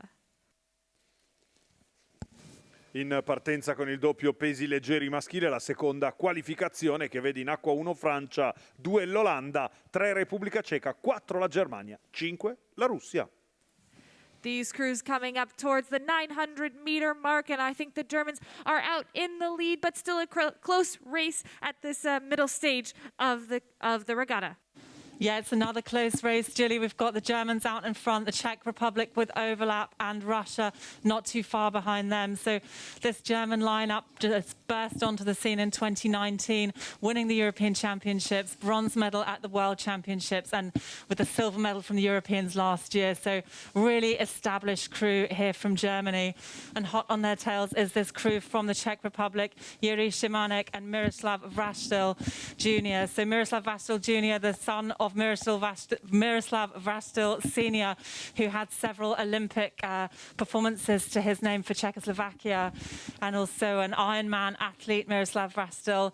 So an all-round athlete with a diesel power, they say, in the Czech Republic. And this crew sitting with overlap still on Germany and making a little bit of a move now ahead of Russia, who is still in 3rd place with 3 boats to go through to the AB semi. È la prua dell'imbarcazione tedesca a condurre questa regata, quindi in vantaggio l'armo della Germania, che è pronto ad andare verso la semifinale di questa specialità, accompagnando quindi l'armo italiano in quella che sarà la corsa di questa semifinale. Anche per il passaggio, pronti a completare la propria prova, anche la Repubblica Ceca e la Russia, in questo momento in seconda e in terza posizione, più leggermente leggermente più arretrate sono invece la Francia e l'Olanda in questa seconda del doppio leggeri maschile. So moving towards 1500, Rommelmann and Osman leading Szymanek and Vrastil from Czech Republic. Great showing in that characteristic black boat from the German squad. Rommelmann and Osborne in the lead, passing the 1500 meters just now in front of the crew from the Czech Republic is still in second position. The Russians have slipped back, and on the far side, the French crew with Pierre Huin, the Olympic gold medalist from Rio, in trying to get into third position, but the German double looks really smooth. It's a well-oiled machine, that combination of Rommelmann and Osborne in the lead. The Dutch crew have dropped off the back in the middle part of the race. They will go to the repechage for sure, but 1, 2 and 3 is still up for it. I think the Germans are safe, but the sprint finish from the French must never be discounted.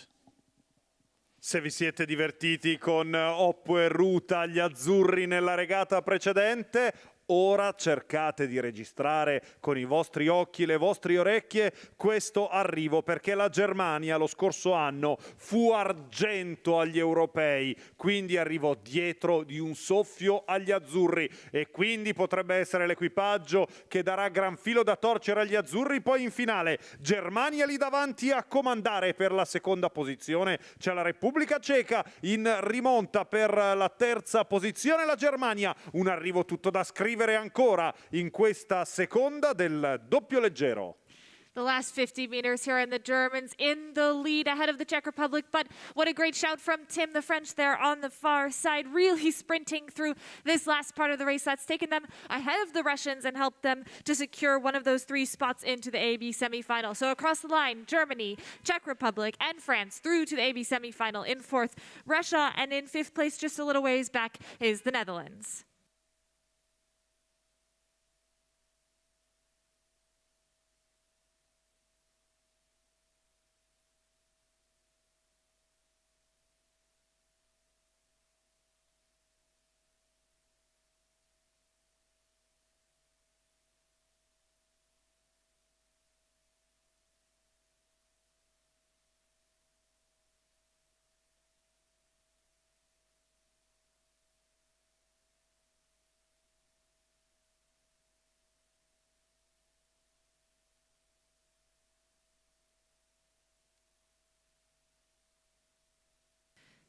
On the course now, the third and final heat of the lightweight men's double sculls. In lane 1, Estonia. In lane 2, Ukraine. In lane 3, Spain. And in lane 4, Ireland.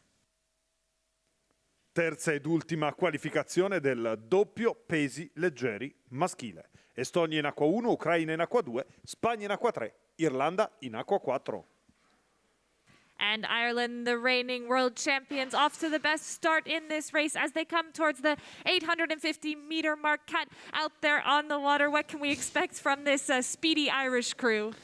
Yeah, at this point, we can expect it to look pretty good for another few hundred meters, I'm sure. They're looking really strong as they come through 1,000. They've got 2 lengths of clear water over the rest of the field. So unless something goes critically wrong for Fintan McCarthy and Paul O'Donovan, this fantastic showing is going to take them down the course and through to the AB semi-final. So back from Ireland, we've got second place is the Spanish crew and Ukraine in third place. At the moment, it looks like Estonia are not going to make up the ground that they'll need to get through to the AB semi directly. Scivola velocemente sull'acqua l'equipaggio irlandese in corsia numero 4 in questa terza batteria del doppio pesi leggeri maschile, quindi l'armo irlandese che dice la sua nei confronti dell'equipaggio spagnolo in questo momento in seconda posizione, con anche l'Ucraina subito veramente attaccata. Di conseguenza, ad eccezione dell'equipaggio estone in corsia numero 1 in questo momento leggermente in difficoltà, che se vuole rientrare deve sicuramente partire l'attacco degli equipaggi di testa, sono al momento Irlanda, Spagna e Ucraina per il passaggio alla semifinale. Reigning world champions Fintan McCarthy and Paul O'Donovan for Ireland are continuing to increase that lead as they come towards 1,500. Yes, there's absolutely no let up in that Irish crew, Catherine. They really keep the hammer down and really keep shifting that double sculls towards the 1500 meter mark. Paul O'Donovan, of course, also silver medalist in this event from Rio. He takes with him a lot of experience and he is really, well, he's such a great athlete, such a great stroke man, providing a very direct rhythm for his bowmen, and they are really powering down the last 500 meters. The Ukraine in lane 2 currently in second position, and the Spanish crew have taken some distance out of the Estonian crew, that young Estonian crew in lane number 1 to take a spot to the AB semi-final. But the form crew of this heat is of course that Irish crew in lane 4, looking imperious at this stage of the race. So great race from them, and the Estonians have seemed to resign themselves to the fact that the repechage is theirs for the taking in this heat. In chiusura, ve lo dicevo in apertura, abbiamo parlato degli azzurri, abbiamo parlato della Germania nella regata precedente. Il terzo equipaggio che potrebbe veramente mettere a dura prova gli azzurri è questo qui, l'Irlanda, campione del mondo nel 2019, un equipaggio che sicuramente cercherà di rompere gli schemi. Lo scorso anno grande assente ai campionati europei e qui nella formazione titolare del campionato del mondo 2019 con il titolo iridato. La voglia ovviamente è quella di andare a mettere un po' di panna montata su questo campionato europeo. Quindi Irlanda lì davanti, per seconda e terza posizione Ucraina e Spagna. The Irish looking for their standards quite relaxed at a rate 32. We normally see them up a bit higher through the sprinting section, so I think they're quite sure of their first spot through to the AAB semifinal as they come up to the line. Ukraine going to take that second spot directly through to the AAB semifinal. We saw them earlier on this week at the European qualification regatta, and currently running in third is Spain, and Estonia will take that fourth spot and have to go through the repechage.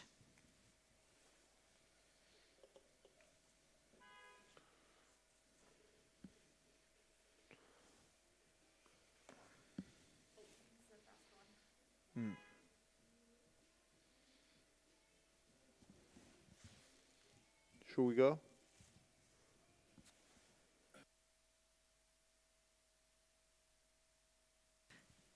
We head back to the course for the first heat of the women's quadruple sculls. In lane 1, Italy. In lane 2, Great Britain. In lane 3, Russia. And in lane 4, defending European champions, the Netherlands. In lane 5, France. And in lane 6, Switzerland. Prima qualificazione del 4 di coppia femminile per l'Italia. Clara Guerra, Alessandra Montesano, Veronica Lisi, Stefania Gobbi in acqua 1, Gran Bretagna in acqua 2, Russia in acqua 3, Olanda, campione d'Europa in carica in acqua 4, Francia in acqua 5, Svizzera in acqua 6. Through the first 500 meters, and the British had the fastest start here. A new lineup from the British, and as they're approaching Kat at the 1,000-meter mark, we'll see if the defending European champions from the Netherlands can slide back into that first spot. Yeah, it's a battle here on the course between Great Britain and the Netherlands. So the Netherlands have got overlap on Great Britain, but it's been a really fast first half from this new lineup from Great Britain. So the new crew from Great Britain, stroked by Lucy Glover, with Charlotte Hodgkins-Byrne in the 3 seat, her sister Matilda in the bows, and Hannah Scott in the 2 seat, just 21 years of age. And they've got to be pleased with this as their first heat together in this championships, and they're already leading the Dutch crew. And coming through halfway, I can see there's actually tiny fraction of clear water now between them and the Dutch. So these two crews now well ahead of the rest, but with just one going straight through to the A final. I'm not discounting the Dutch to overtake the British just yet. È l'equipaggio della Gran Bretagna ad essere in questo momento in vantaggio, ma anche l'Olanda, l'imbarcazione olandese scivola veramente velocemente sull'acqua e le atlete sono pronte per andare all'attacco dell'equipaggio della Gran Bretagna. In terza posizione in questo momento la Francia. Ricordiamo che solo il primo equipaggio qualificato andrà direttamente in finale A, gli altri ai recuperi, quindi sarà sicuramente una lotta fino all'ultima palata da parte della Gran Bretagna e dell'Olanda, che si contendono il passaggio in finale A in questa prima del 4 femminile. So the Dutch are still in touch with the British, but Great Britain still leading this first heat of the women's quad sculls as they come down in sight of you, Tim. Yeah, what a surprise to see that crew from Great Britain in front of the Dutch crew, who, well, to be honest, normally the Dutch don't have the best of starts and make up for it in the second part of the race. But they have an awful lot of catching up to do, because that British crew is not waiting around for the Dutch to keep in contact. Actually, they're moving at this stage of the race, still 500 meters to go. And I think it's going to be a very tough challenge for the Dutch crew to get back at the British with 500 meters left to row. Nicole Beukers in the stroke sheet. She is known for her sprint, but it's, eyeballing this, it's 3/4 of a boat length of clear water for the Brits, who are really dominating this race. The Italian double quad on the far side is in third, with the French in fourth position. But it's, well, what a race from the Great Britain crew. And the Dutch may have to contend the repechage later today. Great racing all round, but dominant performance from the Great Britain crew.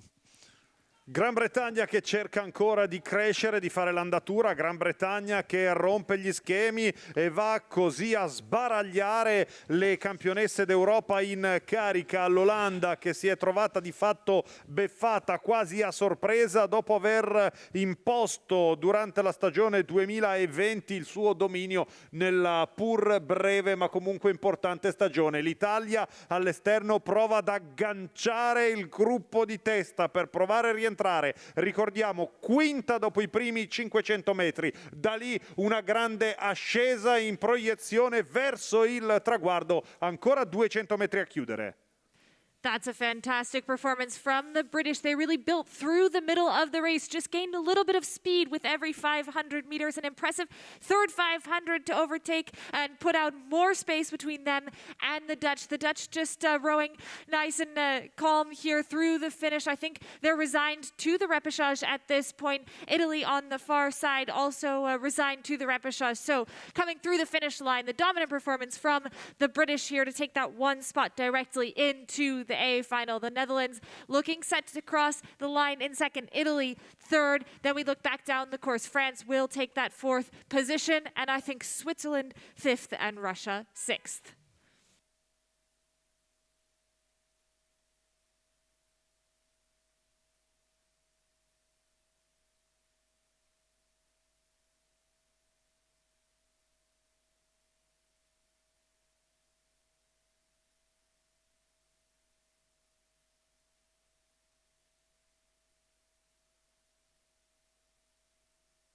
Now on the course, the second heat of the women's quadruple sculls. In lane 1, Norway. In lane 2, Ukraine. In lane 3, Romania. In lane 4, Poland. And in lane 5, Germany. È tempo della seconda qualificazione del 4 di coppia femminile, con Norvegia in acqua 1, Ucraina in acqua 2, Romania in acqua 3, Polonia in acqua 4, Germania in acqua 5. These crews are quickly approaching the 1,000-meter mark, so we'll go straight out to the course commentary. Kat, how's it looking out there? So they're directly in front of us at 1,000 meters, and the German crew looking really solid coming through here. They've got a length and a half of clear water over the Polish crew. The German crew returning the same lineup that got them a silver medal last year at the European Championships, behind that Dutch crew we've just seen on the course, who finished just behind Great Britain in the first heat. Germany really making a commanding performance here. Back from Poland in third place, it's Ukraine, with Norway and Romania completing the field. Siamo quindi con la seconda batteria del 4 femminile, vediamo l'armo della Germania con un fantastico assieme. È veramente bello vedere questi atleti, queste atlete che accompagnano insieme l'imbarcazione verso il traguardo. In seconda e terza posizione sono la Polonia e l'Ucraina, che cercheranno sicuramente di rientrare sull'equipaggio di testa. Anche qui ricordiamo solo il primo in finale A, gli altri ai recuperi, quindi sicuramente grande la probabilità della Germania di andare a centrare l'obiettivo di questa mattina qui agli Europei Assoluti Varese 2021. The German quad with a really solid rhythm set up by Franziska Kampmann in the stroke seat. They continue to move away from Poland as they come towards you, Tim. It's a really machine-like efficiency from this German crew. They're really well together. It looks perfectly drilled technically, and they have a lot of power to go with it as well. So that's an ideal combination in this boat class. And they have indeed extended their lead. The Polish dropping back a bit, but the Polish are actually in a great battle with the Ukraine for second and third. On the far side, that Norwegian crew is still has a bit of overlap with the crew from the Ukraine, and the Romanians dropping off the pack in this third 500 meters of the race. But the Germans looking calm and collected as they move to the last 400 meters of this race to take that one place straight to the A final. Ancora una bella cavalcata, un bel percorso, una bella frazione di gara, perché solo il primo passa e va in finale A. Gli altri dovranno transitare dai recuperi e quindi solo il primo di fatto potrà disputare una regata in meno rispetto agli avversari. Al comando ancora una volta vediamo in questo istante uscire benissimo la Germania, che di fatto riesce a guadagnare qualche metro sempre più prezioso sulla Polonia. Ancora all'esterno la Germania che dimostra di avere una marcia in più in questo 4 di coppia, e allora la Germania in proiezione verso il traguardo senza rivali in questa qualifica. Into the last 150 meters, and the Germans still out in the lead, looking great out there in lane 5. We're going to keep an eye on the Polish and the Ukrainian boat, who are sprinting through to the finish. Again, just one crew through to the A final, but these boats out there on the water wanting to test their sprint speed. I think the Polish are just winding it up even a little more at a rate 37. Ukraine also trying to take it up just a touch, but I think there's no one that can touch the Germans as they come into the final stages of this race. Germany will take that one spot directly through to the A final. Poland coming across in second. Ukraine third, and out there on the far side, Norway taking that fourth place. And then we look back down just a little bit to Romania, who will come through the line in fifth.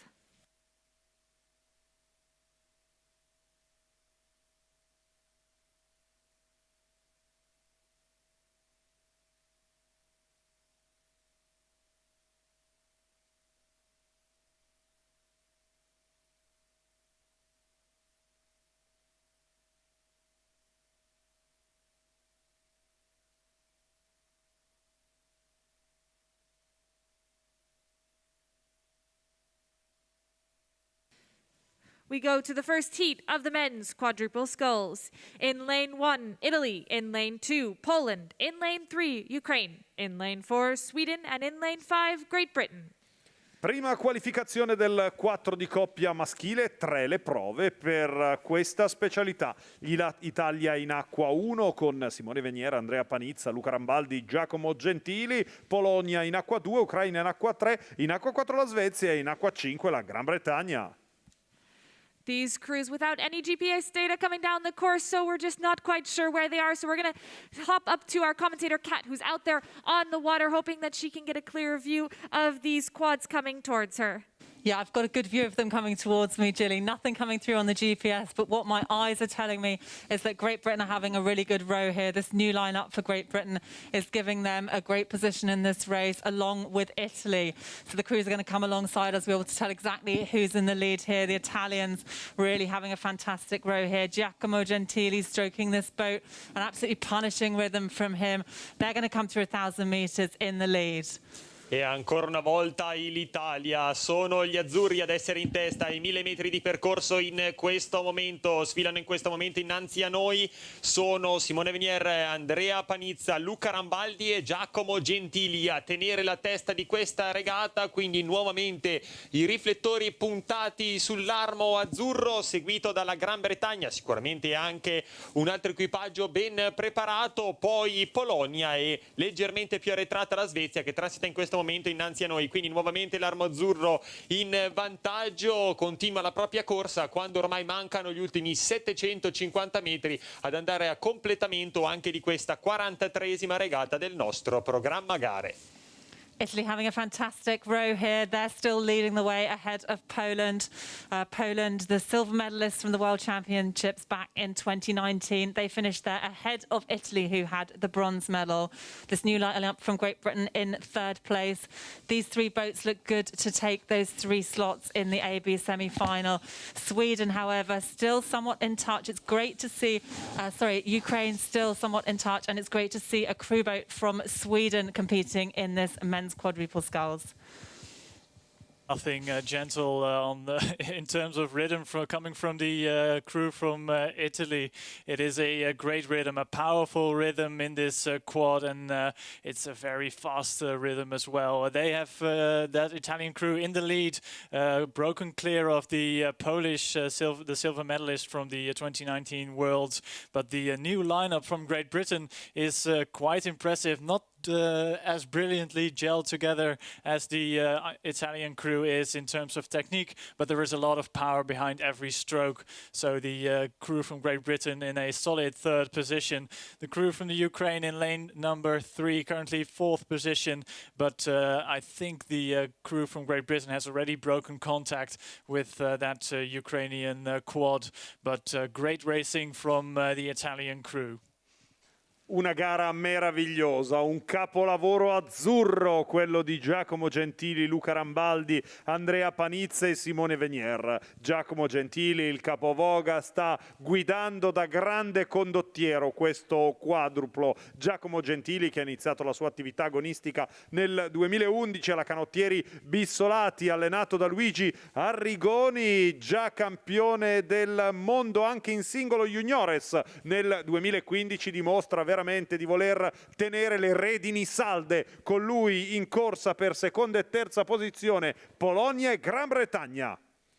Italy maintaining a rate 35, just coming up towards the line, looking very powerful, but Great Britain taking up the rate to a 42, trying to pass the Polish crew, and I think they've done it here as they come towards the line. Again, 3 through to the AB semi-final, but the British wanting to have that better ranking coming out of this heat one. The Polish are responding here, coming across the line. Italy takes the first spot, Great Britain second, Poland third, and then we look back to Ukraine, who will come through in fourth, and the Swedish just about crossing the 200-meter mark, now coming towards the finish line.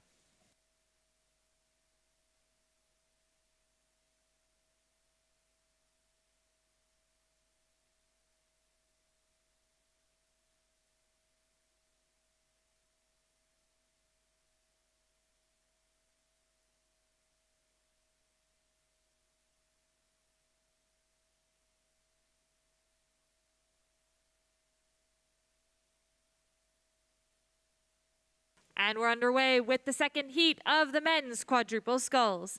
In lane 1, Lithuania. In lane 2, Russia. In lane 3, Estonia. In lane 4, Romania. And in lane 5, the Czech Republic. Seconda qualificazione del 4 di coppia maschile, Lituania in corsia 1, in acqua 2 la Russia, in acqua 3 l'Estonia, in acqua 4 la Romania, in acqua 5 la Repubblica Ceca. These boats are coming towards the 1,000-meter mark, and Estonia is still in the lead, Kat. Yeah, that's right. This Estonian boat, they've got an absolutely punishing rhythm there, sat by Casper Timesuit in the stroke seat. They've got clear water over the rest of the field. But it's a pretty exciting race developing for second and third place. There are 3 boats vying for that between Lithuania, Russia and Czech Republic. Romania just a little bit further back in fifth place. Siamo con questa seconda batteria del 4 maschile, vediamo che l'Estonia conduce nettamente questa regata, mentre per la seconda e la terza posizione è veramente una grande lotta. Sono 3 gli equipaggi sulla stessa linea, Repubblica Ceca, Russia e Lituania, mentre più arretrata la Romania. Di conseguenza sarà sicuramente una regata tirata fino all'ultima palata e sul filo di lana per andare a decretare i primi 3 equipaggi che potranno accedere direttamente alla semifinale, mentre gli altri saranno costretti a passare per i recuperi anche di questa regata. With 3 boats to qualify directly for the AB semi-final, it's looking pretty tight in this race, Tim. Definitely, Catherine. It's a tight race, this heat, but the Estonian crew is still leading in this heat. They just missed out on a medal last year, coming 4th at the European Championships, and they aim to improve and get on that podium get on that podium, but they have just broken clear of the rest of the field, with the Russian crew currently in second position, and the Lithuanians, who took a bronze medal at the World Championships European Championships last year, in third. But the crew from the Czech Republic is really raising the rate already at 500 meters to go to claw back the deficit and get into one of those three positions to the AB semi-final. But still, the Estonians looking very smooth, looking very relaxed, out in front, leading this race. Al comando ancora l'Estonia. Sapete, delle volte si dice che il quarto posto fa scattare la voglia di riscatto, la voglia di rivincita, e probabilmente è quello che è successo all'Estonia. L'Estonia lì davanti a fare l'andatura dopo il quarto posto agli europei dello scorso anno. Molto bene quindi in proiezione. Estonia lì davanti a fare l'andatura su Russia e Lituania. Impressive stuff from Estonia here in the middle lane, in the center lane, out there on the course, and leading the way down to finish in the second heat of the men's quadruple sculls. Tony Henriksen in the 3 seat of that Estonian crew, one of the most experienced rowers out there on the water, 41 years of age, and they're powering their way down towards the finish line. I think we're just keeping an eye on the Czech crew to see if they're going to get in contention, but I think it's too little too late. So we have Estonia coming through in first, Russia second, and Lithuania taking that third spot directly into the AB semi-finals. Then we have Czech Republic in fourth, and Romania coming through the line in fifth.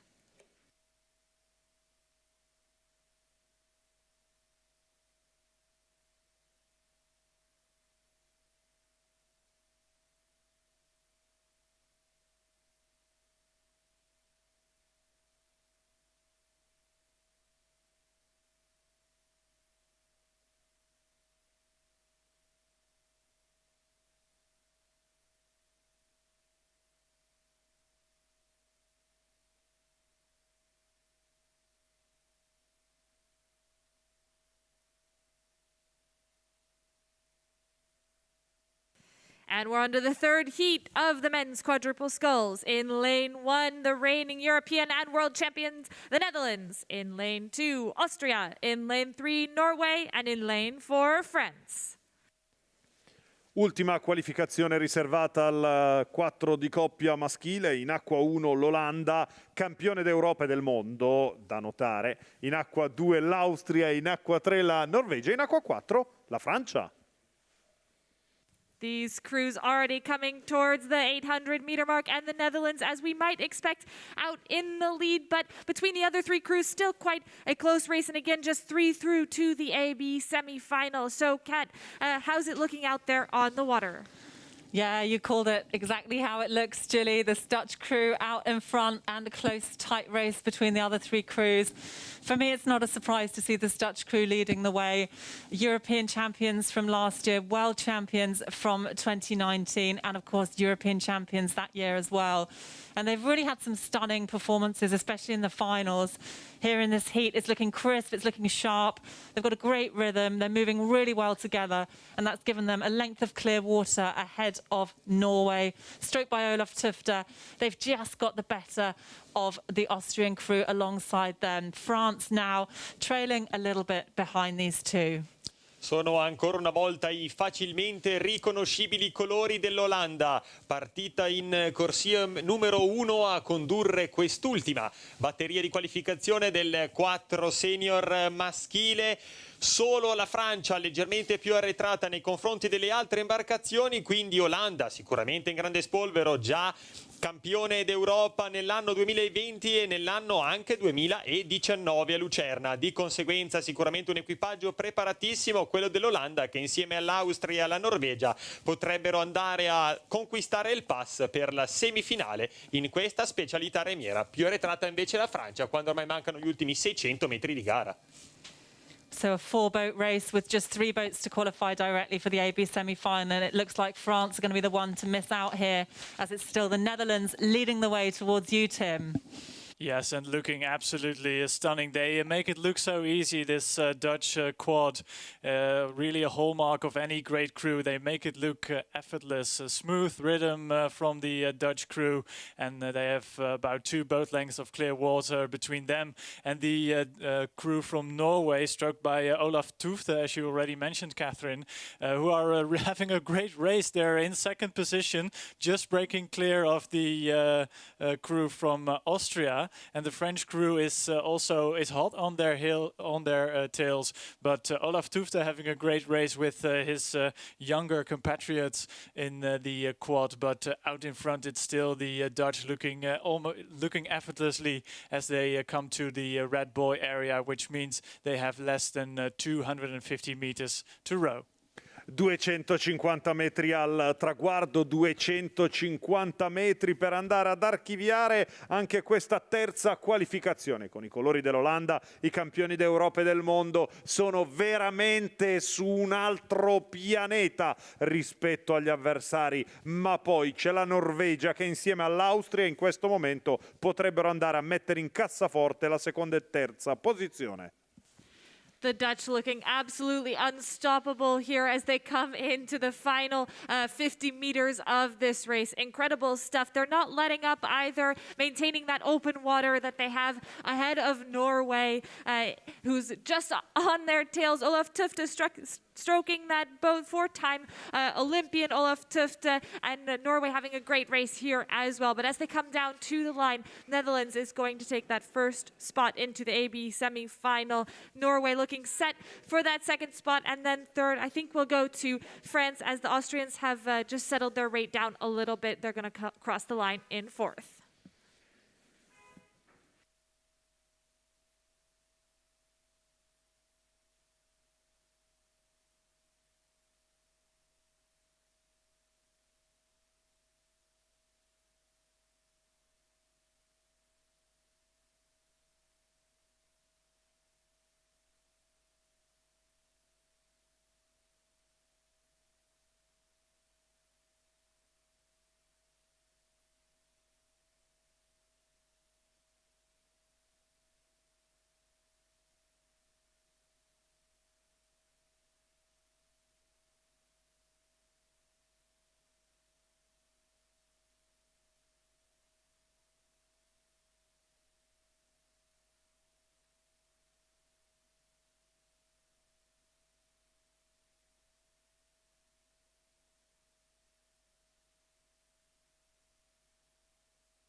On the course now, the preliminary race for lanes in the women's 8.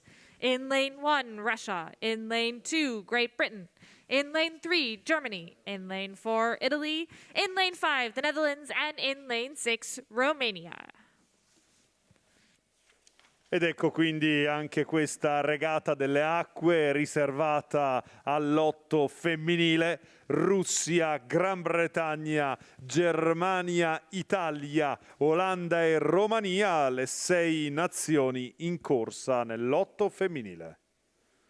The first 8's out on the water at the European Rowing Championships, and they're crossing the 500-meter mark as we speak. Romania crossing first, and the Netherlands through in second. But as they're coming towards you, Kat, we're going to catch up with you on the water to see how this first race in the 8's is progressing.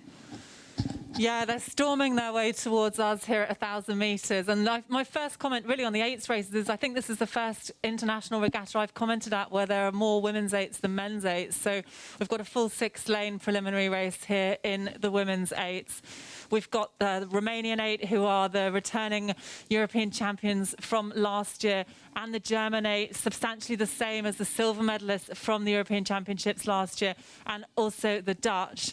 But it's exciting to see an Italian 8 here on the course. Women's 8s from Italy have been missing from the senior lineup for quite a few years. They've had success at junior level. So it's great to see this Italian crew, and they're in amongst it here as they come through 950 metres.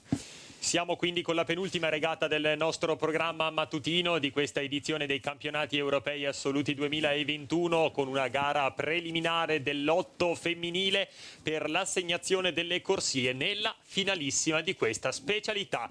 Vediamo scivolare velocissimamente tutte le imbarcazioni che transitano in questo momento innanzi a noi sulla distanza dei 1000 metri di percorso, con un vantaggio di solo una punta da parte dell'equipaggio russo, dell'equipaggio della Romania in corsia numero 6, seguito poi in acqua 5 dall'Olanda e ancora in corsia numero 1 dalla Russia. Vediamo al via anche l'armo italiano con la formazione composta da Bumbacca, Pappalardo, Serafini, Faravelli, Meriano, Terazzini, Irdissi, Pelacchi e Infante, che sicuramente cercherà di dire la propria in questa specialità remiera. Vediamo sempre ancora una volta l'equipaggio romeno in vantaggio, seguito dall'Olanda, poi tutte le altre imbarcazioni. So moving away from 1,000 metres, Romania leading this with half a length over the Netherlands, and in third place, back from them, it's Russia. I'm surprised to see the Russian crew in that position. I think I would have expected perhaps the Germans or the Brits to be featuring up amongst it with Romania and the Netherlands, but that is not to be. Romania looking really solid at the front of the course. Definitely, Catherine. It's that Romanian crew which draws the attention. If you just look at the start list, they are European champions. Next to them, the Dutch, who won a bronze medal at the 2020 European Championship, going with them very nicely. But I share your amazement at the position of the Russian crew, because based on performance, you would expect the German crew to be in third position, or at least closer to the front of the field. But it's the Russians who are having a great race at this stage. Coming towards me at the 1500 meter mark, the Romanian crew still half a length up on the Dutch crew, who look well, more relaxed than I've seen them in previous races, which is a good news, but they are really going with the Ukrainian crew, which it's so good to see that Ukrainian crew. It looks so good. It's technically well drilled, and there's lots of power behind each stroke. The Dutch in second position. Then on the far side, it's still Russia in third position, but it's the crew from Great Britain who is sneaking up on the Russians, trying to get that third spot. Germany at the back of the pack, and the Italians moving forward as well. Una gara meravigliosa, l'otto femminile. Giustamente in apertura si ricordava che l'Italia manca da tantissimi anni in questa specialità. In questa specialità però a Varese, agli europei del 2012, conquistò una bellissima medaglia d'argento. Ma se devi ancora qualificare un equipaggio per i giochi, devi mettere le donne più forti in assoluto. E ovviamente ecco la scelta della Romania, che rincorre Tokyo schierando il migliore equipaggio possibile, le migliori donne a bordo, e la Romania che vola verso il traguardo davanti a tutti. The Romanians are looking so good as they come into the final 100 meters of this race here on the near side, lane 6. And the Dutch are just seeing if they can stay in contact with that crew from Romania here. The Dutch looking set to take that second spot in this preliminary race for lanes. We will see all these crews back, of course, in the A final on Sunday. But the Romanians looking fantastic here, coming across the line to win this preliminary race for lanes. Behind them, the Netherlands. And then on the far side, it's a nice tussle between Russia and Great Britain. But I think as we come down to the line, Russia's just going to manage to hold on about a deck ahead of Great Britain. Then we look at Italy in the 5th position, and Germany will come through the line in 6th.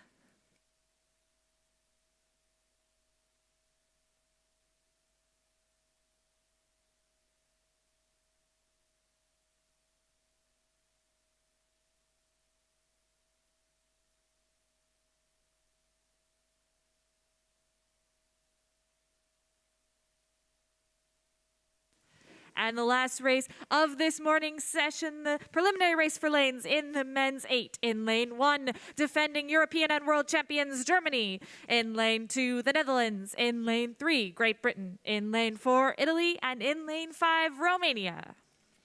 È l'ultima regata di questa mattinata ed è bello chiudere con l'ammiraglia maschile. Ultima regata in programma, solo una gara per le acque, quindi di fatto un antipasto. In acqua 1 la Germania, in acqua 2 l'Olanda, in acqua 3 la Gran Bretagna, in acqua 4 l'Italia e in acqua 5 la Romania. The British are bronze medalists from the 2019 World Championships, but of course the Germans are the crew to beat here. Great Britain out to the better start, and as they're coming towards you, Kat, have the Germans been able to respond? Yeah, the Germans, I think, have been responding the whole way down the course, and it's holding them just within a few meters of that British lead. So Great Britain storming their way down the course here with a new lineup, just one newcomer to their lineup from the 2019 8, which is Charles Elwes in the 5 seat. He's come through under 23s and into the senior level here in Varese. So Great Britain will go through 1,000 meters with a third of a length lead over Germany, but it's pretty tight out there. Romania, Italy and the Netherlands still in the mix. Siamo quindi con l'ultima regata del nostro programma di questa mattina, è l'ultima regata per l'assegnazione delle acque nella finalissima dell'8 maschile. Vediamo una partenza veramente agguerrita da parte dell'equipaggio della Gran Bretagna in corsia numero 3, che ancora conduce la regata, seguito dall'equipaggio in acqua numero 1 della Germania, ma sono veramente tutti vicinissimi. Anche per la terza, la quarta e la quinta posizione gli equipaggi sono poppa prua, di conseguenza nel giro di pochi metri sono tutti e 5 gli equipaggi a contendersi le acque in questa regata. Quindi 5 equipaggi veramente molto agguerriti, con Gran Bretagna e Germania che probabilmente riescono a mettere una marcia in più rispetto a tutti gli altri equipaggi in gara. So making their return to the international scene, this Great Britain crew with the experience of Henry Fillman in the coxswain seat, leading the way ahead of Germany through this third quarter of the race. First 1,500 meters from that crew from Great Britain, looking very well indeed. The Germans on the far side, just a bit back. It's almost a quarter of a boat length at this stage with 500 meters gone. It's a great position for the British crew to be in. The Dutch still in contact with the leading crew from Great Britain, but behind them then the very young crew from Romania, in lane number, I think lane number 5, closest to us, is having a great race as well, and sneaking up on that Dutch crew. But out in front, it's still that crew from Great Britain. They're having a blast. It's still the preliminary race for lanes, but you want to stake your intention in this race, and the Brits are laying down a marker for the rest of the crews, and it won't be. It will be a surprise for the Germans, I think, if they get a second place to the Great Brits. Siamo ormai in chiusura in quest'ultima frazione, ultimi 200 metri, una gara veramente velocissima. Al centro la Gran Bretagna per condurre ancora verso il traguardo sulla Germania. La vera rivelazione è sicuramente la Romania, che riesce con un equipaggio molto giovane a portarsi in zona calda per le potenziali medaglie di domenica. This is a preliminary race for lanes, but it might as well be a final. What a fantastic race in the men's eights to finish off this morning session. Great Britain leading the way down the course, storming on the near side. Romania trying to get back up on the Dutch and the Germans. The Germans just failing a little bit here as we come into the line. So Great Britain looking to take that top spot, and I don't think I can call it. Romania, Netherlands, and Germany across the line, but I think we're going to have to wait for the final confirmation on that one. Italy coming through just now in fifth. Un arrivo veramente velocissimo, una grande rimonta per la Romania, la vittoria della Gran Bretagna, al secondo posto la Romania, per la terza posizione Olanda, poi Germania e Italia. Oh, somehow I managed to call that right. Great Britain through the line first, Romania in second, the Netherlands in third, Germany fourth, and Italy in fifth.